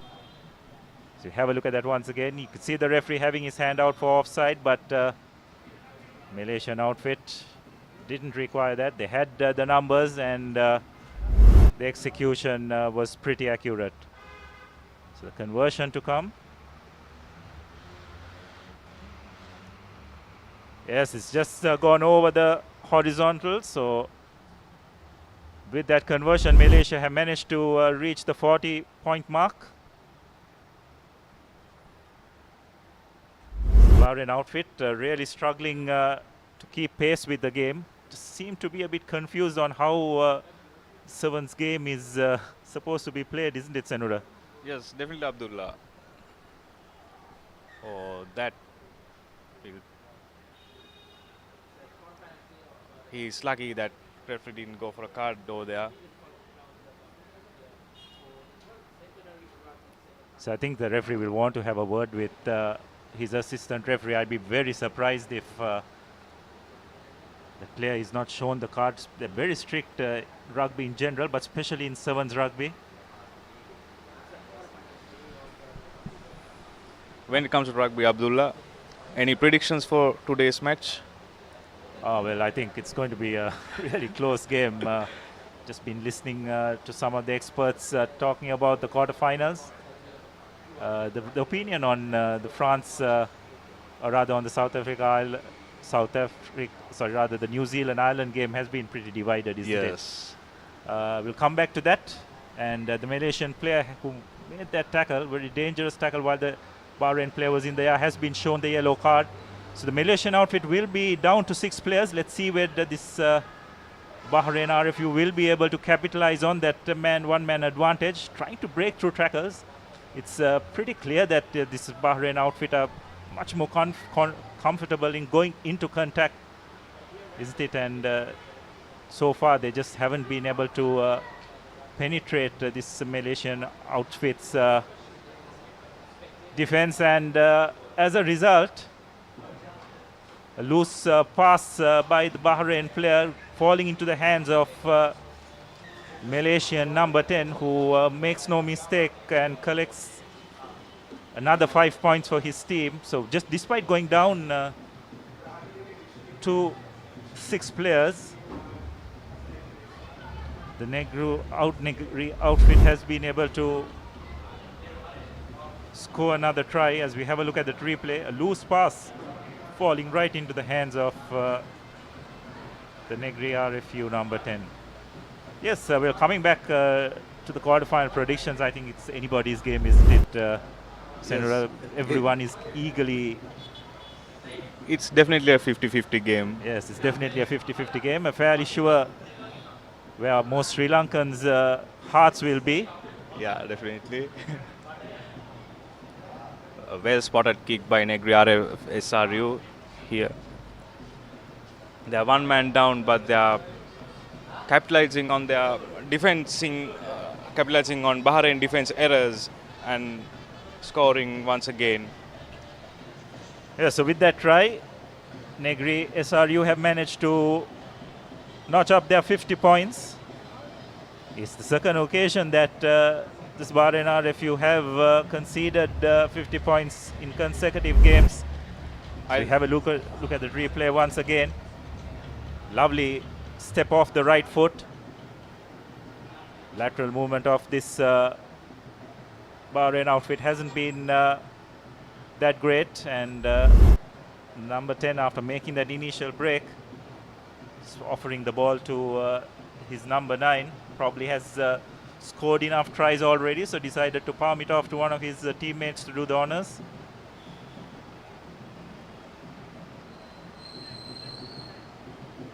Nice hanging kick, covered by Bahrain RFU. An infringement at the breakdown. A nice offload pass there by Bahrain RFU. Abdullah, Bahrain is playing a close game. They are not using the width. They are going into the bodies. Any comments on that? Yes, the only conclusion I can come to is the fact that I don't think they have been exposed to much sevens rugby, isn't it? And also generally their skill level seems to be not at a level that is required to play sevens rugby. So they're doing what they are comfortable in, which is keeping the ball tight, but just not sure that kind of rugby is suited for sevens as the Malaysian outfit try to launch another attack. Bit of a wayward pass, but ball is collected nonetheless by the Malaysian outfit, and it's going to be another score right under the post.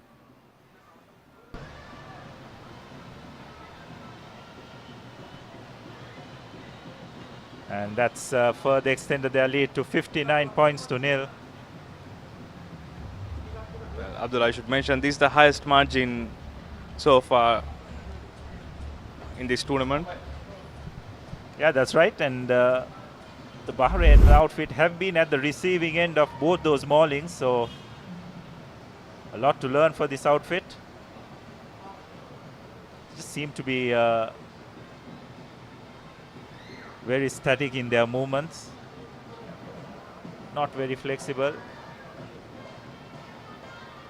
When you have outfits running at pace at you, who are well versed in the sevens format of the game, have to be at your very best. As you can see once again, just going into contact and isolating themselves.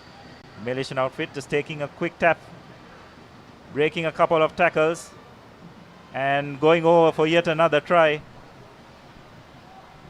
So this is a real mauling that the Bahrain outfit have had to face.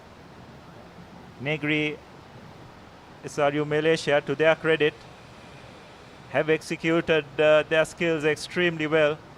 They have been aided though by the Bahrain RFU. And I'm sure the Bahrain outfit will breathe a sigh of relief as the final hooter goes off. Conversion is not successful, but nonetheless a really good outing for Negri RFU. Comfortable victors, 66 points to nil.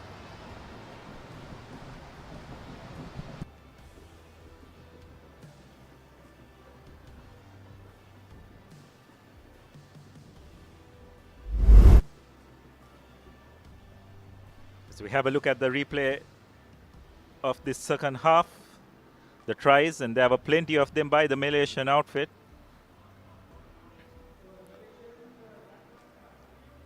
The Bahrain did not help their cause by throwing a few loose passes, which fell in right into the hands of the Malaysian outfit, right under the post. And it was just pretty much one-way traffic throughout this game. Malaysian lads showing some good skills, some good footwork to notch up their second win of this tournament. And as a result, have booked their place in the cup quarters for tomorrow. As we prepare for the next game, it's actually between Sri Sumangala and Vidyartha College. So pretty much a battle of the upcountry. This will be a nail-biting encounter, I'm sure, Abdullah. Yes, Vidyartha notching up a comfortable victory against Bahrain RFU first up, while Sumangala going down to the Malaysian outfit in their first game. But we do know how these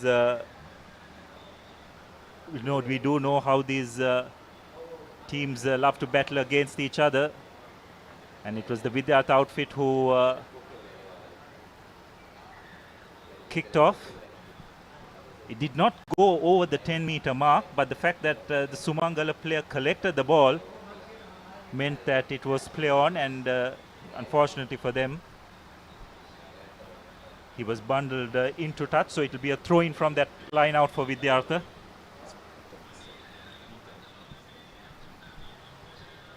Both jerseys look same, Abdullah. A nice clearance from Vidyartha. Vidyartha sending the ball wide. That's a loose pass, but well collected. A good rush defense by Sri Sumangala. Ball secured by Vidyartha.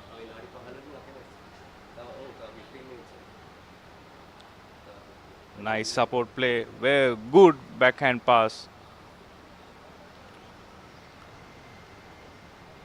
Sri Sumangala defending in the red zone right now.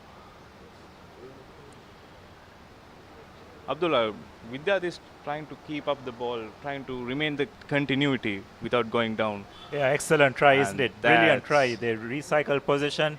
There are some good supporting lines as well. And I don't think you'll see a better try so far in this tournament. You haven't seen a better try in this tournament. Some good structured play by the Vidyartha lads. Recycling possession. Running onto the ball at pace. And eventually, Sri Sumangala, despite making a few tackles, were constantly on the back foot. So it was very hard for them to stop the onslaught. And the conversion not successful, but nonetheless Vidyartha draw first blood in this game.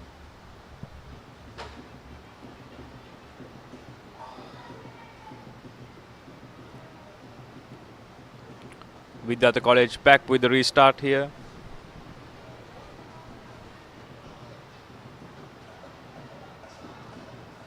A good high kick from Vidyartha College and well collected by Sri Sumangala.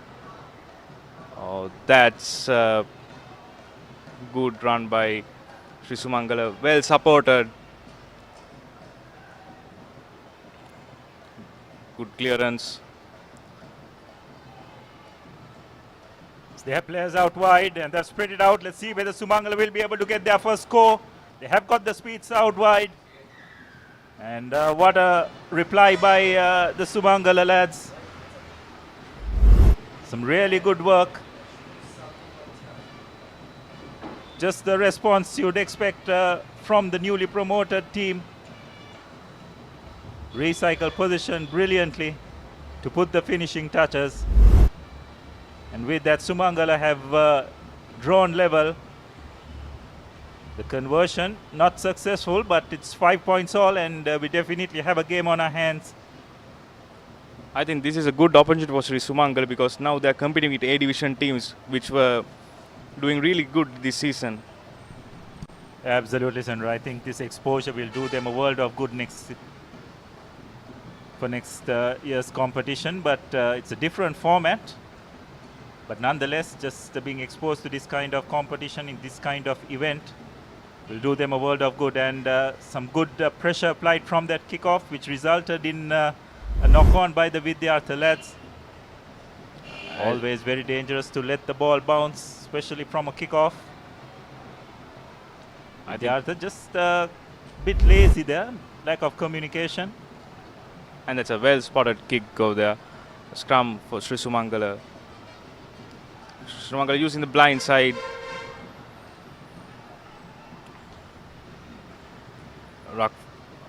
Referee's call is knock-on, and there will be a scrum in favor of Vidyartha College.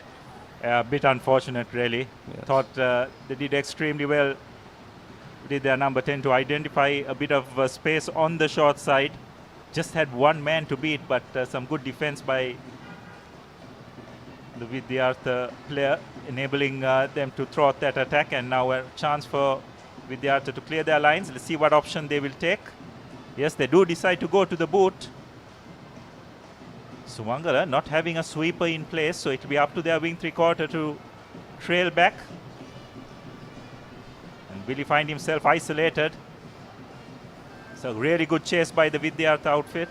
And looks like they have managed to turn position over, but referee has adjudicated that they entered from the side. So bit of a reprieve for Sumangala. They've got to make use of this, and they've taken the quick tap. They managed to get over that first line of defense, but unfortunately losing the ball in contact.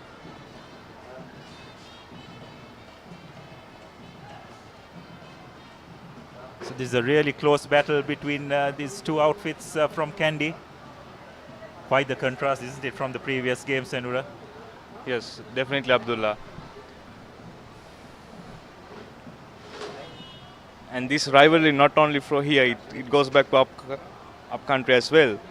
Yeah, absolutely. Bragging rights, definitely. Yes. Know how competitive the Candy schools are with each other. So it's pretty obvious from the proceedings so far. Both teams are not giving an inch. Desperate to get one over the other. And the scoreline pretty much indicates that, as we see Vidyartha trying to launch another attack.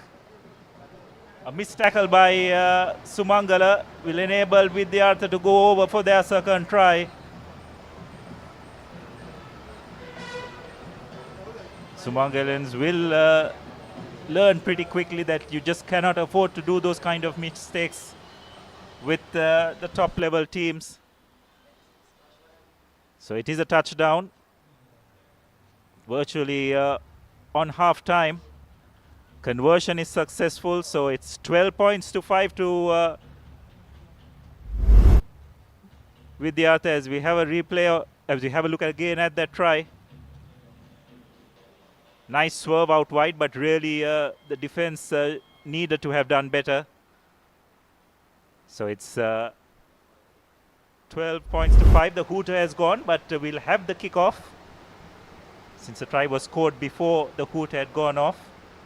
And Vidyartha have pounced on that loose ball. But have they been called back? No, the referee said that it came off Sumangala player's hand. So the try stands. And within those last 30 seconds, this game has been turned on its head. It was 5-all going into the 6th minute. But two quick tries have given Vidyartha the cushion they would have wanted going into half-time. The conversion is successful. So when you go into half-time, it's 19 points to 5.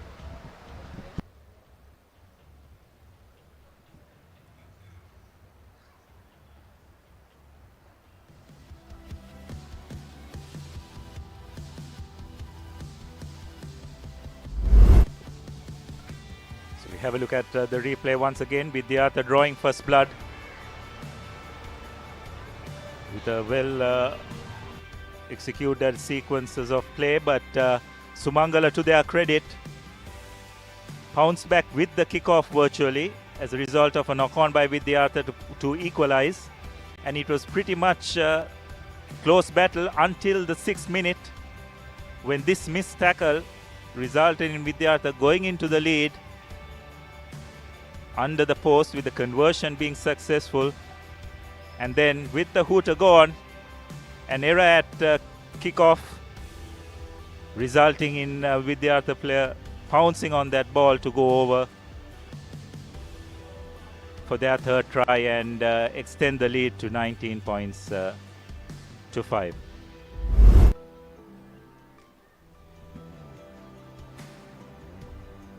So this is the next matchup, DS Senanayaka versus Wesley. Another game that you'd expect to be pretty close, isn't it, Senura? Both these teams a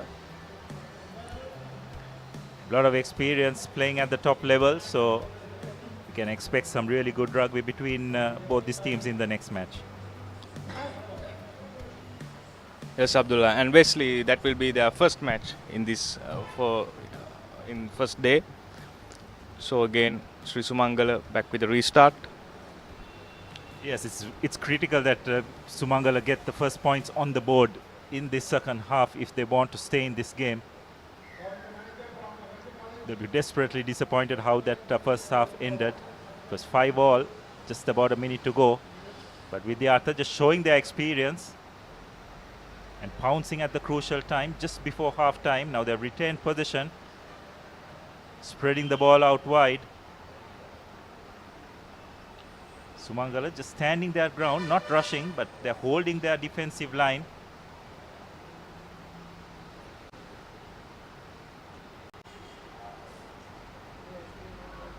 Ball is spread out to the opposite flank.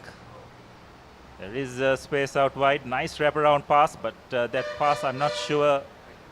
Yes, it was forward. I think Sumangala also probably physically struggling to cope with this Vidyartha outfit. You can just see that physically Vidyartha definitely do have an advantage. So it's important how Sumangala play this game. They've got to keep the ball out wide, avoid going into contact. Yes, Abdullah. And both these teams are blessed with speedsters. I don't know why Sri Sumangala is not using them at this moment. A good offload, but not executed properly. Knock on and scrum in favor of Vidyartha College. Yes, unfortunate. Those are the opportunities which you've got to take at this level. You can also just see the composure between both teams, isn't it? When Vidyartha have the ball in possession, much more calm and collected. They just seem to look up and know exactly what needs to be done. Sumangala, on the other hand, seem a bit frantic when they do have possession, but it's all part of their experience gaining process. They've also got to learn defensively. They've got to come up a bit more. They just can't stand up and let Vidyartha run at them. Oh, a lovely short pass and a lovely angle has opened the avenue for Vidyartha to go over for their fourth try. Vidyartha just running the clock down, eventually scoring the try. So the score will go up to 24 points to 5. Conversion is successful, which means it's been increased to 26. So after a pretty close first 6 minutes, Vidyartha have pulled away in this game. A lovely back of the hand pass and then a lovely short pass. Just shows the variety in this Vidyartha outfits game.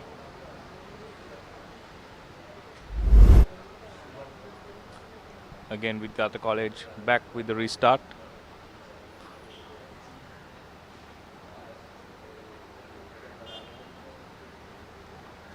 A high kick by Vidyartha, well collected by Sri Sumangala.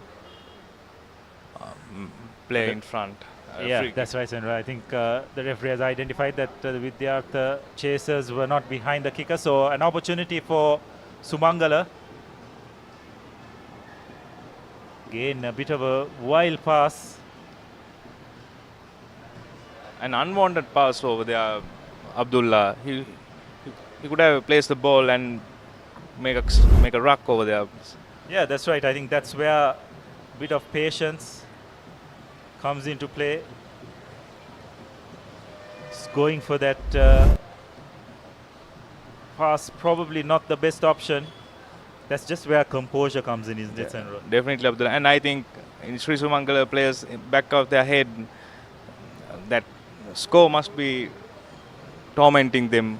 Yeah, that's right. I think they just got to keep their heads as their number 11 goes in for their second try, and that was a brilliantly executed play, wasn't it? We were just talking about using their speed and avoiding contact. Well spotted gap, and yes, and as we have a look at that, the replay of that game, this is just brilliant stuff.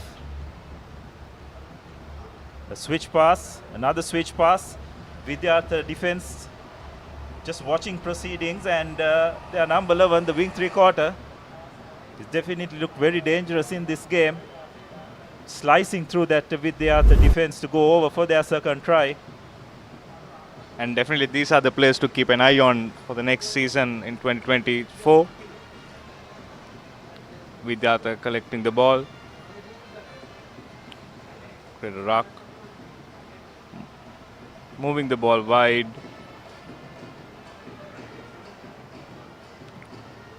Vidyartha College still with the possession inside the red zone.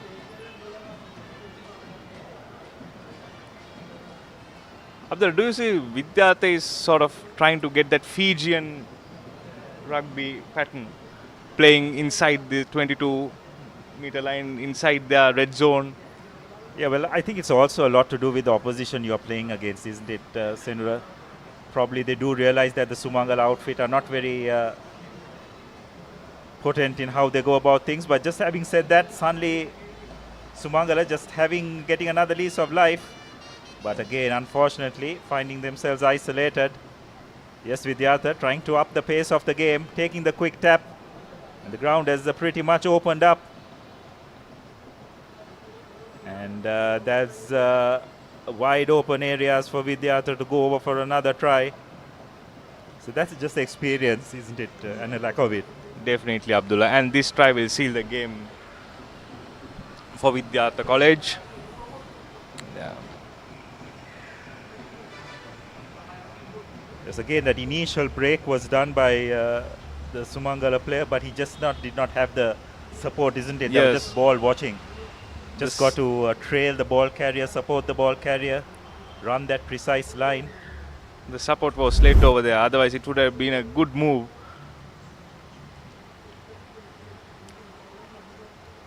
And the Vidyartha outfit just good enough. Drawing the man in and passing to the win-3 for him to score. And they also do know when they need to pounce on an opportunity. All this comes with experience, having played at the top level. Nice. So it's a full time on the clock. It will be one more opportunity for a bit of play, and let's see whether Sumangala will be able to just add a bit of respectability to the score line. But unfortunately, knocking the ball on, and Vidyartha once again pouncing on that loose ball. Will they be able to put the finishing touches? No, they don't. It's a knock on. And as a result, that will be the end of this game. Eventually, Vidyartha, after a pretty close first 6 minutes, running away with this game, 33 points to 12.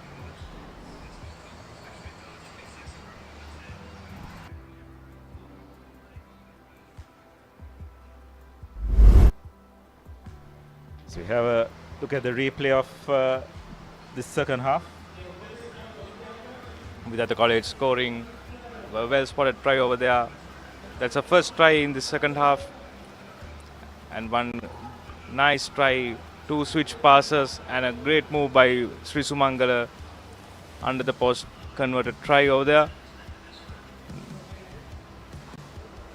Number 12 drawing the player. And a nice try by win-3. This is the match-winning try for Vidyartha College.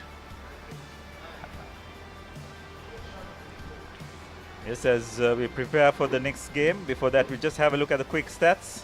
5 tries to 2. Conversions 4 to 1. It was pretty much one-way traffic in that second half. But no doubt that Sri Sumangala lads will definitely have gained a lot of experience from that outing and the other matches that are to come.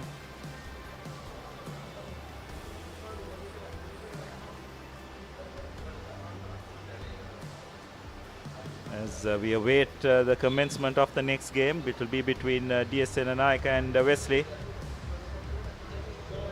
Another game that could very well go down to the wire. You'd have to say DSN Naika probably slight favorites.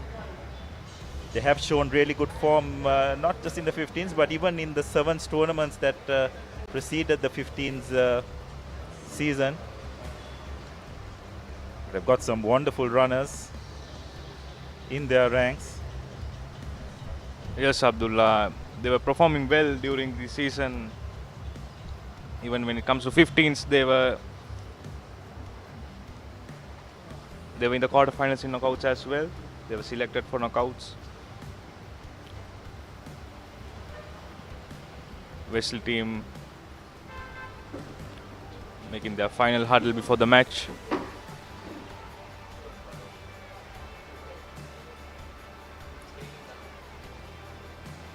DSN Naika in the receiving end.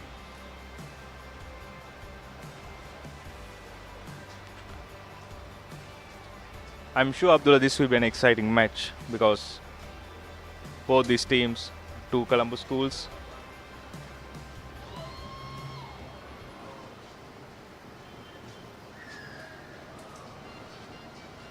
Nice high kick by Wesley College.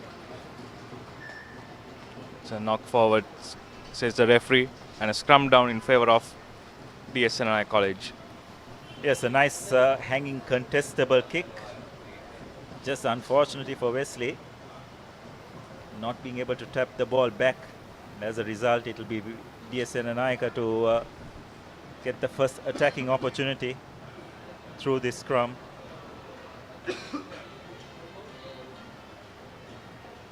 Cleanly collected, ball being passed back. Good defense by Wesley. Skipper trying to go around his opposite man, but really good defensive work. And Abdullah, something I noticed even in the beginning of this game, beginning of the tournament as well, all these 7's players, they are standing and passing. They are not running for the ball. They have to stop, catch the ball, and then start running. I think that will be a real disadvantage for them. That's right. We'll come back to that as we see DSNI launching an attack. Some desperate defense by Wesley, holding DSNI at bay, but they have managed to recycle position and again spreading the ball out wide. It's really good by DSNI. Energy sapping stuff for Wesley to retreat back and to try and defend what this DSNI outfit is trying to throw at them. And that's a beautiful try by number 6 of DSNI College, under the post try. Well spotted. Yes, end-to-end stuff, isn't it? Yes. Sandra, really well executed. It's copybook 7's rugby by DSNI.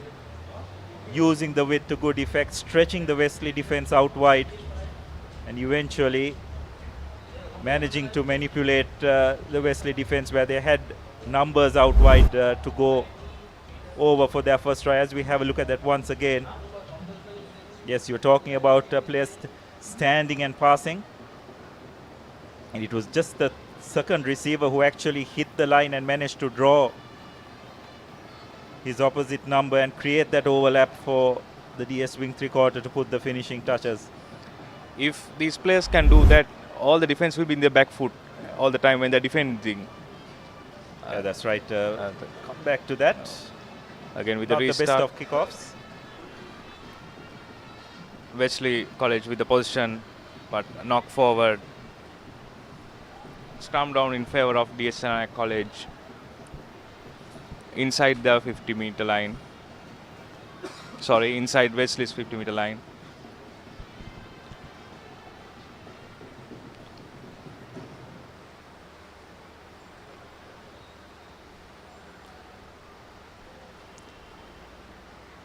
A well-fed ball. Moving the ball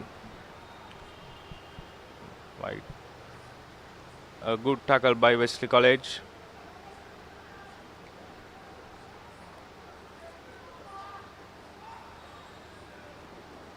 DSNI College using the line, passing a good support play by DSNI College over there. Well supported and it was tackled. Yeah, brilliant stuff by DSNI, but Wesley doing really well to turn possession over. Some desperate defense. See what Wesley can manufacture out of that. Yet they are bogged in their 22. But looks like possession has been turned over, but nonetheless, Abdullah, it's been teamed as a knock-on. That fall over of that win 3, I don't think that's a good fall. I think there's something, yeah, there's an issue over there. He got twisted when he was falling down, Abdullah. Yes, it definitely looked pretty awkward. I hope he's okay. This is the first we've just got to keep in mind that it's hot and humid conditions as well, isn't it? So fatigue could set in as well. Yes, Abdullah. And Wesley, this is their first match of this tournament. So normally when it comes to 7's, first match is always the practice match for everyone to get used to the atmosphere, to get used to sevens. Yeah, and just to get the limbs going, isn't it? Yes, definitely, Abdullah. That's where DSN Naika probably have an advantage. They've already played a game in this tournament.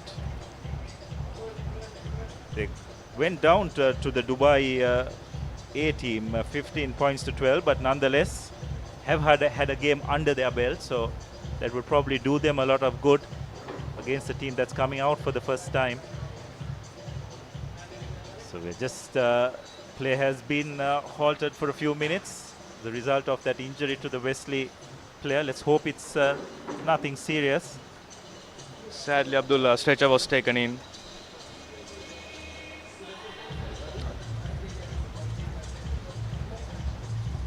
So looks like one of the DS players has been shown a yellow card as well.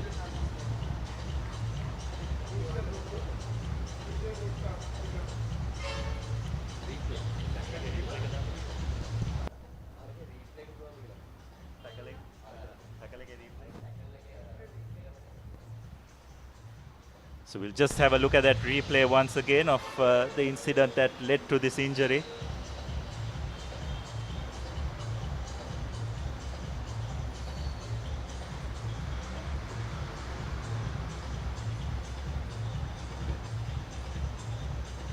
Seems to be a bit serious in nature. As we have a look at that once again, Wesley managed to turn possession over.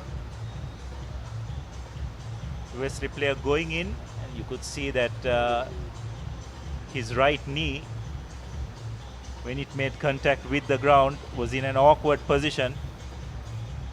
And let's just hope that it's nothing too serious.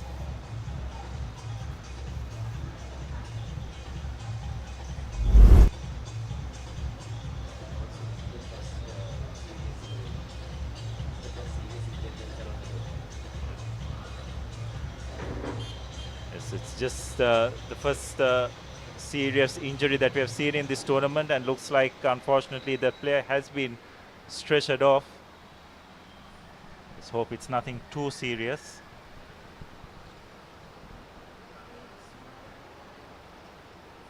Penalty has been awarded, not quite sure for what, but it's a chance for Wesley to now capitalize on this one-man advantage that they have in their favor.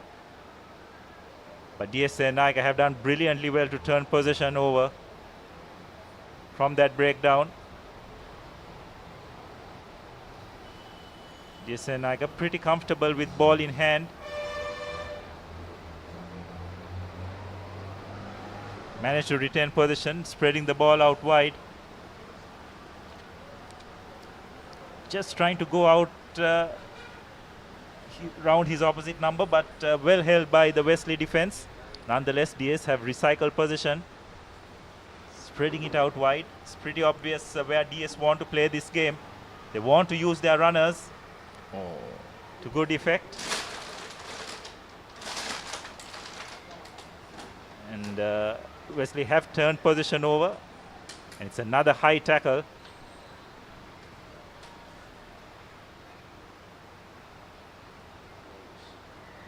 Looks like another Wesley player has gone down, unfortunately.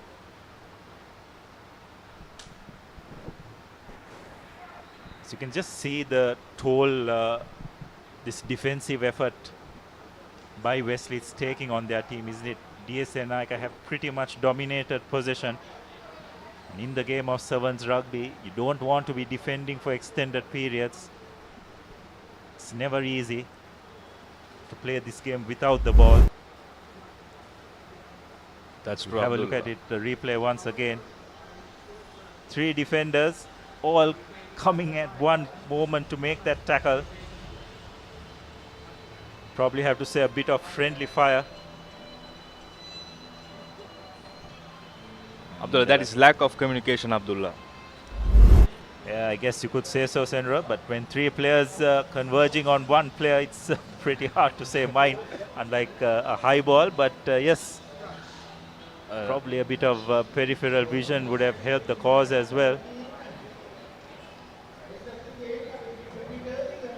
It's like if we go back with what you say, Abdullah, defending in 7's, it's the most hectic thing to do. It's not like 15s. You have a wide area to run, so it's really hard to defend. So Wesley continuously defending all over this first half, and I think that has made a huge impact here. And when it comes to DS Senanayaka, they have always, when they get the position of the ball, they are always able to maintain that position. Yes, a much higher level of skill, isn't it, between both the, if you just compare both these teams. DS Senanayaka seem to be a very well drilled team with good skills, with a lot more natural flair in their game. Yes. And a nice thing to see that the stretcher was not needed for that player to go out, so I think that's a good sign. And I hope he recovers soon for this next season. Wesley College with scrum.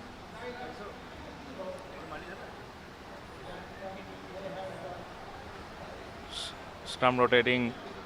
Penalty for DS Senanayaka College. Wesley has outnumbered DS Senanayaka by one player because one player has got a yellow card, but still I think it's offside. Not 10 meters, yes. Yes, but Wesley just haven't been able to make use of that, isn't it? Another chance for DS Senanayaka, and they will use brute force by their number one to plant their second try. Just about 30 seconds to go. So despite being a player down, DS Senanayaka have been good enough to not just deprive Wesley of any points, but to get a score of their own as well. So they will be pretty pleased with this effort. As you see the halftime hooter.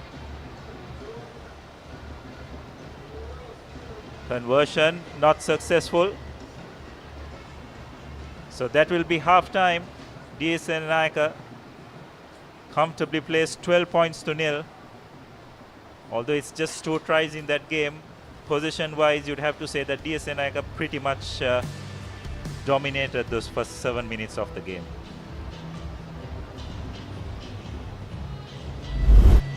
If we go back to the replays, this is the first try of DS Senanayaka College, moving the ball widely and using the win 3 to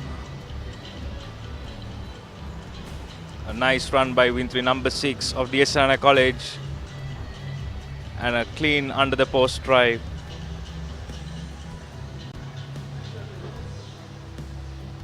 The next try is penalty by number 1, stretches out and scores for DS Senanayaka, giving them a comfortable lead before going to the second half.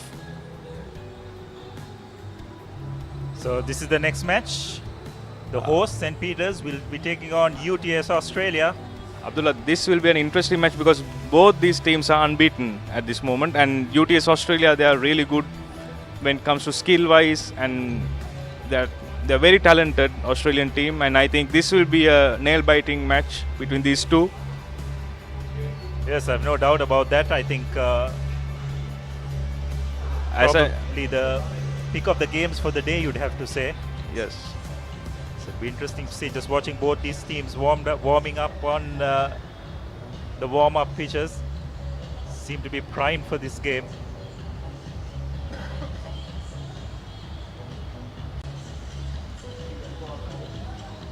And UTS Australian team has outsized St. Peter's team, so they have to use their skill, their talent in the next game. That's up for later, and here we are again back with the restart. DS Senanayaka versus Wesley College. Yes, I think it's just important, Wesley, to try and get some possession their way and just try and retain it. So far they have just turned possession far too easily towards DS, which has not helped their cause. Whenever DS have the ball in their hand, they have a game plan, Abdullah. They play for a plan. A nice deep kick, well collected by Wesley College. Wesley College passing it out well, nice, well spotted gap. A good chip kick, well collected. Oh, that's a knock on by Wesley College. An unforced error over there, Abdullah. A good opportunity. Yeah, well, those are the opportunities you just can't let go, isn't it? I'm not sure whether trying to kick ahead was the best option. Again, there were supporting players for that ball carrier. Would have done well to hold on to the ball or look to pass it rather than kick ahead. again, communication come into the play, Abdullah. It's also decision making, isn't it? Yes, definitely. In 7's rugby, you just got to realize that you just cannot afford to kick position away. DS Senanayaka, the nippy little scrum half, using a bit of space on the blind side, stretching the defense out wide, and now going on the open side, trying to use their wing three quarters and the speedsters. But Wesley, on this occasion, good enough to throw out whatever attack DS is trying to launch. But DS Senanayaka doing really well to recycle position. And again, DS Senanayaka just so comfortable with ball in hand. Recycling position, realigning and launching another attack. It's really stretching this Wesley defense out wide. You can just see how well DS Senanayaka trapped the ball carrier. And DS Senanayaka playing advantage play. Oh, that's really unfortunate. Forward pass after all that hard work. Again, DS Senanayaka just lacking a bit when it, or rather Wesley lacking a bit of composure when they do have possession, not making the correct choices. And again, being forced to make a lot of tackles in this first 3 minutes of the second half. It's bound to take its toll on them. DS Senanayaka have got their full complement of players back. Wesley unable to capitalize on the one-man advantage they had.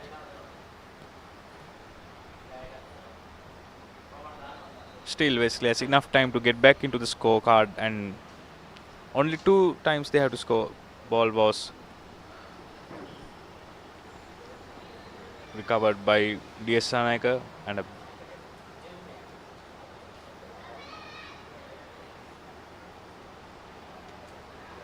yes, well, that was an out hook at the scrum, not something which you see very often in 7's rugby, but some good work by the DS Senanayaka hooker, and probably a bit lackadaisical by the Wesley hooker by his counterpart. So with that loose pass, fortunately for DS Senanayaka, it will touch the Wesley player before going into touch, so it will be a line out throw in for DS Senanayaka.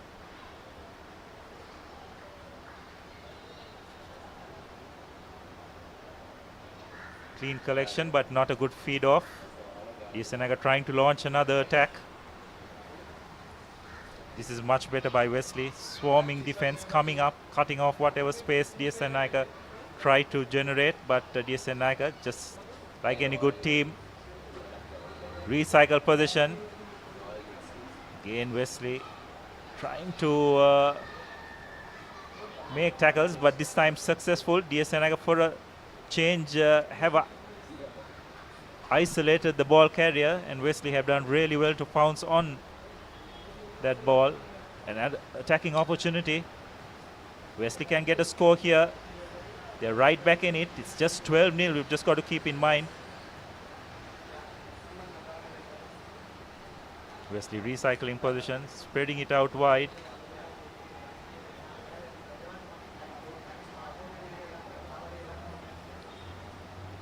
This is good by Wesley. Just got to need to hold on to the ball.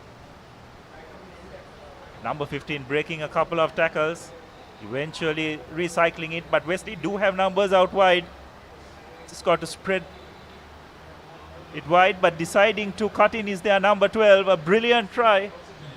And despite all the dominance by DS Senanayaka, Wesley right back in this game.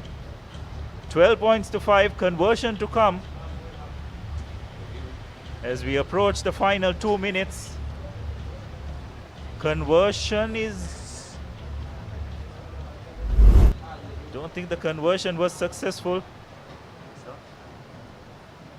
As you can see in the replay, number 12 spotting the gap perfectly and executing it, scoring the under the post try.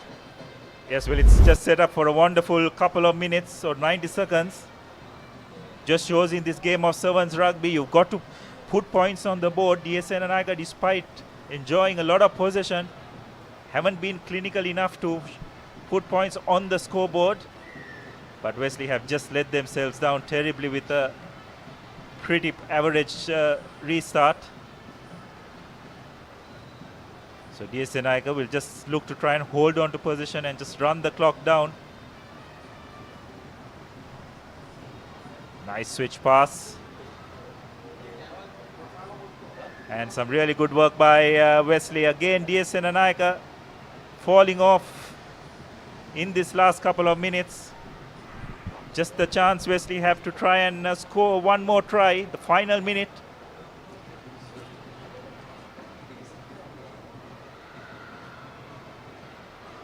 This is really good work by Wesley. Again, it's their number 15. A nice backhand offload over there, Abdullah. And Wesley College working the line, spreading the ball, using the width, and win 3, number 2. Stopping and going, and that's... It is gone over, is the number 2. That's going to be... What a wonderful try and a fight back by Wesley. With the kick to come.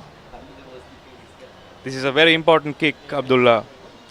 To equalize, and if they do equalize, how they will room that missed conversion under the post. As we have a look at the replay once again. This is brilliant stuff by Wesley.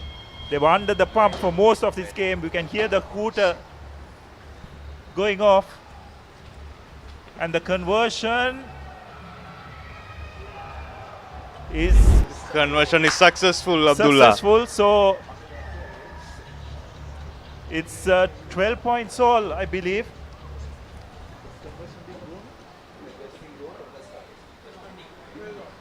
So it's 12 points all, and what a game that has been. Full credit to the Wesley lads.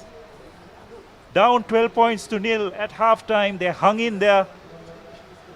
And it just shows in this game of 7's rugby, you do have possession, it's just not enough. You've got to make sure that you put points on the board. And Abdullah, they lost 2 of their starting lineup players due to injuries. And with 2 replacements, as we can see in the replay, number 12 cutting inside, spotting the gap and scoring under the post try. Yes, brilliant stuff. And how Wesley will rue missing this conversion, but on the verge of full time. Some pretty ordinary defense by DSN and Ica, enabling Wesley to go over under the post for their second try, and the conversion was successful. Striking the horizontal bar and going over. So what a game we witnessed. Eventually, DSN Ica Wesley drawing 12 points to nil. Full credit to Wesley, despite being down 12 points to nil, coming back to score 2 tries in that second half and drawing the game. And with that, we have our first draw in this tournament. As we get ready for the next game between the Australian outfit and St. Peter's College. Could very well turn out to be the game of the day.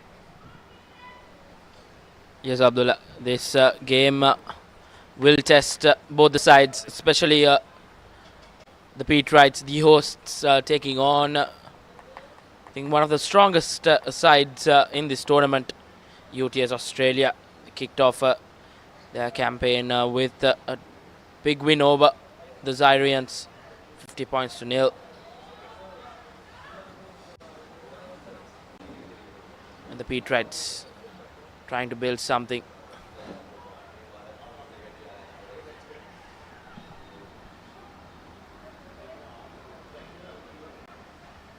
Yes, the Australian outfit on the move is UTS. Spreading the ball out wide.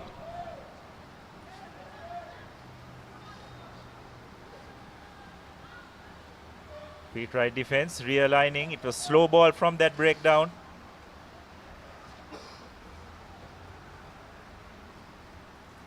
St. Peter's just hanging in there, but Good composure shown by this Australian outfit. And same count you'd have to say St. Peter's, just holding their line.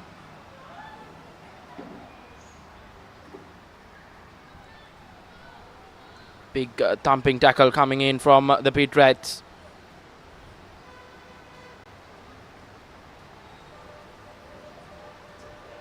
Oh, a lovely dummy. Could this be the first score of the game? Some good cover defense by the Pit Rats, but nonetheless, the Australian outfit retaining possession and spreading the ball out wide for their first try. So despite some really good defensive work by St. Peter's, UTS Australia get first points on the board.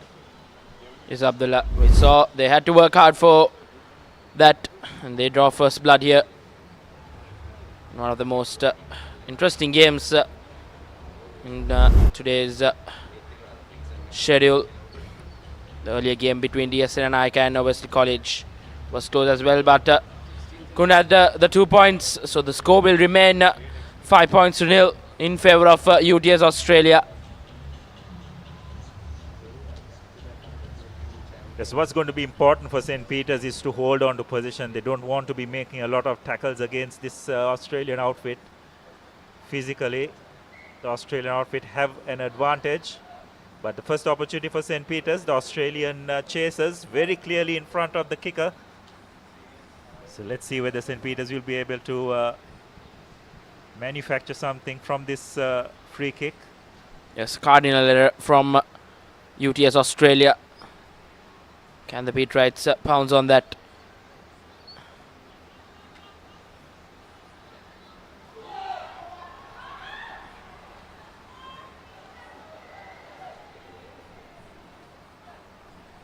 This is good by St. Peter's, taking the quick tap, not letting this Australian team settle down. But unfortunately, not clinical enough at the breakdown. And I don't think that tap was taken properly, so it's a scrum down for the Peterites. So 4 minutes into this game, it's been all action. Two top-class teams going at each other. You don't realize time going by. As you can see, that tap was never taken properly. Right in front of the referee. So this is a good feed by St. Peter's. A big scrum by UTS Australia, but St. Peter's have done really well to retain possession. A wonderful pickup. This is really good by St. Peter's. Just got to get the ball out wide. They have the players. Referee has his hand out for offside. Lovely wraparound pass. Peters have the numbers out wide. Side to cut in. Main thing, they've got to hold on to possession. Really good work by St. Peter's, and they go over for the try. Wonderful bit of skill and composure.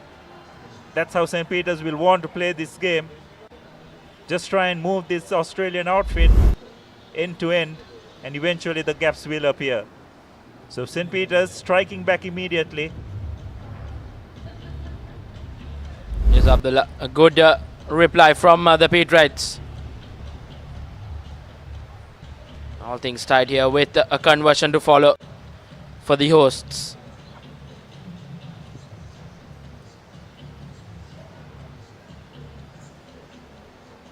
So unfortunately, conversion not successful. So we are locked at 5-all.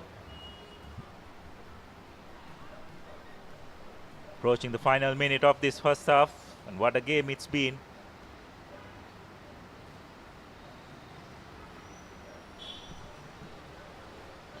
Game being played head-to-head. Hard rugby played between two quality sides. High hanging kick.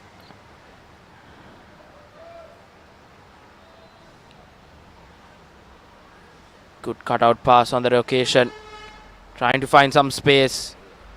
Good defensive tackles coming in from the Pit Rats, and knock forward, says referee Alexander. A scrum in favour of the Peterites. Yes, some desperate defence by the Peterites resulted in that infringement by UTS Australia. So it'll probably be the final play of this first half, and let's see whether St. Peter's can get that all-important score going into half-time. It's got to be a good strike. Australia, UTS putting a lot of pressure at the scrum, but they managed to get the ball out wide quickly. And a slight click ahead. Will Australia be trying to do something?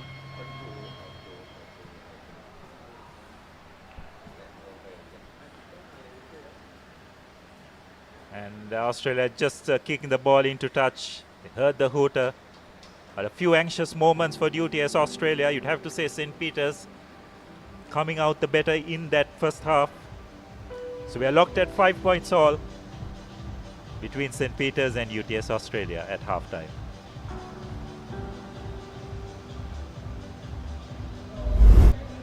This is the first half highlights where UTS Australia drew first blood, and then the Peterites replied in demanding fashion. Dinesh Rana Singh went to touchdown for Peterites' first try, and that was the main thing from that first half between St. Peter's and UTS Australia. And the next game taking place will be Zaira College taking on Thurston College. Another exciting game on our cards. Newly promoted Thurston College will look to mark their presence here at the Centenary International Under-20 Rugby 7's. We will be back after a short commercial break. Stay tuned with the live action from the St. Peter's College grounds, Bambalapitiya.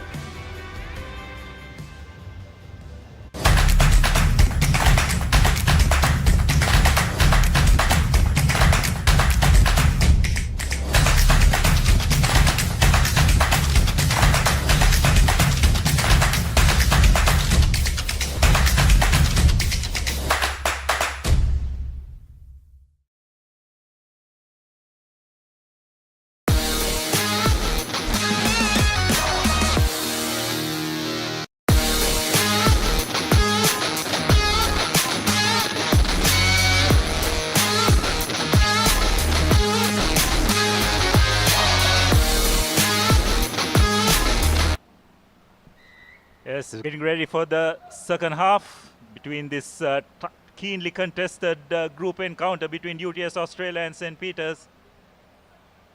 UTS kicking off, St. Peter's collecting and recycling position and getting ready to launch another attack.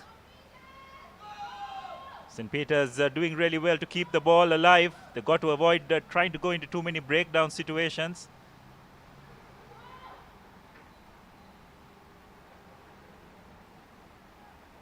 And again, just getting caught in that breakdown, and that's where the UTS team do have an advantage. Got to keep the ball alive. Siding to kick ahead. UTS don't have a sweeper in place. It's brilliantly collected. Will the Peterites be able to go all the way? Unfortunately, just throwing that ball, not sure that was the correct choice. Yes, indeed. Mistake there from the Peterites, but a quick tap taken. It's not sure that was the correct choice. UTS not retreating 10 meters. This is really good work by the Peterites. Keeping the ball alive. They've just got to avoid getting into breakdown situations. And a yellow card being shown as well. So another advantage of St. Peter's for the next couple of minutes at least. Peterites will want to pounce on that. UTS Australia, one man down rather. Miscued the pass on that occasion.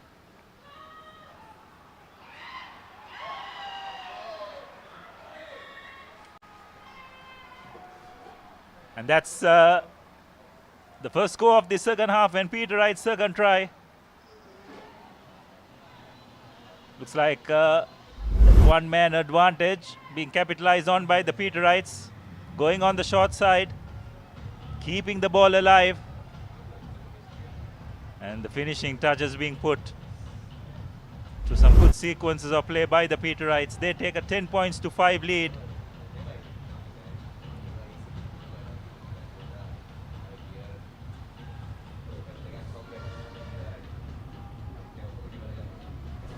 So conversion not successful, but Peter Wrights will be pretty happy to have got that first score in this first half. In the second half rather. 10-5. Got to keep in mind that they'll be down a man as well, so it's important that the Peter Wrights keep that in mind. Try and regain possession from this kickoff.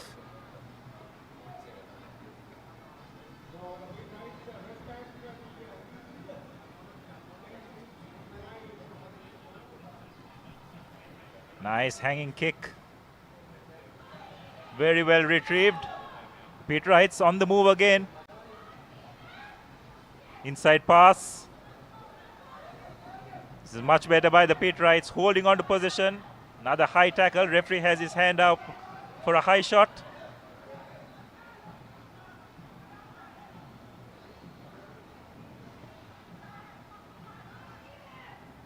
Quick tap taken. Being spread out wide. Lovely switch pass. Couple of tackles broken. And the Peter Wrights go over for their third try. Really good work by the Peter Wrights. Making maximum use of that extra man they have. What the Peter Wrights have done extremely well is they managed to keep the ball alive. Not going to too many breakdowns.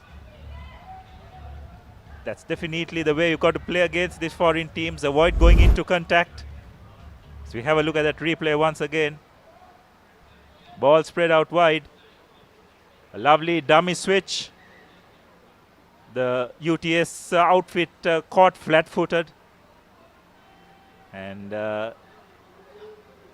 make no mistake to go under the post. Conversion is successful as well. So Peter Wrights 17-5 lead. They have a comfortable 2-goal advantage. Is Abdallah and UTS Australia will be back to their original number. I think the Peter Wrights have taken that one-man down advantage really well. Added the 2 tries. And UTS Australia trying to reply soon. They need to score to get back into this game. As the clock is running down, and once again here goes the Peter Wrights. And running sideways are the Peter Wrights. Beautiful hands, passing it well. Goes the try scorer Dinesh Ranasinghe. Just overcooked it a bit. Yes, not sure that was required. They had UTS on the back foot. Ranasinghe would have done well to hold on to possession. He had the supporting players around him as well. Deciding to go to the boot, but unfortunately the ball trickling over the dead ball line. So it will be a scrum for UTS Australia in their 22.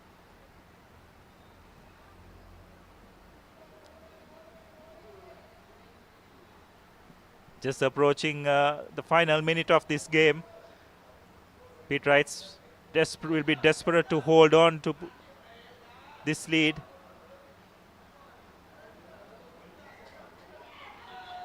Fortunately, knocked on. So that will be pretty much it. Just approaching the final minute. Peter Wrights ahead 17-5. You have to say, Deshan, that the Peter Wrights will be very pleased with this effort. It's pretty obvious that physically the UTS outfit have an advantage, but The double champions for this season have hung in there and taken their opportunities when it has presented themselves. Another opportunity. The hooter has gone. And looks like they'll be going over for another try. That's the fourth try, and eventually a convincing victory for the hosts over UTS Australia. 22 points to 5, conversion to come. But the conversion wouldn't really matter because it's been four tries to 1. And a really convincing victory for the Peterites. Conversion is successful. 24 points to 5. And you can just see the delight in the home crowd. Very pleased with how their team have gone about their work in that game. That's the full-time score, 24 points to 5. Yes, Abdul. I think the Peterites have made justice to the double champions tag. Come on top against very good-looking UTS outfit. This is the highlights from the second half. They were one man down, UTS, and the Peterites really pounced on that. 2 tries, and that one goes through that gap.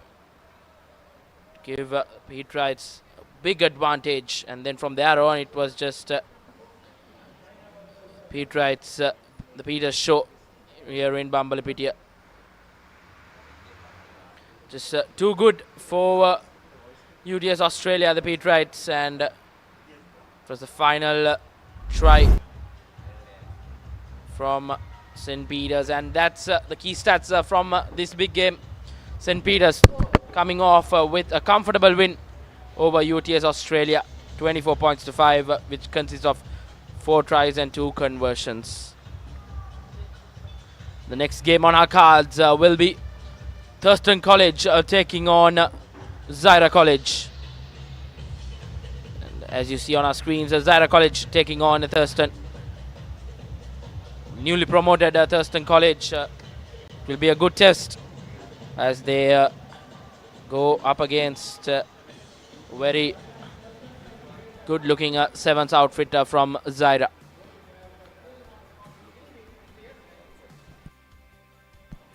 So of course, Rashwan, strong outfits rather, both the teams, but Zaira suffered an unexpected shocker against UTS, who then proved to be one of the strong contenders for this edition. Thurston also coming after a hard-fought loss against hosts St. Peters.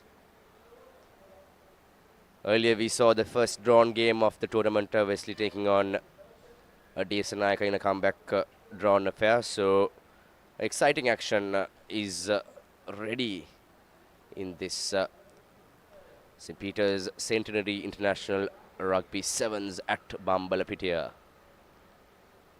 As a very scrappy start in this game. Referee Shankar Bekon, one of the most seasoned campaigners in the Sri Lanka refereeing society, officiating this game. It's scorching hot sunny conditions here at St. Peters College Sports Complex in Bambalapitiya.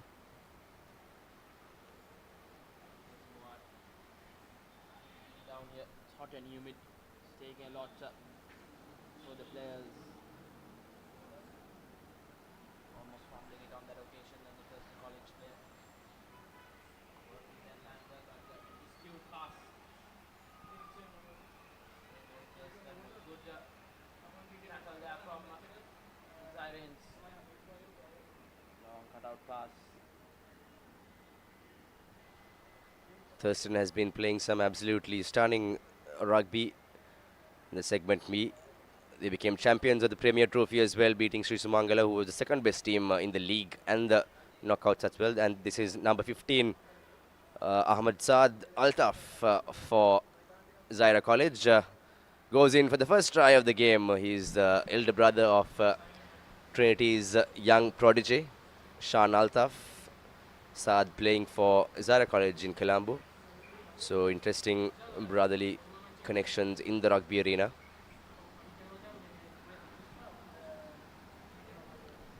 Unsuccessful conversion kick from Zaira. Nevertheless, they lead this game 5-0 against Thurston College. Rashwan, do you know these two teams were once one of the top A Division schools teams in the country in 1998? The school's President's Trophy final was played between these two teams. Zara became champions, but eventually the championship was reversed back to Thurston College due to a technicality issue. So Thurston has become champions of the President's Trophy in 98. So that was the time, the golden era of Thurston rugby, the late 90s and early 2000s. Zaira, of course, celebrating 100 years of rugby next year. They have many more exciting plans in line, according to sources from the Zairians. They are also planning lots of rugby festivities, because 100 years playing rugby is not a small milestone, as Thurston will now go in for an under the post try. This might put them just ahead of Zahira, as referees before awarding the try gives out a yellow card as well. And Zara College had some salt to the wound. They concede a try and a yellow card, so he will be in the sin bin for a couple of minutes. And a good try there. Sprints his way under the post. Thurston College replying fast with while taking the lead 7 points to 5 against Zaira College. Rashwan, the last match win for St. Peter's College is incidentally the first win for a local team against an overseas team in the tournament. So St. Peter's College, the hosts, running away in the second half, with the first half being level at 5-all. Zaira College now with the ball. Yes, Muad, I think that was the game to watch out for today. And the host came out with a comfortable win. I think it was quite a reality check for the side from Australia, that the Papare are here to boss this tournament as well, as they have been bossing the school's rugby season this year. And size-wise, the Australian UTS team, University of Technology Sydney, was I think almost double the size comparatively to the Papare, but the Papare played with so much heart, and it was a gutsy performance to outscore and outfox the heavy and stronger Australian outfit, as Zaira goes under the post. 10-5 with the kick to come. And Zaira College will take back the lead. And the 2 points added as well. Zaira leading this game by just 5 points. Good reply back from Zaira College after that try from Thurston. And Zaira with the one man down, they get that important try back. And Zaira College will be back to their original number. So that will boost confidence and give them more momentum in this game. Approaching the final minute of the first half action, and here goes Thurston College. What a run. Just sprints his way to the touchdown area. And Thurston College, number 14, gets Thurston College their second try under the post. Both teams are replying after conceding a try really well. And a successful conversion kick from Thurston College gives them a 2-point lead over Zaira College. That's the first half. Who goes? Thurston College right back in the game with a lead, with a slender lead of just 2 points.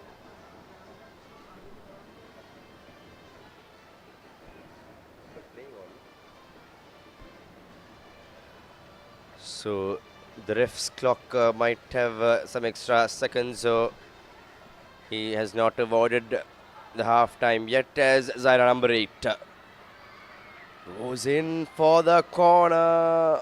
Almost. He scores. That's a try, says. Is the try awarded? Yes, it is. 17 points. And another reply from the Zairians.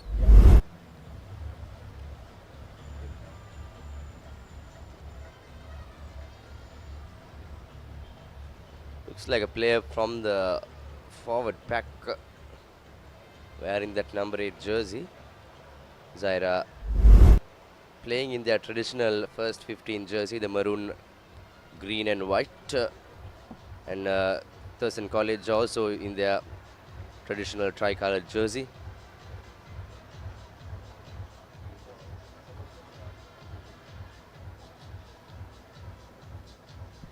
Your half-time confirmation. It's Zaira College 17 scoring 3 tries just at the brink of half-time. The last try was scored, and Thurston at 14.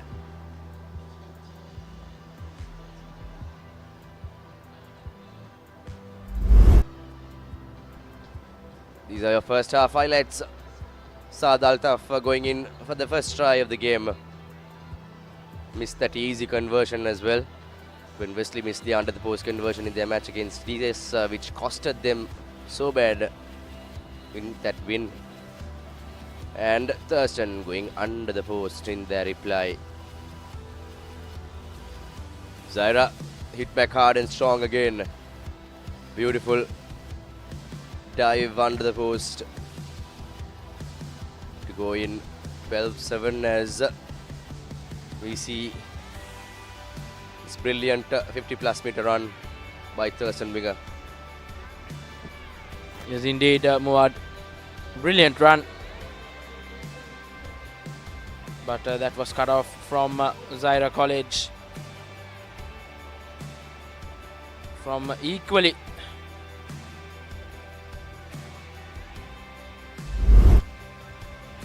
From giving Zaira College that half-time lead. And the next game, Gordon Rugby from Sydney, Australia will take on Dubai College B in our next game in this International Under-20 Rugby 7's 2023.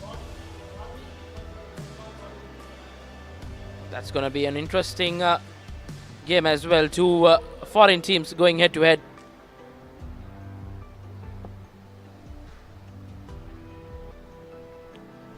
Gordon Rugby missing the likes of Aiden Ekanayaka. Yes, Reshwan, a much anticipated lad who is tipped to be knocking on the doors of the Wallabies national outfit soon in the years, as he's already leading the Australian under-18s and the school's national team. A young prodigy who will be one of the key marked players of Australian rugby's next gen, as you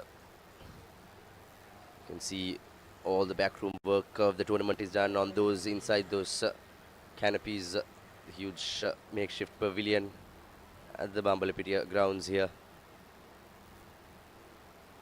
After many years, schools and a 7's international tournament of this caliber is held in Sri Lanka. Back in the days, we used to have Sri Lanka used to have many, especially the Kandy Sports Club used to organize one of the best rugby 7's, including Sri Lankan schools as well as international teams from all over Asia and the Pacific joining in. So it's great to see international action back again here in the island nation, where rugby crazy fans will always be there to support their teams. So I think the island nation, a very passionate country for rugby.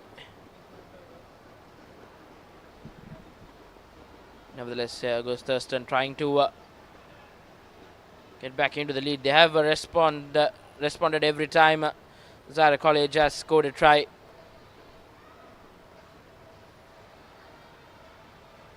Working that ball, passing it from side to side, trying to find some space. Again taken down by the Zaire defense. Here goes speedster from Thurston College. Beats two defenders, and he goes down for the third try in this game, and will take that lead 19 points to 17 with the conversion to follow. Under the post conversion, he will be expected to get the 2 points, and yes, he will. Yes, Ashwan, this is the third under the post try for Thurston, so this is some interesting affair for the Thurstonites, because they have got all their conversions right, and those valuable 2-pointers matter very much when it comes to the last few moments of the game. Yes, Muad, I think those 2 points always the crucial ones when it comes to games like this.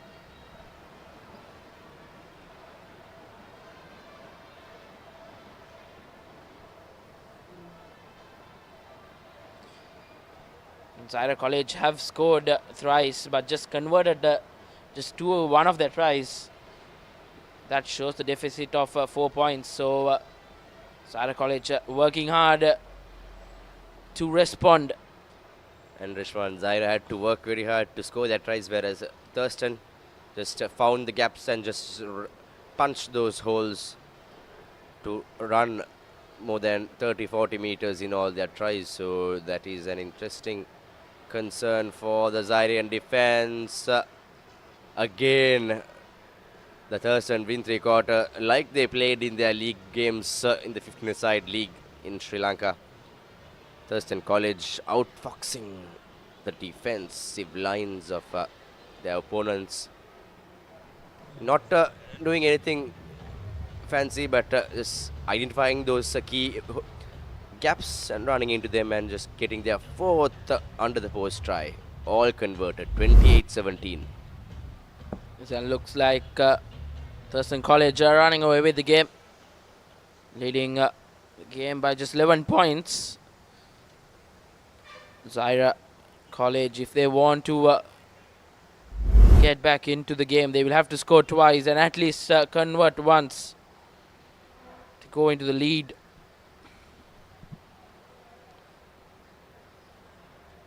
Approaching the final 2 minutes in this game.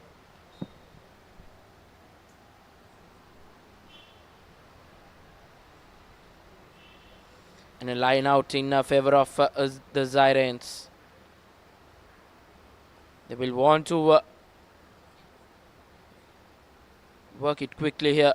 They're running out of time. If you are in the vicinity in Colombo or its suburbs, drop by the St. Peter's College grounds here in Bambalapitiya. This is an absolutely wonderful occasion to witness exciting, fast, open rugby. It's a beautiful, sunny day. It's a pretty harsh, scorching sunny conditions for the players, but nonetheless, after a while here in Colombo, skies are clear and the game is up and about. As we can see, great ground conditions for some fast, open rugby, as Thurston College is currently running away with this game. 4 tries, all converted, 28-17.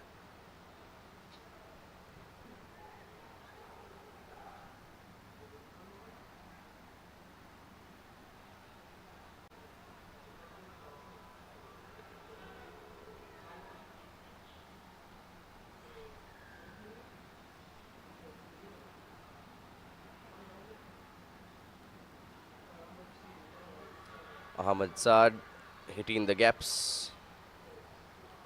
Caught midway. Drops the ball forward as well. So seems like even though Zahira scores, they have to score back-to-back 2 tries. Referee Abekon stops the clock as we are inching towards the last 40 to 50 seconds of the game. St. Peter's College Under 20 International Centenary Rugby 7's organized in celebration of St. Peter's College celebrating 100 years of excellence in education. They have been playing the game of rugby for 92 years. One of the first 4 schools to start the oval ball game in Sri Lanka. Yes, they have been dominating force in the school's arena. Pete writes, and nevertheless, here goes the Thurston College trying to close out this game. Knock forward by Thurston. That will be a scrum in favour of Zahra College.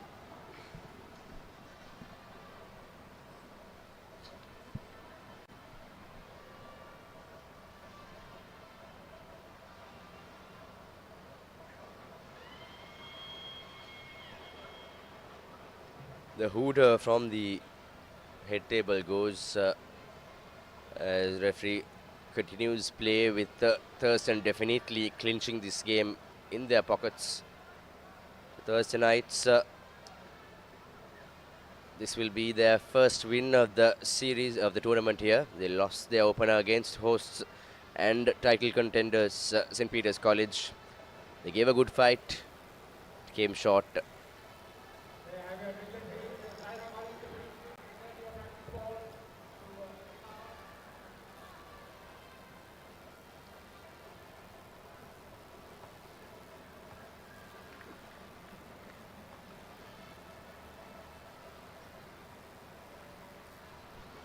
No, that's full time. Thurston College coming out with a convincing win over Zahra College, 28 points to 17. That's your full time confirmation. Thurston College showing what they are made of. Newly promoted side to the A division.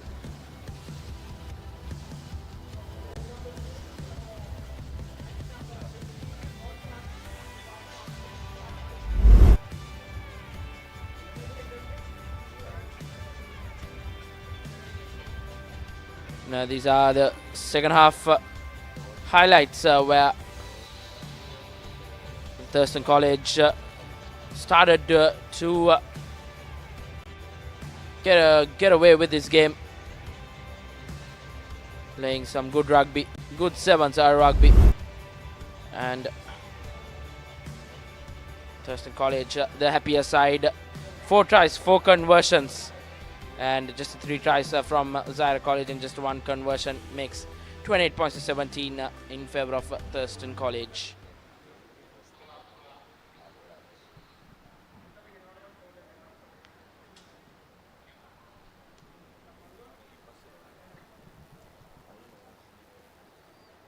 The next game live on www.thepapare.com is Gordon Rugby taking on Dubai College B. God Rugby kicked off things, and they are in. Also, Reshwan, our audience fans can catch the live action on our Facebook page as well and YouTube on our streams. So, Dialog channel number 126.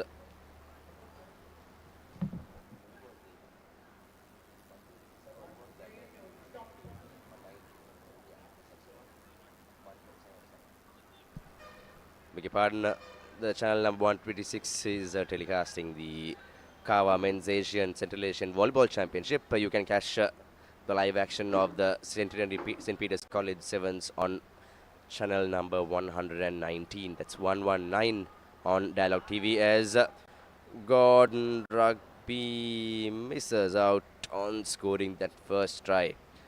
They're coming in as the favorite team here against Dubai College B.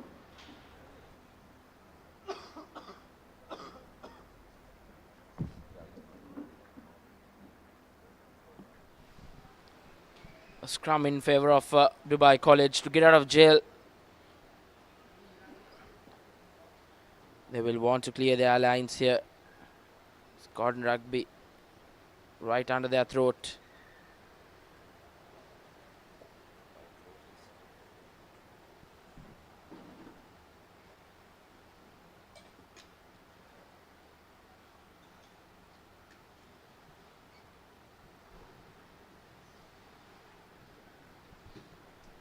Scrum to feed in by Dubai Rugby. Good boot to the ball.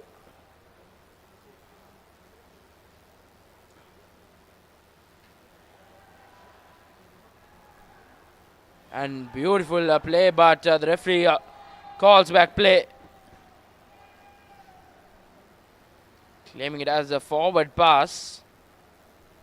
Rishwan, watching these, especially the Gordon Rugby and the Dubai College teams, our local schoolboys might be interested in the hairstyles of these two teams. Unfortunately, where here in our country we have certain very strict restrictions on the hair protocol. So, nonetheless, Gordon Rugby and Dubai College are yet to trouble the scorers. It's at 0-all. Yes, more as you said, strict. It's more the culture from the two countries. Nevertheless, a scrum in favor of Dubai College. And a messy one there. Gordon Rugby have turn over the ball.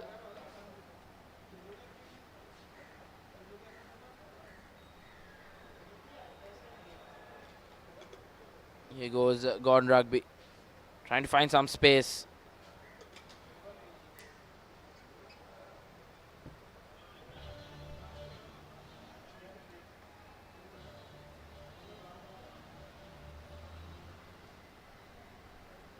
Big fence off from the number 8 from Gordon Rugby. Working the line. He's Gordon Rugby. Beautiful offload pass from the number 4.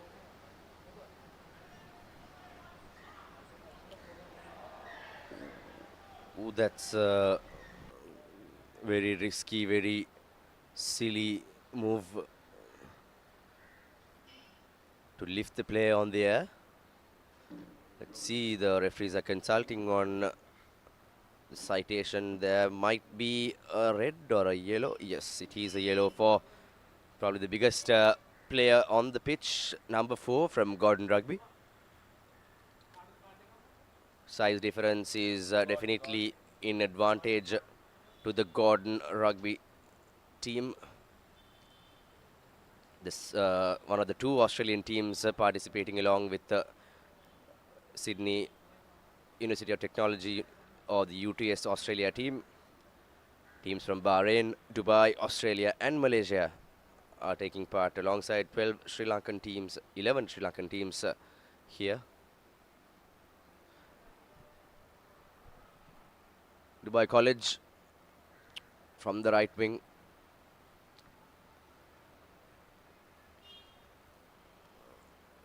Dubai College now play some enterprising rugby. They pass the ball end to end, but the last pass not just fine in the hands of the win 3/4.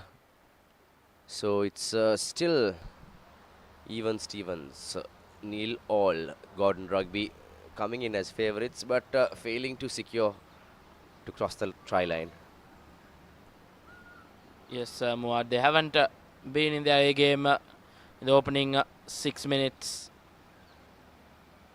Concerning signs for them as the Clock is approaching the first half.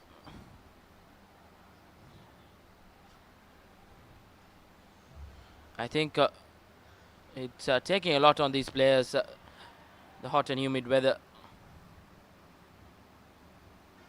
They were playing their first games, they were right on song, and now just showing some glimpse of fatigue and tiredness. Of course, this is a very unexpected scorching sunny conditions, Reshwan, after, like we said earlier, after many weeks, Colombo is experiencing clear skies and sun is up compared to the pouring rains in the past few weeks, which made many grounds and playing conditions inundated. If you may remember, when the schools rugby knockouts tournament was going on, it was also during the middle of back-to-back rainy conditions. And this is the game right before the evening short break. There'll be a slight break after this with another 3 matches coming up for the end before the end of day 1, as the hooter goes out from the head table. Dubai College clear their lines with Gordon Rugby back in collection. There was no sweeper at the back for Gordon, with an advantage for Dubai College, who might finally have a chance to cross the lines before half-time. Bahrain RFU will take on Sri Sumangala next after the break, with Negri SRU Malaysia taking on Vidyarth, and the final game will be Dubai College A team taking on Wesley College Colombo. Exciting games lined up for you, and if you're in the vicinity, you should make a visit down here to Bambalapitiya, because we are into the business end of today's day 1 of this 7's tournament, and that's half time, and I think this is the first game where both teams haven't got on the score sheet in the first half. It's almost all the games. I mean, all the games was some team scored on the trot of half time. So there were drawn scores where St. Peter's versus UTS Australia game where it was 5-all at half time, but it's the first time that none of the teams have failed to put on scores at half time.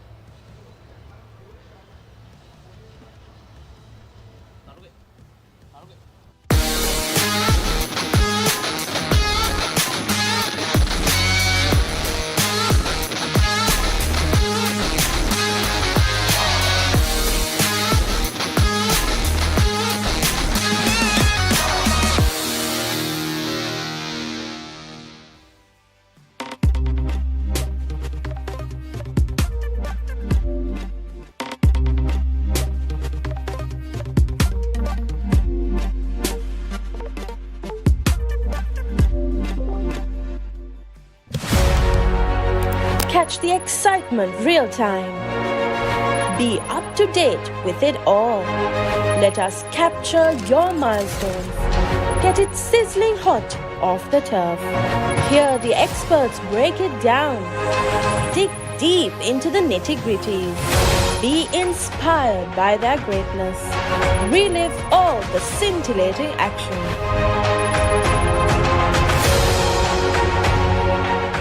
Season 1 Danuma. Season 2 Charitavaliya. Season 1 Danuma.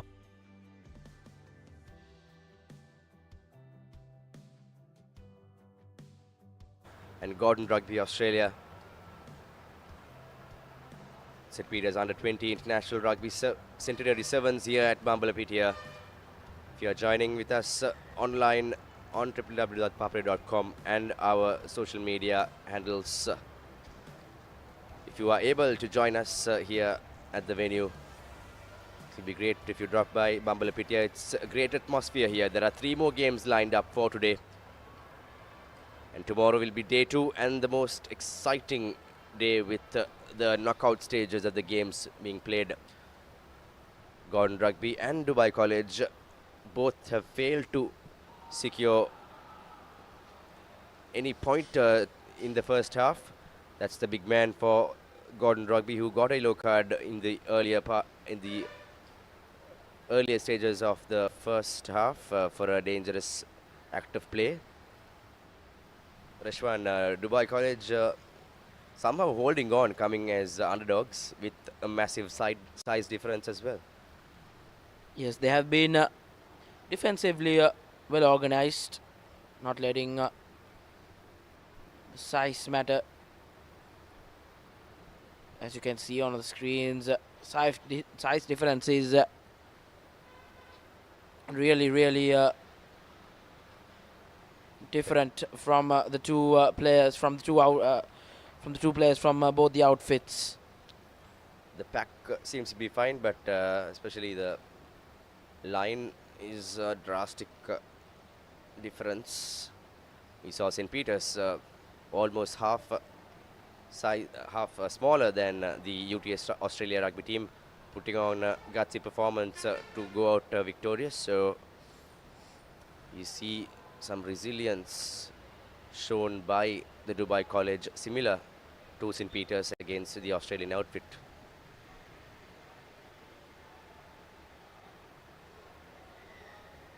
That's back-to-back infringements, line offside, and high tackles committed by Gordon Rugby. These are just unwanted silly errors by the Gordon Rugby lads. They are not using that advantage they have with them in terms of size, but Dubai College proving that in rugby there is there's no matter with size. They just play a tactical game without conceding any scores, but they have to somehow put on some points on board to salvage some pride here in their first game. Their second game, beg your pardon, their A-team, Dubai College A-team will play the second game later in the evening in the last encounter for today between Wesley. Approaching 10-minute mark, both teams yet to get on the scoreboard.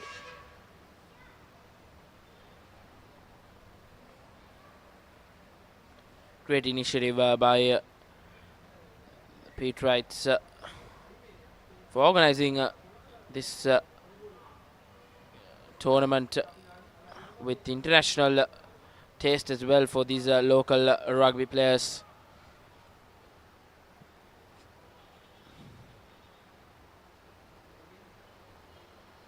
And also the dates, I think, have been locked in with clear forward thinking, especially with the weather forecast. I'm pretty sure has been looked very well, as we are having a beautiful sunny conditions here in Bambalapitiya after many weeks. Another yellow card shown to Gordon Rugby. So this is no, it's yes, it is for Gordon Rugby.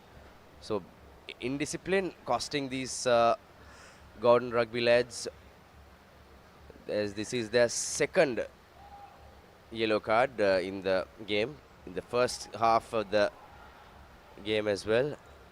The biggest player on the pitch went in for the yellow, and finally a score is on the board, on the cards, and that goes to Dubai College B team, who has put immense and tremendous gutsy performance today against the much favoured Gordon Rugby outfit. Yes, and Gordon Rugby goes one man down, and Dubai College comes up with a try with the conversion to follow, I think Dubai College will be happy, and they add the 2 points as well. So adding more misery to Gordon Rugby. They are one man down, and they are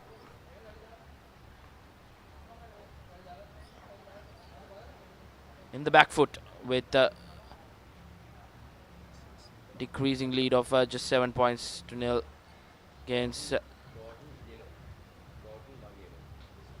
Here goes Gordon Rugby, and he just goes through the defense. The big number 2.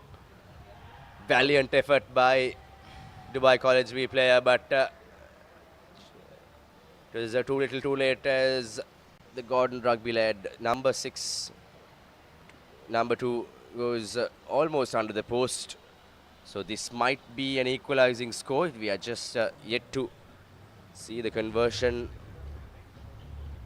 Lots of conversions were missed. Easy conversions were missed today under the post. Let's see. Gordon Rugby number 10 puts it over, makes it equal. And we might just see the second drawn game of day 1. And the first drawn game was between Wesley and DS Nanayaka. DS leading 12-0 and Wesley coming back to equal. The score is 12-all. That was after the lunch. So this game, what do we have in offer? Comeback by Gordon Rugby to equalize. Dubai Rugby must be frustrated with that try. After so much of hard work, Dubai got into the points and got the lead.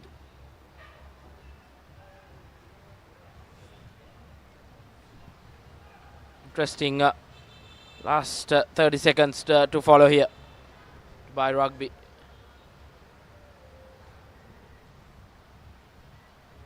Gordon Rugby back to their original number.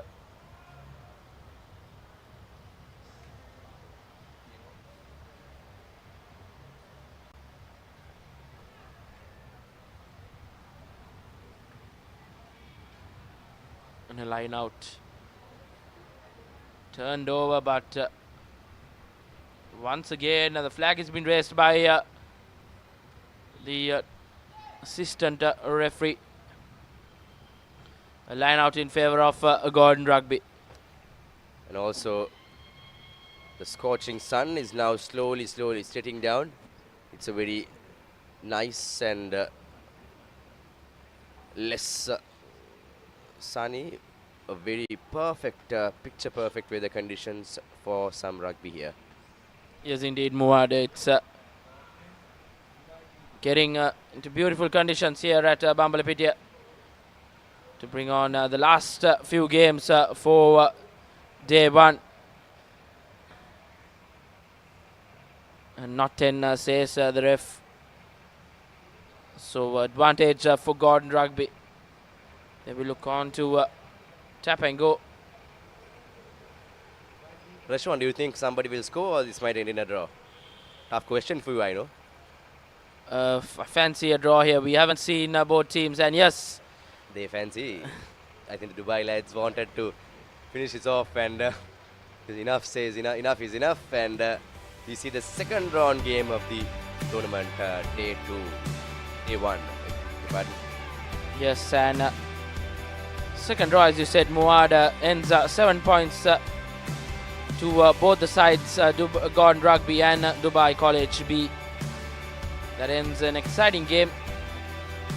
Good game from both the sides, defensively showing their class, and this was the highlights from that second half, where Dubai College drew first blood, and then Gordon Rugby replied with that comeback try. A big run from the big man from Gordon Rugby. Just had enough legs to get to the try line.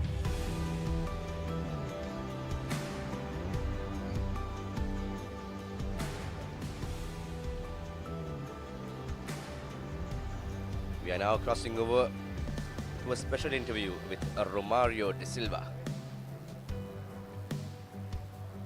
Hello and welcome. We have got Justin with us from Dubai College. Justin, welcome to Sri Lanka, and tell us a bit about how it has been here in Sri Lanka and for how long you have been here and how the prep has been for this tournament.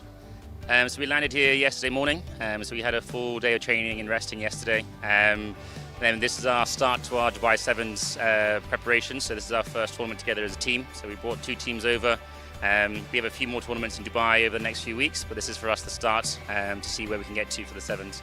We're here for a whole week, so we have the tournament this weekend, and then we're playing 2 more schools on Tuesday and Thursday, and then back to Dubai. So exciting week, lots of rugby, lots of competition. Yeah, so excited to be here. All right, great. Lots of competition. And can you tell us a bit about your under-18 team back in Dubai, how they are preparing for the tournaments ahead? Yeah, so we have we train as a school, so we have a big group of boys. We came over 25 boys, so we all train together twice a week, and then from there we have this tournament, 2 more tournaments to come, and then hopefully first week of December will be our sort of our main aim for the team. So yeah, this is the start to test the fitness and see if the pre-season's worked, and then from there we go on. Yes, indeed, and we hope that all the players hold on and push through this heat here in Sri Lanka. Can you tell us a bit about what you all expect from the competition and how the level of competition here in Sri Lanka has been? Yeah, so far very good. We've had 2 competitive games, so we're looking forward to that. We're playing Gordon's from Australia next. That'll be a nice change for the boys. And we're here to have as many games and competitive games as possible. So the tougher the better. And hopefully we'll meet someone in the finals and we'll go from there. All right, great. Thank you very much, Justin. Thank you for your time, and we wish you all the best with the rest of the competition. Thank you very Thanks. much. Cheers. Thank you very much, Mario. And we have few matches coming up, and the next match after the break is Bahrain RFU versus Sri Sumangala College. A very exciting affair. Sumangala, strong team from Kandy. Bahrain RFU still made to record a win in this Centenary Rugby 7's organized by St. Peter's College. Do stay tuned with the Papare.com. We'll come back after this break. There's a slight break for some snacks here, and join us up next in the next game. Stay tuned.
in a World Cup period where you have to be at your best for 5 of the 7 games, because sometimes you potentially don't play 1 or 2 games, but you have to be at your best for that 8-week period, and there's an encompassing amount of media, family, and like there's just this pressure, and the pressure has been on for 4 years, but in that 8-week period the pressure is intensely on you.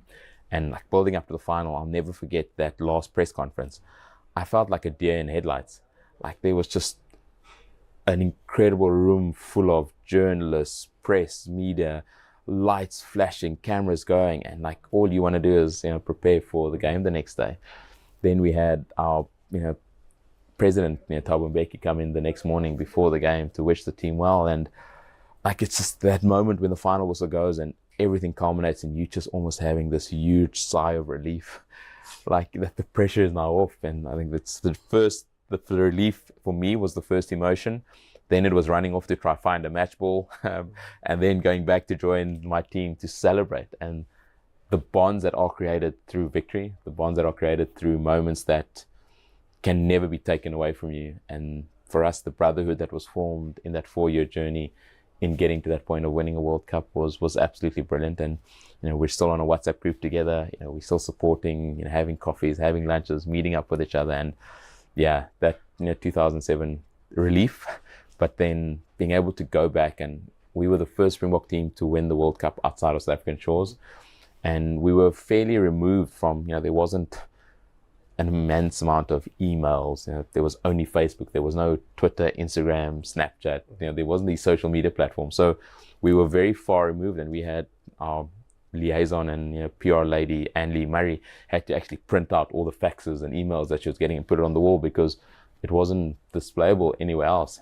And it's only on going back to South Africa and just seeing the impact that it had. I mean, for me, I was one of those kids on the streets in Johannesburg with a trophy parade and waving at my heroes, and I was being inspired. But then for us to go back and arrive at Oratamba International and just, I think there were 20, 30,000 people on arrival back to South Africa.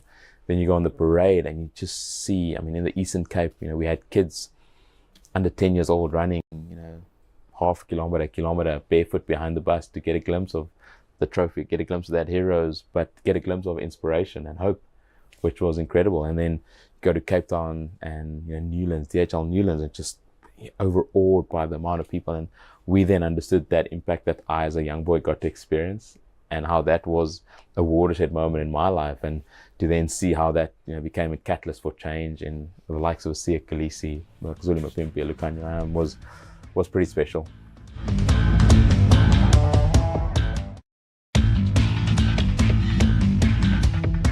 First ever game was for the under 14 G side at King. It was like A, B, C, D, E, F, G, 7th.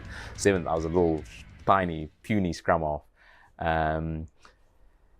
And yes, you're instilled with a dream and an inspiration to one day do the same. And I gave you the stat of how few people actually then go on to do it. I started off playing for the Golden Lions.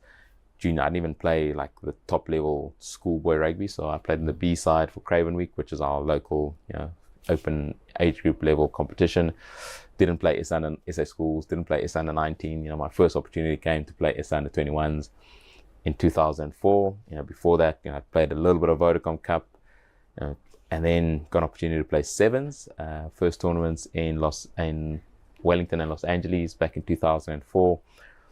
Played Vodacom Cup, played SA under 21s, and had never played Super Rugby before. Played a couple of games of Currie Cup, and then Jake White calls me up to participate in the home leg of the Tri-Nations back in 2004, where Maurice Joubert scored 3 tries against the All Blacks. South Africa won against Australia in Durban the following week. And as a young boy, there's a tradition in South African rugby where if you haven't got capped yet and made your debut, you have to wear your blazer over your shoulder.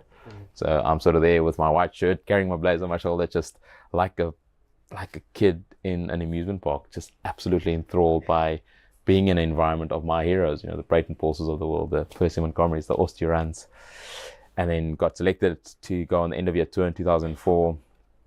Maurice Joubert and Devet Barry as a centre pairing were phenomenal in 2004. And me being centre at that stage, it was pretty tough to knock the door down, but I'd never played Super Rugby before. So there was this educating moment of Jake White letting me sort of stand in line with the likes of Percy Montgomery, Brayton, Morris, and learning the ropes, learning what it takes to be a Springbok, and not being in the first game against Wales, and then missing out on the second game against Ireland, where we then lost the opportunity to win a Grand Slam by a very untowards quick tap by Ronan Nagara when John Smith had been told that he can speak to his team quickly, but to then get selected on the bench, and it's funny how things work out, but I'd flown my family over for the England game just because it was at Twickenham, the home of rugby. So I didn't even think I'd be playing. I was like, oh, I'm probably going to be 5 weeks on the holding the tackle bags for this tour.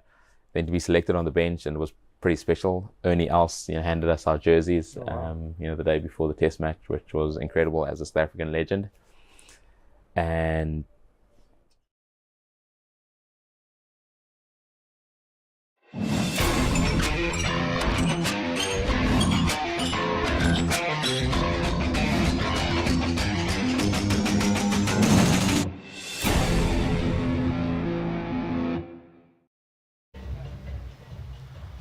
Welcome back to the St. Peter's Centenary 7's as we enter the final phase of this first day of pool play.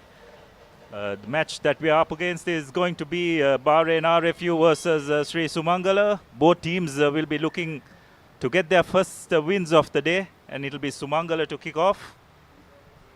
They go deep, safely collected by Bahrain RFU. Looking to spread the ball, going a bit lateral. Bumping off the first tackle, and looks like Bahrain will be going over for their first score of the day. Just the start they would have wanted. Got whitewashed in the first couple of games, but this occasion they go over for their first try, and they'll be pretty pleased about that. That's excellent try, Abdullah. Working the ball to the corner, and Winthree went to the touchdown, and it's a converted try. beg your pardon, converted kick. Yes, as we have a look at the replay once again. Not the best of defensive efforts by Sri Sumangala, but nonetheless, Bahrain will be pretty pleased that they've got the first score for the day, let alone this game. Compared to all the matches, this is the first time I seen Bahrain using the width of the ground. Bahrain with the restart, spotted nicely, well collected by Sumangala, working the line.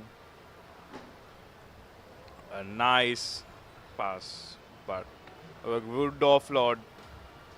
And Sri Sumangala answering back to Bahrain within just a couple of seconds, and under the post try for Sri Sumangala. Yeah, brilliant work by Sumangala. Just the response they would have wanted. A good run down the left flank by their wing three-quarter. Number 11 has been outstanding throughout this first day of play, and then some good supporting lines inside.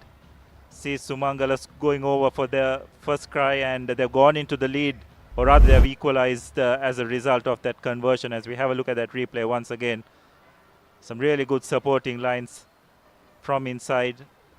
The Bahrain defense just not drifting across to thwart that attack, and as a result we are back on even keel. It's 7-all. Sri Sumangala back with a good high hanging kick. Sri Sumangala regained position, and with this opening gap, Sri Sumangala scoring again under the post.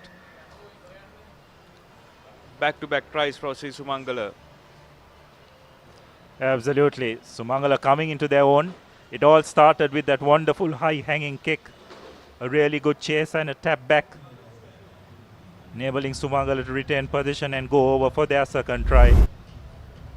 So we have a look at that once again. Really good pressure from that kick being applied. It was step back, and Sumangala using their pace to their advantage on that occasion, going over for their second try. Tried it once again, but not successful, as there was a knock-on. What I've noticed is the smallest lad in Sri Sumangala is always charging for the kick. That's something exciting to see. As well, I don't think they have many tall lads compared to the Bahrain team in their ranks, so they're using speed to try and get there first. Bahrain to feed the ball into the scrum. Good pressure by Sumangala, resulting in that knock-on, so they managed to turn position over.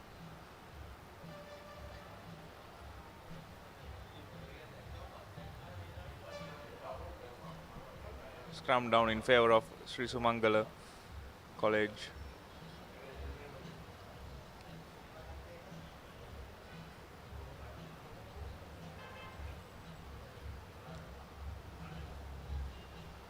Let's see what Sri Sumangala have in their pockets. They are inside the opposition's 50-meter line. A lovely switch pass. Some really good supporting lines, and they've spread it out wide. Wonderfully worked try by Sumangala. After conceding their first try, they've really got their act together and have executed some wonderful offensive plays to extend their lead. Now 19 points to 7 ahead.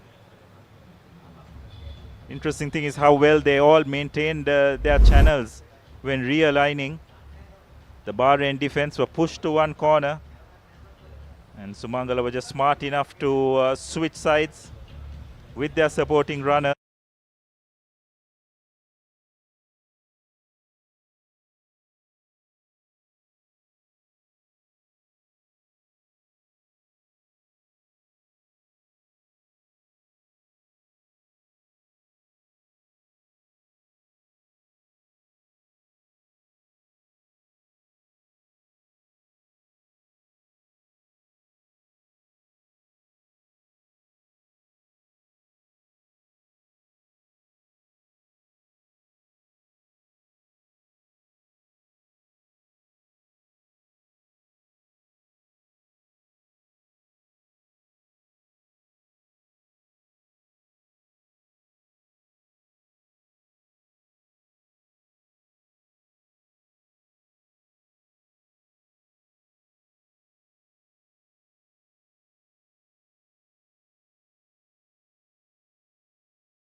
Managed to recycle position, send it out wide. Bahrain using their physicality to good advantage, and their big number 14 looks like will go in for their second try on the stroke of half-time. So this is a much improved performance by Bahrain RFU after conceding 50 points in their first two games. They are hanging in there, conversion to come. It's half-time now. With this conversion to further narrow the lead, but unfortunately the conversion is not successful. So the score will remain 19 points to 12 in favor of Sri Sumangala at half-time.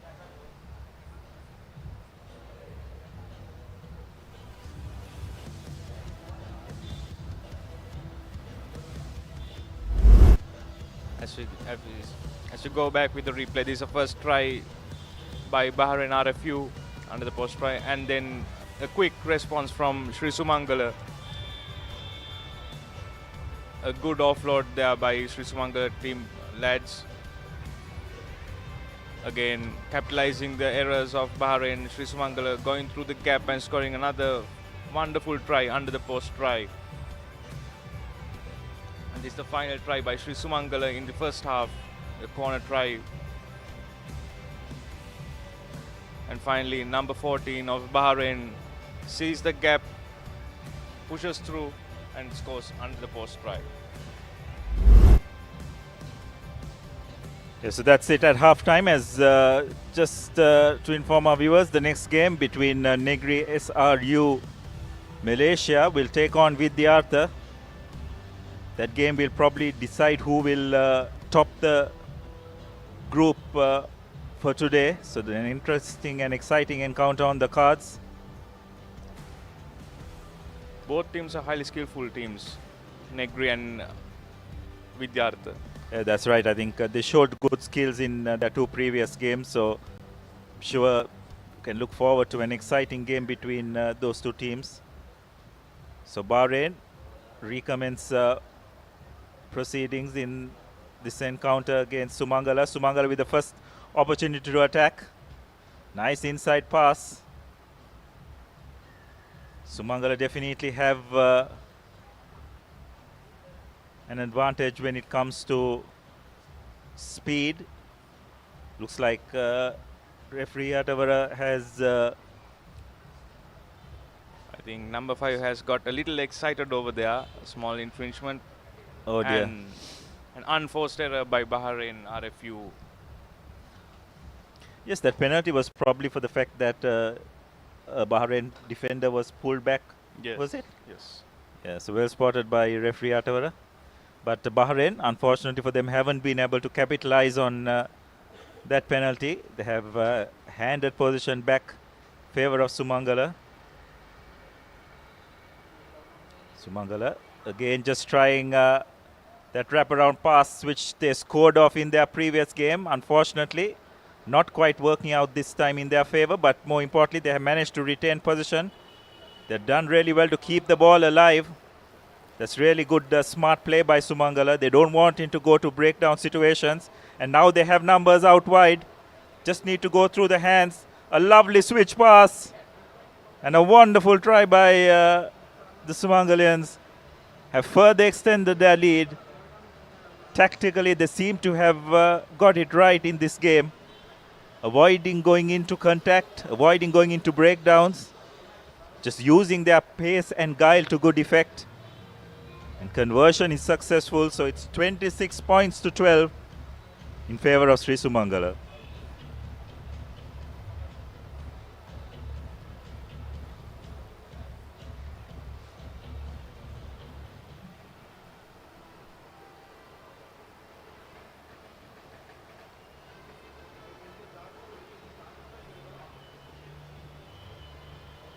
Sumangala this time deciding to go a bit deep. Safely collected by the Bahrain number 23. And they have done really well to turn position over at that breakdown. They have got the numbers out wide. They have got the speed as well. And it should be another comfortable score for Sumangala. That try will really please them because they managed to do some really good work at the breakdown, which has resulted in that try. With that, they further extended that lead. Conversion is successful, so it's 33 points to 12 with 4 minutes to go. So it looks like Bahrain RFU will end up at the bottom of this group. But both these teams, nonetheless, will probably be playing for the bowl in tomorrow's knockout phase.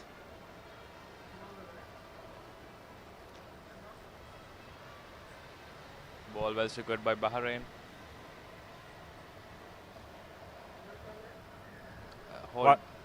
Once again, really good work by Sumangala at the breakdown. It's just the exposure they are getting at this level is immeasurable. And again, it's their wing three-quarter just having too much speed against his opposite number to go for another try. So this is once again turning out to be a real rout for the Bahrain outfit. Just unable to withstand this onslaught.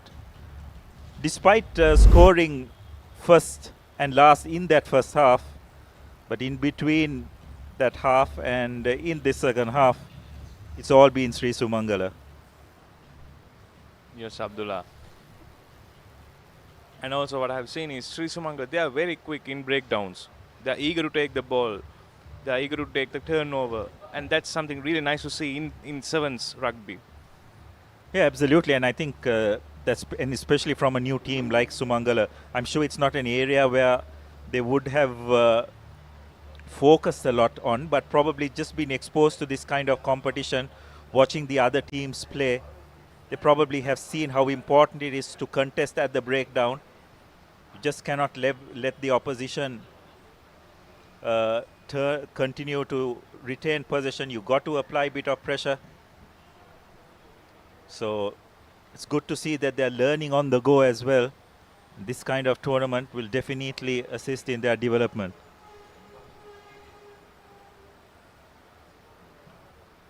Bahrain going for the quick tap. Referee gives a penalty for the man in front infringement. Oh, that won't be nice. Referee might go to the pocket. Yes. Yes, very correctly so. A lazy hand coming in there. So Bahrain with the man advantage. Let's see if they can make use of the extra man that they will have for the next couple of minutes. So again, the Sumangala player guilty of not rolling away. So another penalty for Bahrain. Look to get at least one more score before the conclusion of this game, just to add a little bit of respectability to the scoreline. And Bahrain has one man advantage as well. They should capitalize on that and they should score.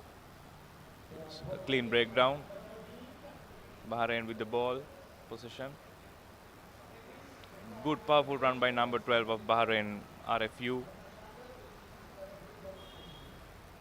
Bahrain going to contact. Ball secured by Bahrain. Good thumping tackle by Sri Sumangala over there.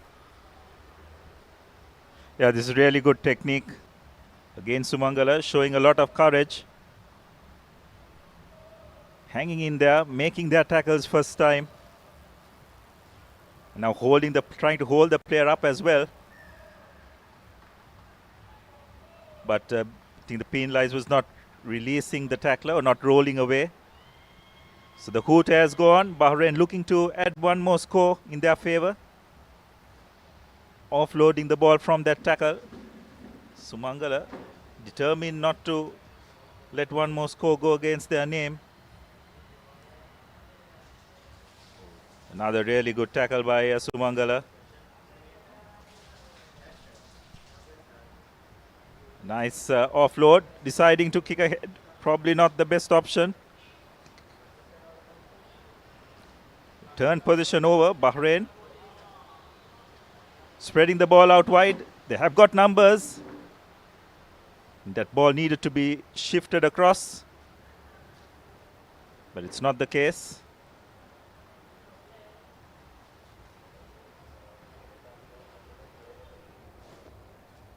It's already pedestrian. Bahrain, not clinical, just throwing the ball and hoping for something to happen rather than with any conviction.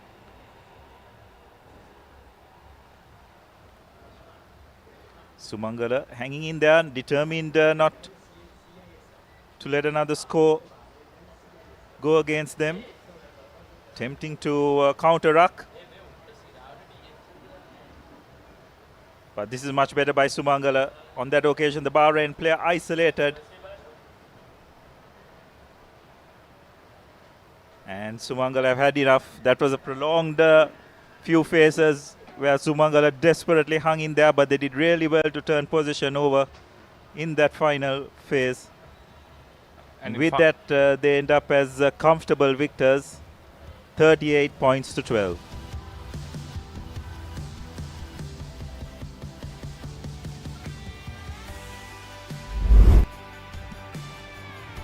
As we can see in the replays, Sumangala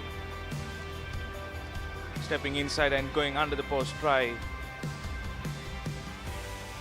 against Sumangala win 3. The speedster stepping outside and going around Bahrain players and scoring a nice solid try under the post.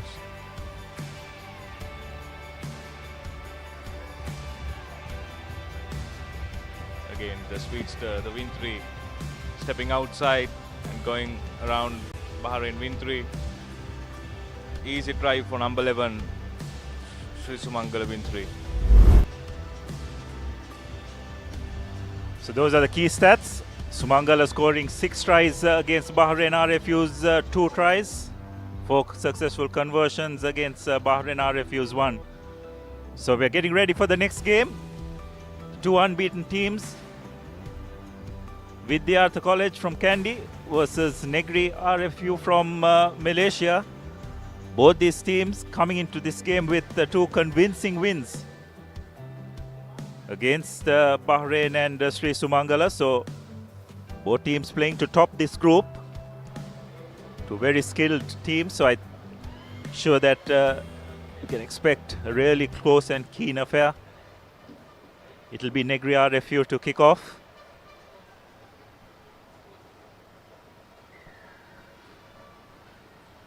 Negri RFU with a high hanging kick. Vidyartha well collected. Vidyartha using the line, passing forward and making a breakdown. Holding on, says the referee, in favor of Negri RFU, taking the quick tap and working the line, sending the ball wide, cutting back inside, cutting back outside, making a breakdown. A solid ruck. 3 steps inside and outside and under the post try by Negri RFU within first minute itself. Wonderful bit of footwork. Sidestep 3 defenders within the space of about 10 meters to go over for the first try. Wonderful bit of skill by the Nipi Negri scrum half.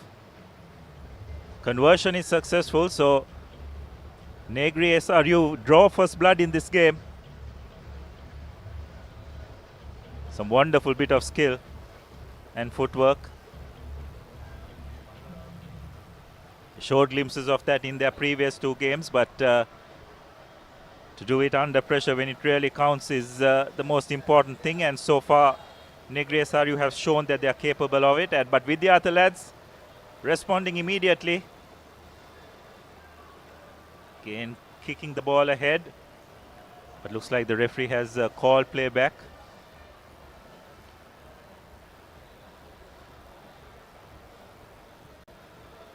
Looks like it's been called back for a knock-on.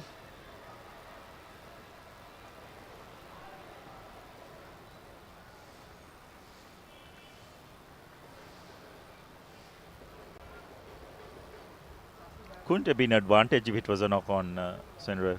I was thinking the same. Position. Anyway, another attacking opportunity for Vidyartha. Good scrum. Not the best of distributions, but more importantly, Vidyartha have managed to retain possession and has their try being awarded, but thought there was a double knock-on. The same incident happened in the... But the referee is indicating that it went off it hit the head of the Negri player, so the try stands. I think we saw a similar incident in an England match in the World Cup, isn't it? Against Chile, was it? As I remember, yeah, it's Chile. England captain scoring a try. That's right. I think it was against Japan, if I'm not mistaken. Yes, Japan, sorry. So similar instance here. Well spotted by referee Arun Shanta. And the same instance happened here as well. Vidyartha stopped playing, thinking that it was a knock-on, and so Negre Sariu leading 14 points to nil against Vidyartha. A high kick by Negre Sariu, well collected by Vidyartha. Vidyartha sending the ball wide. Nice stepping from the wing three of Vidyartha College. 1-on-1. And nicely done by Vidyartha, well supported.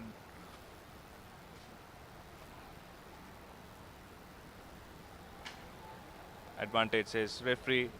Tackler not releasing. A long cutout pass to number 8, the wing three, the Vidyartha, and Vidyartha opened their scoring sheet. Yes, a really good try by Vidyartha. Much better by them, keeping the ball alive, showing some really good skill. They really needed that try to stay in this game after the first 2 scores by Negri. So really good response by Vidyartha, and they're right back in this game as a result. Conversion is not successful, so score will remain as 14 points to 5. As we have a look at a replay of that game, of that try. Couple of missed tackles by Malaysia, not helping their cause.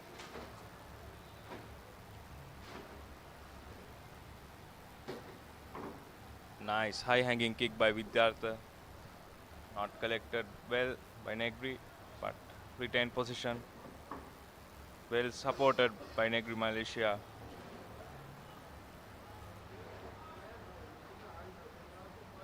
A loose pass. The step. Well tackled by Vidyartha.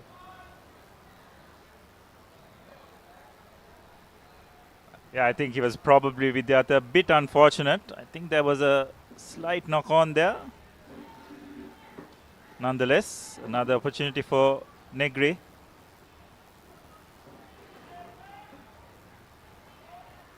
Taking the short tap, spreading it out wide. Long loopy pass, and unfortunately Vidyartha falling off tackles this time. Crucial score for Negri under the post, helping them to extend their lead.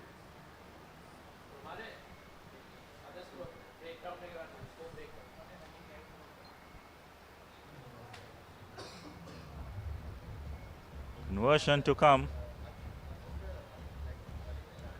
Conversion is successful, so that's 21 points to 5. Beautiful loop pass, but really the Vidyartha number 6 needed to have made that one-on-one tackle. Vidyartha needs to have 3 converted tries to catch this lead, Abdullah. Yes, well, what would help them is if they can just collect possession from here and get 1 score before half-time. It'll make matters so much more easier for them.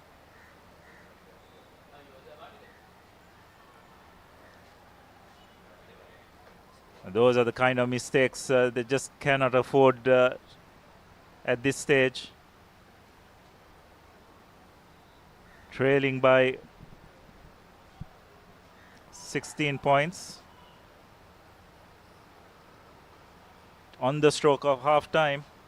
It's really important that Vidyartha try and avoid conceding a try here.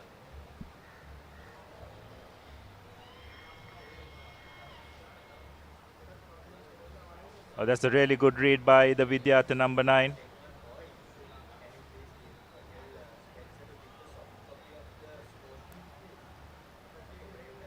Oh, lovely step by the big lanky Negri number 6. And he goes over for their 4th try. A really solid performance by the Negri SRU in this first half. Vidyartha just unable to cope with the skill and physicality that the Malaysian lads have dished out in this first half. And as a result, they find themselves down 26 points to nil. Conversion is not successful, so that's the way it will remain at halftime, 26 points to 5.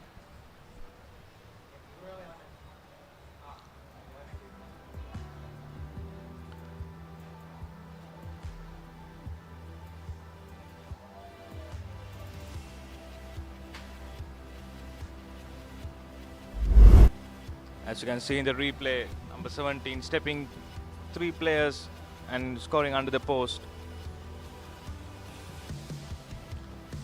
Next, Negri. Vidyartha, the first and the only score first half by the number 8 lad. Again, Negri with a powerful run out in the corner, going under the post and scoring. And the final try for Negri in this first half is by a powerful run by this number 17 lad for Negri. The next match, Dubai College A versus Wesley. Wesley being draw with their first match against DS, and will definitely come in handy to perform well and to collect a victory under their belt. Yes, that game is going to be interesting because Dubai College just managed to pip DS in Anaika while Wesley and DS drew their game. So Wesley will need to win that game if they are to qualify for the cup tournament, or they probably have to lose with less than 3 points if I'm not mistaken. So there are a lot of permutations in that game. It'll be the final game of the day, so it'll be interesting to see how that one pans out. But for now, we have Vidyartha restarting this game. A nice long kick, well collected by Negri SRU. That's an allowed tackle, says the referee. Negri passing the ball, using the width of the ground, showing good offload by Negri SRU, and well intercepted by Vidyartha. Not supporting the body weight, says the referee. Going down. Quick tap taken by Vidyartha College.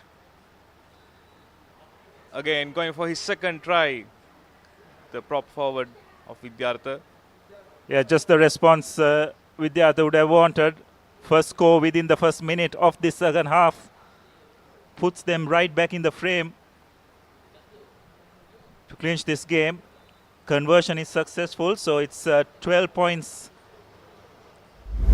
to 26 in favor of Negri as yet. As we have a look at that replay once again, couple of defenders being warded off by the Vidyartha number 6, showing good lower body strength for their second try.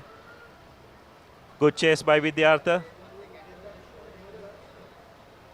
Really good defense, real good desperation.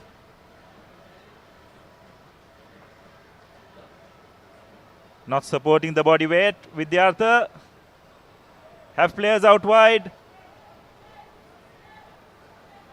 Good hands, unfortunately not going to the hands of his supporting player, and the ball will roll into touch. Have to say a missed opportunity for Vidyartha. They had position, they had numbers in their favor.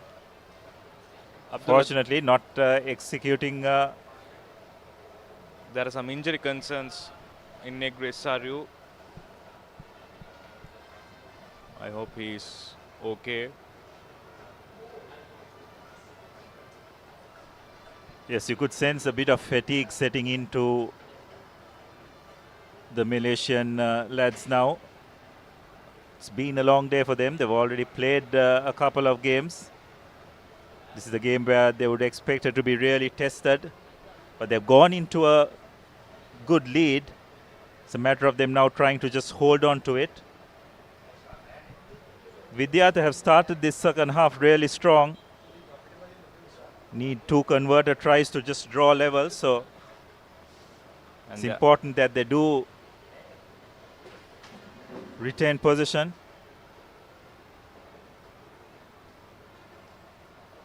Scrum down in favor of Vidyartha.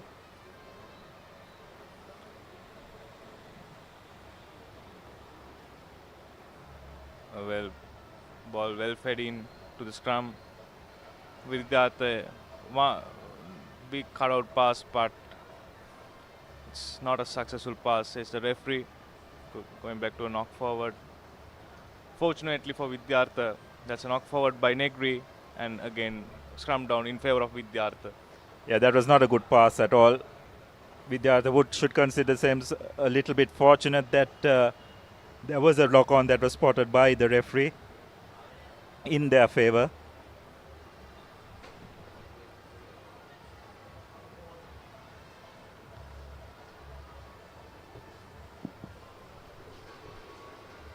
Ball put in by Vidyartha College.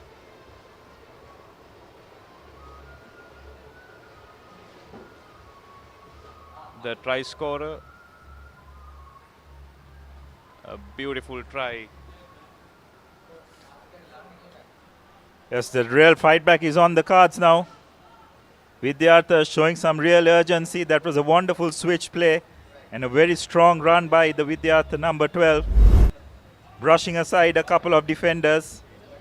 Was tackled on the floor, but he's allowed that one move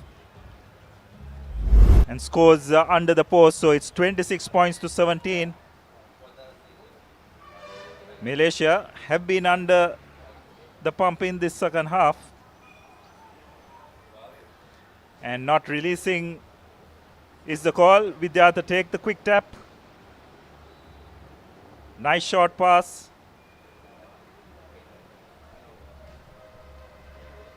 Big burly Vidyartha number 12 carrying the ball forward. Really good recycling. They've got to get the ball out wide. They have numbers. Beautiful draw and pass. Nice inside step, keeping the ball alive. Oh, wonderful bit of flair by Vidyartha. Got to ensure the passes stick, but most importantly, they have managed to hold on to possession. Nice offload, and looks like it's their big number 12. Breaking a couple of tackles and going under the post. What a turnaround this has been in the second half by Vidyartha. Showing real skill and determination to fight their way back in this game. With the conversion successful, it's now 26 all as we approach the final 40 seconds of this game. What a fight back by the lads from Kandy.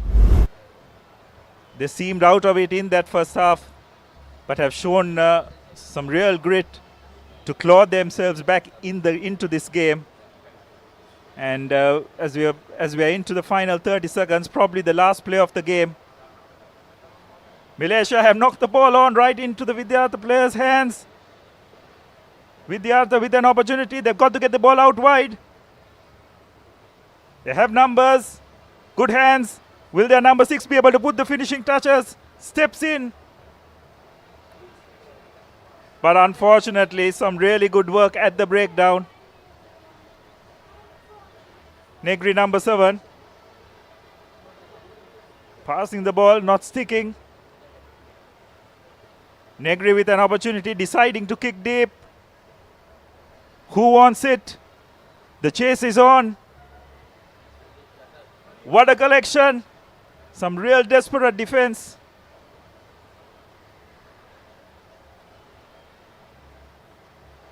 This time it's Negri who have been penalized for not releasing. Vidyartha take the quick tap. This is end-to-end stuff. Some wonderful hands. They got to get the ball out to their speed. Could he put the finishing touches? What a wonderful comeback this would be by Vidyartha. Without a doubt, the game of the tournament thus far. Full credit to this Vidyartha lads. Hanging in there, they seemed out of it at half-time. But they have turned things around quite superbly in this second half to notch up a wonderful victory.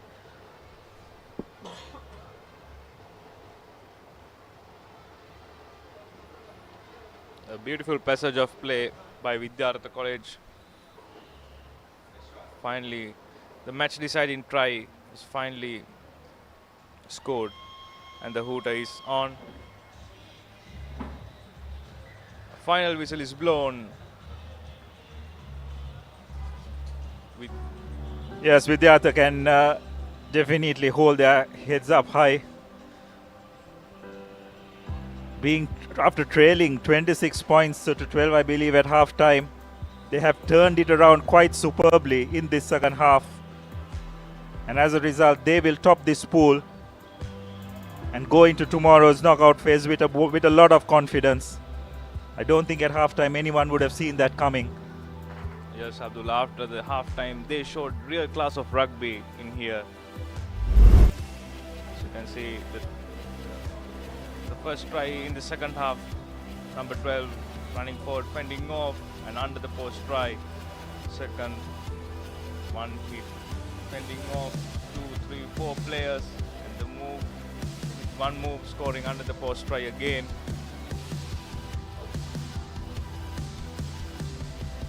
I think Vidyartha was dominating the second half from the start of itself. And that's a final match winning try.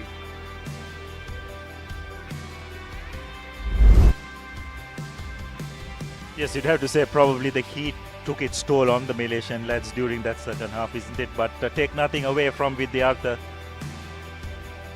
Trailing by a significant margin at half time, they've really turned it around in this second half. 5 tries to 4, 3 conversions each. But what a gutsy effort by the Vidyartha lads.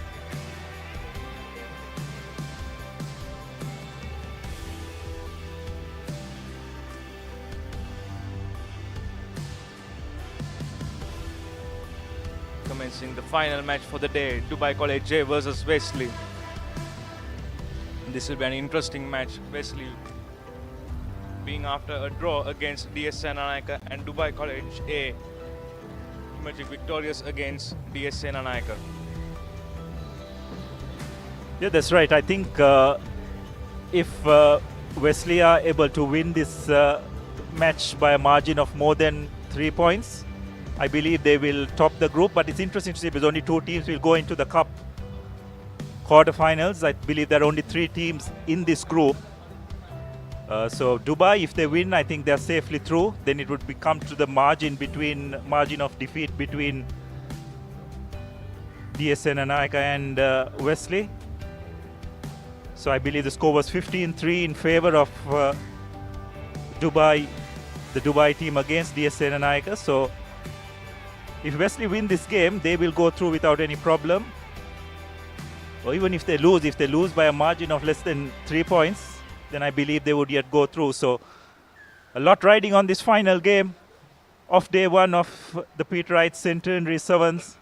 It'll be Wesley to kick off. Nice hanging kick.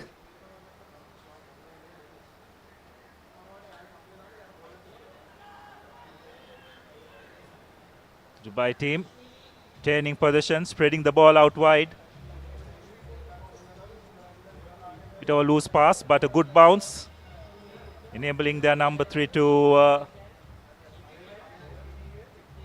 pass the ball inside. But unfortunately for them, there's been a knock-on.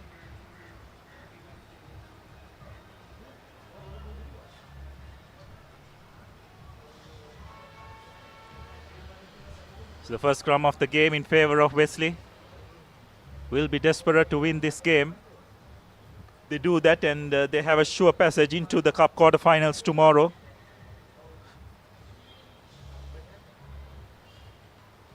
So if Wesley win this, then it will be Dubai and Wesley who go through, I believe, to the Cup quarterfinals. But if Wesley do lose this by a margin of greater than 3 points, then I believe it will be DS and Dubai who go through. So Dubai on the attack. Pass just not reaching the hands. So it will be a line out in favor of Wesley. So a lot riding on this game.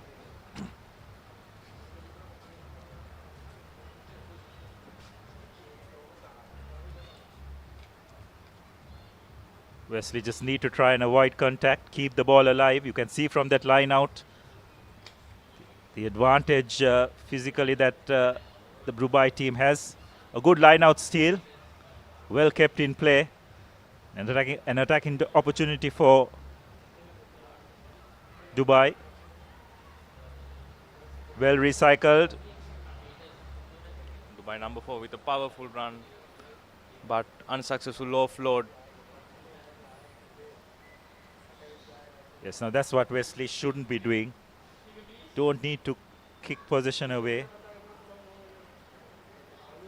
They had turnover ball, would have done well to spread it out wide.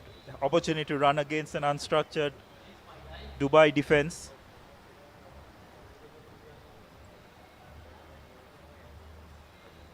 Again, a scrum in favor of West College. Last scrum was overhooked by Dubai College J. West scrum half need to be quick.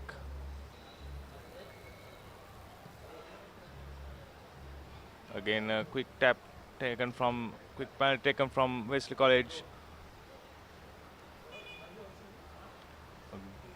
A good support play from Wesley College.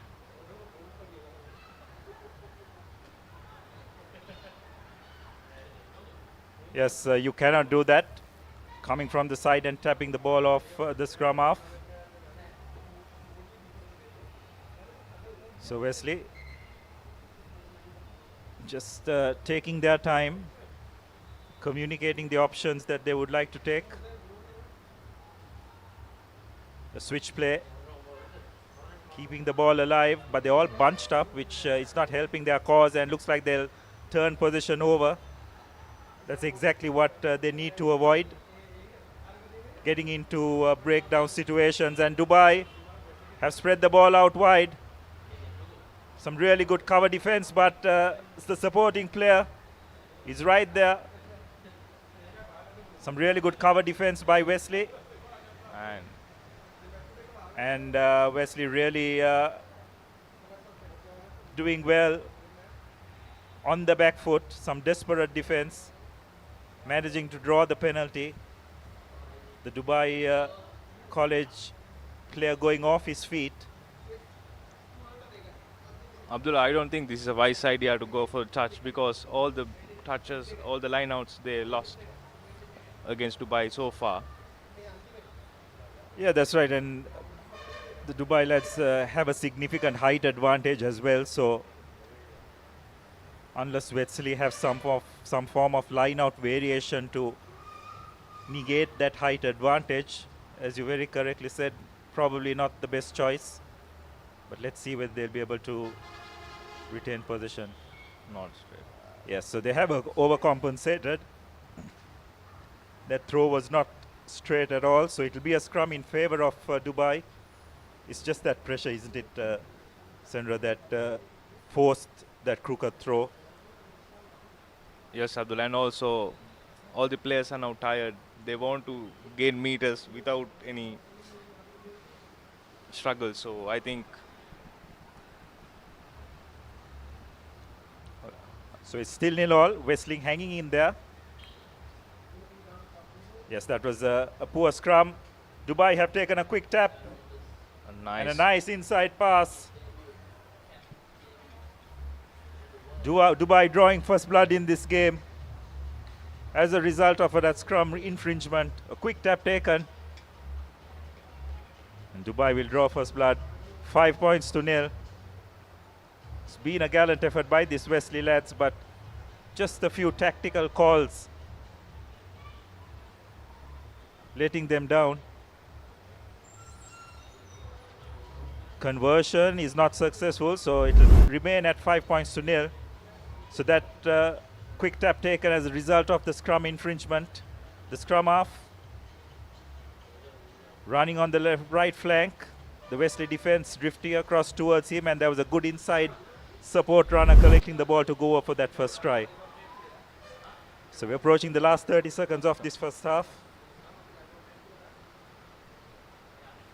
Dubai College with a high kick, and Wesley College gaining possession with a nice run by number 13 of Wesley College and a corner try.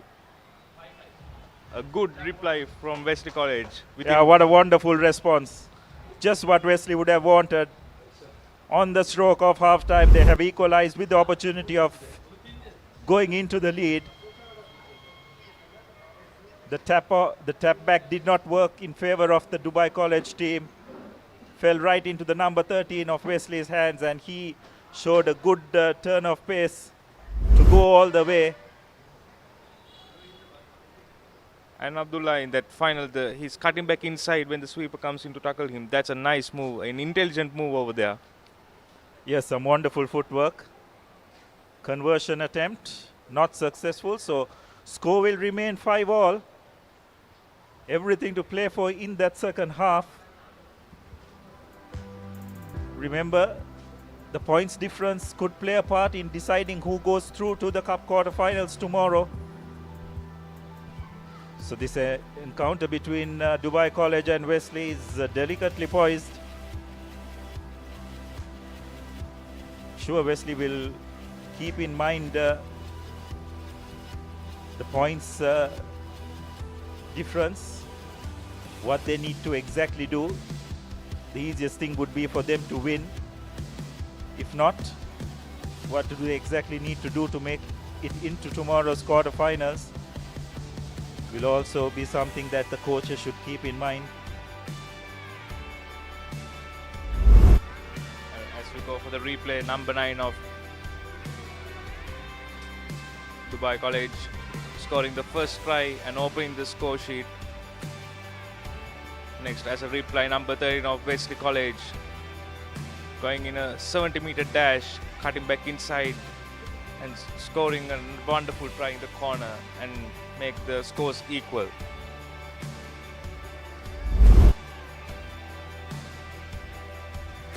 As the teams are getting a small break.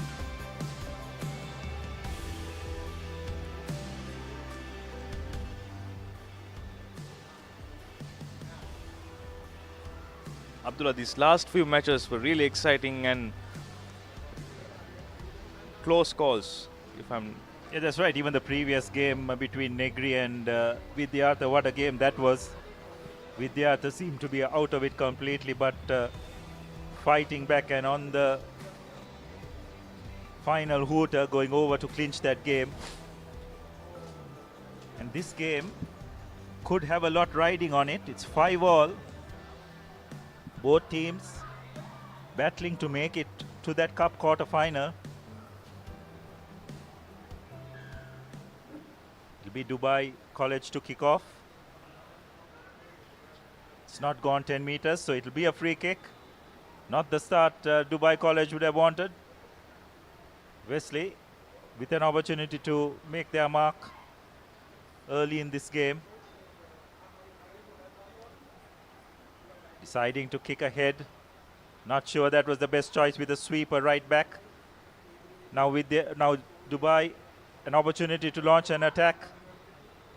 Strong run by their number 12. Taking the ball into the 25. Well recycled. Dubai have players out wide. Shifting the ball out. Warding off a couple of tackles, and looks like Dubai will go over for their second try in this half. In the second half, the first try in the second half and the second try overall. And Centenary, it all resulted from that aimless kick ahead, isn't it? There was absolutely no need for Wesley to do that. You've got to maintain position. Dubai had a sweeper placed as well. And from that situation, Dubai was just good enough to work their way upfield and go over for their second try. Yes, definitely, Abdullah. when it comes to sevens, position is a vital thing, and you should never go for unwanted kicks. Conversion not successful, and also the fact that there was a sweeper placed behind. That Yes. was a nothing kick, isn't it? If there is space at the back, it's a different matter. Sweeper was well placed, and it was kicked right into his hands. And Dubai, to their credit, launched a wonderful counter-attack. Another high kick by Dubai College A. Knock on by Wesley, says the referee. Scrum in favor of Dubai College A.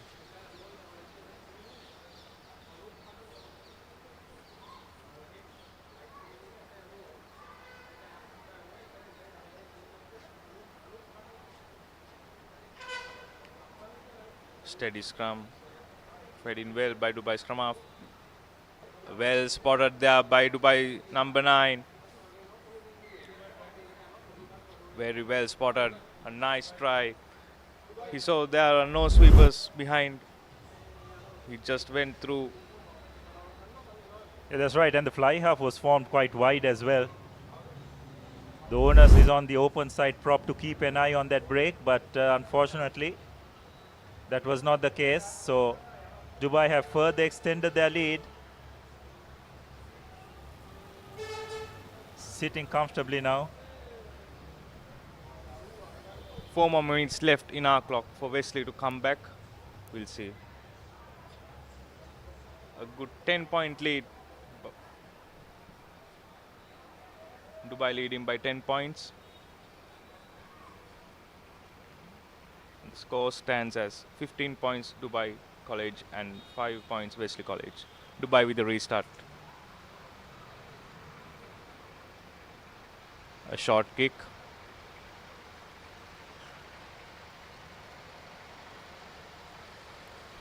Knock forward, says the referee, in favor of scrum in favor of Wesley College.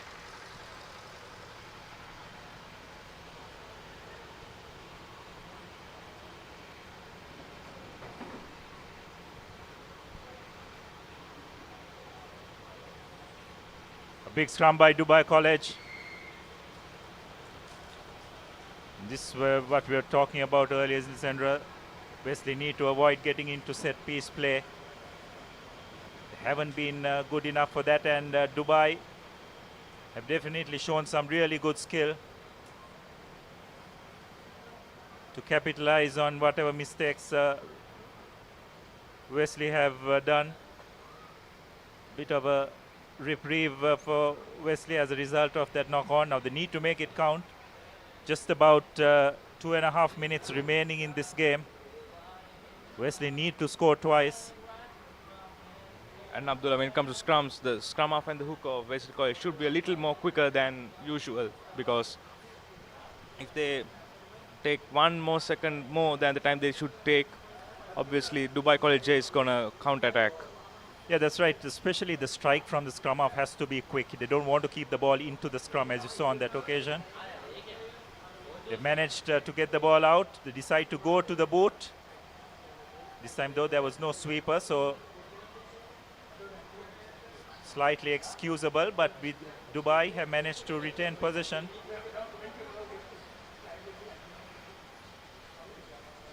This is good by Dubai, sending the ball into space, using their physicality to good effect. Advantage for Dubai as a result of a high tackle, spreading the ball out wide.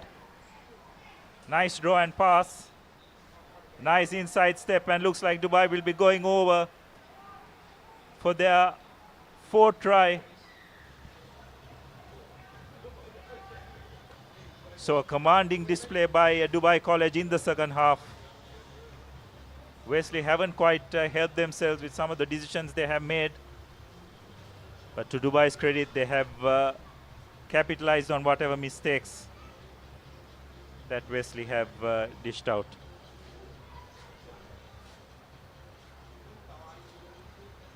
Dubai College with the conversion.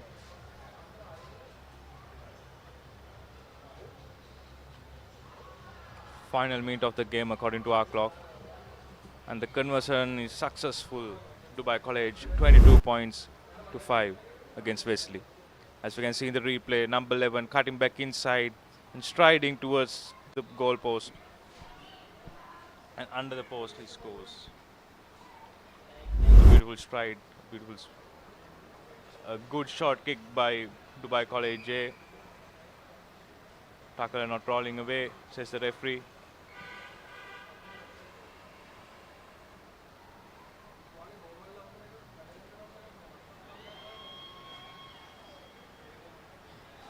So the hoot has gone, but looks like Dubai have decided to continue playing. I think they want to score more, Abdullah, here. They have knocked the ball on.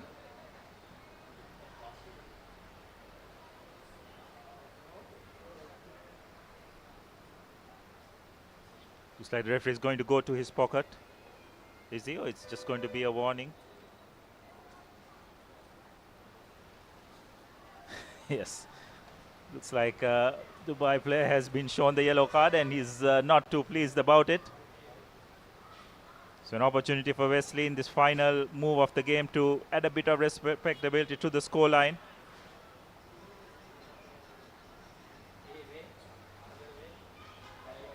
Wesley just haven't been taking the correct options.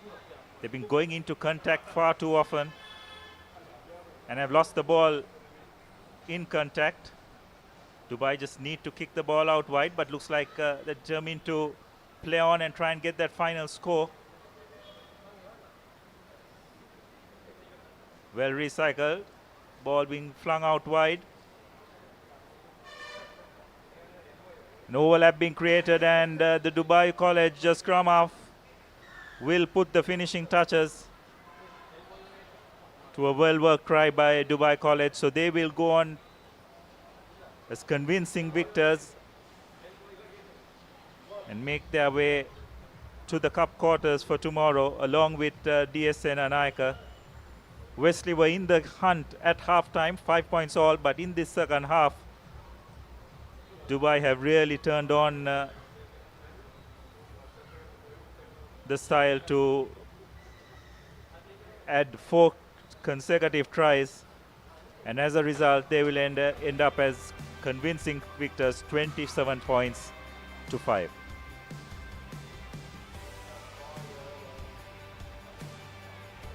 I think, Abdullah, all the teams have to have a hard look at themselves, the way they played again, back with the replay. As you can see, they're sending out wide, using the width of the ground, and finally corner number 17 of Dubai College J scoring the second try of the second half.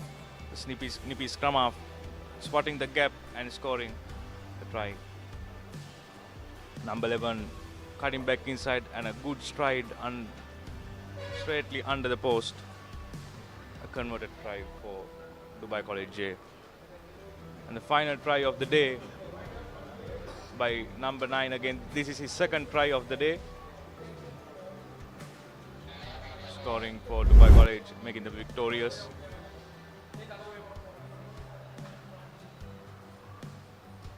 So these are the key stats. 5 tries to 1 in favor of Dubai College. It was 1 try all at halftime and 1 successful conversion as well. So Dubai College will top this group, and they will be followed into tomorrow's Cup quarterfinals along with DSN and Aika. And Wesley will compete in the Bowl Trophy.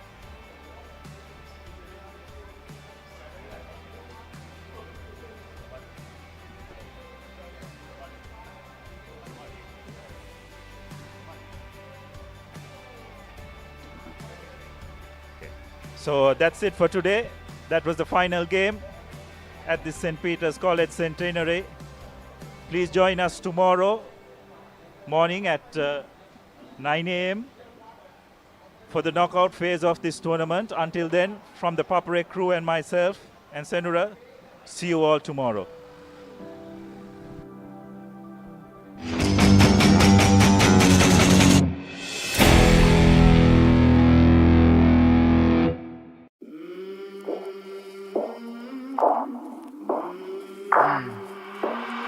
came from the mud. There's dirt on my hands. Strong like a tree. There's roots where I stand. Oh, I've been running from the law. Hope they won't shoot me down soon.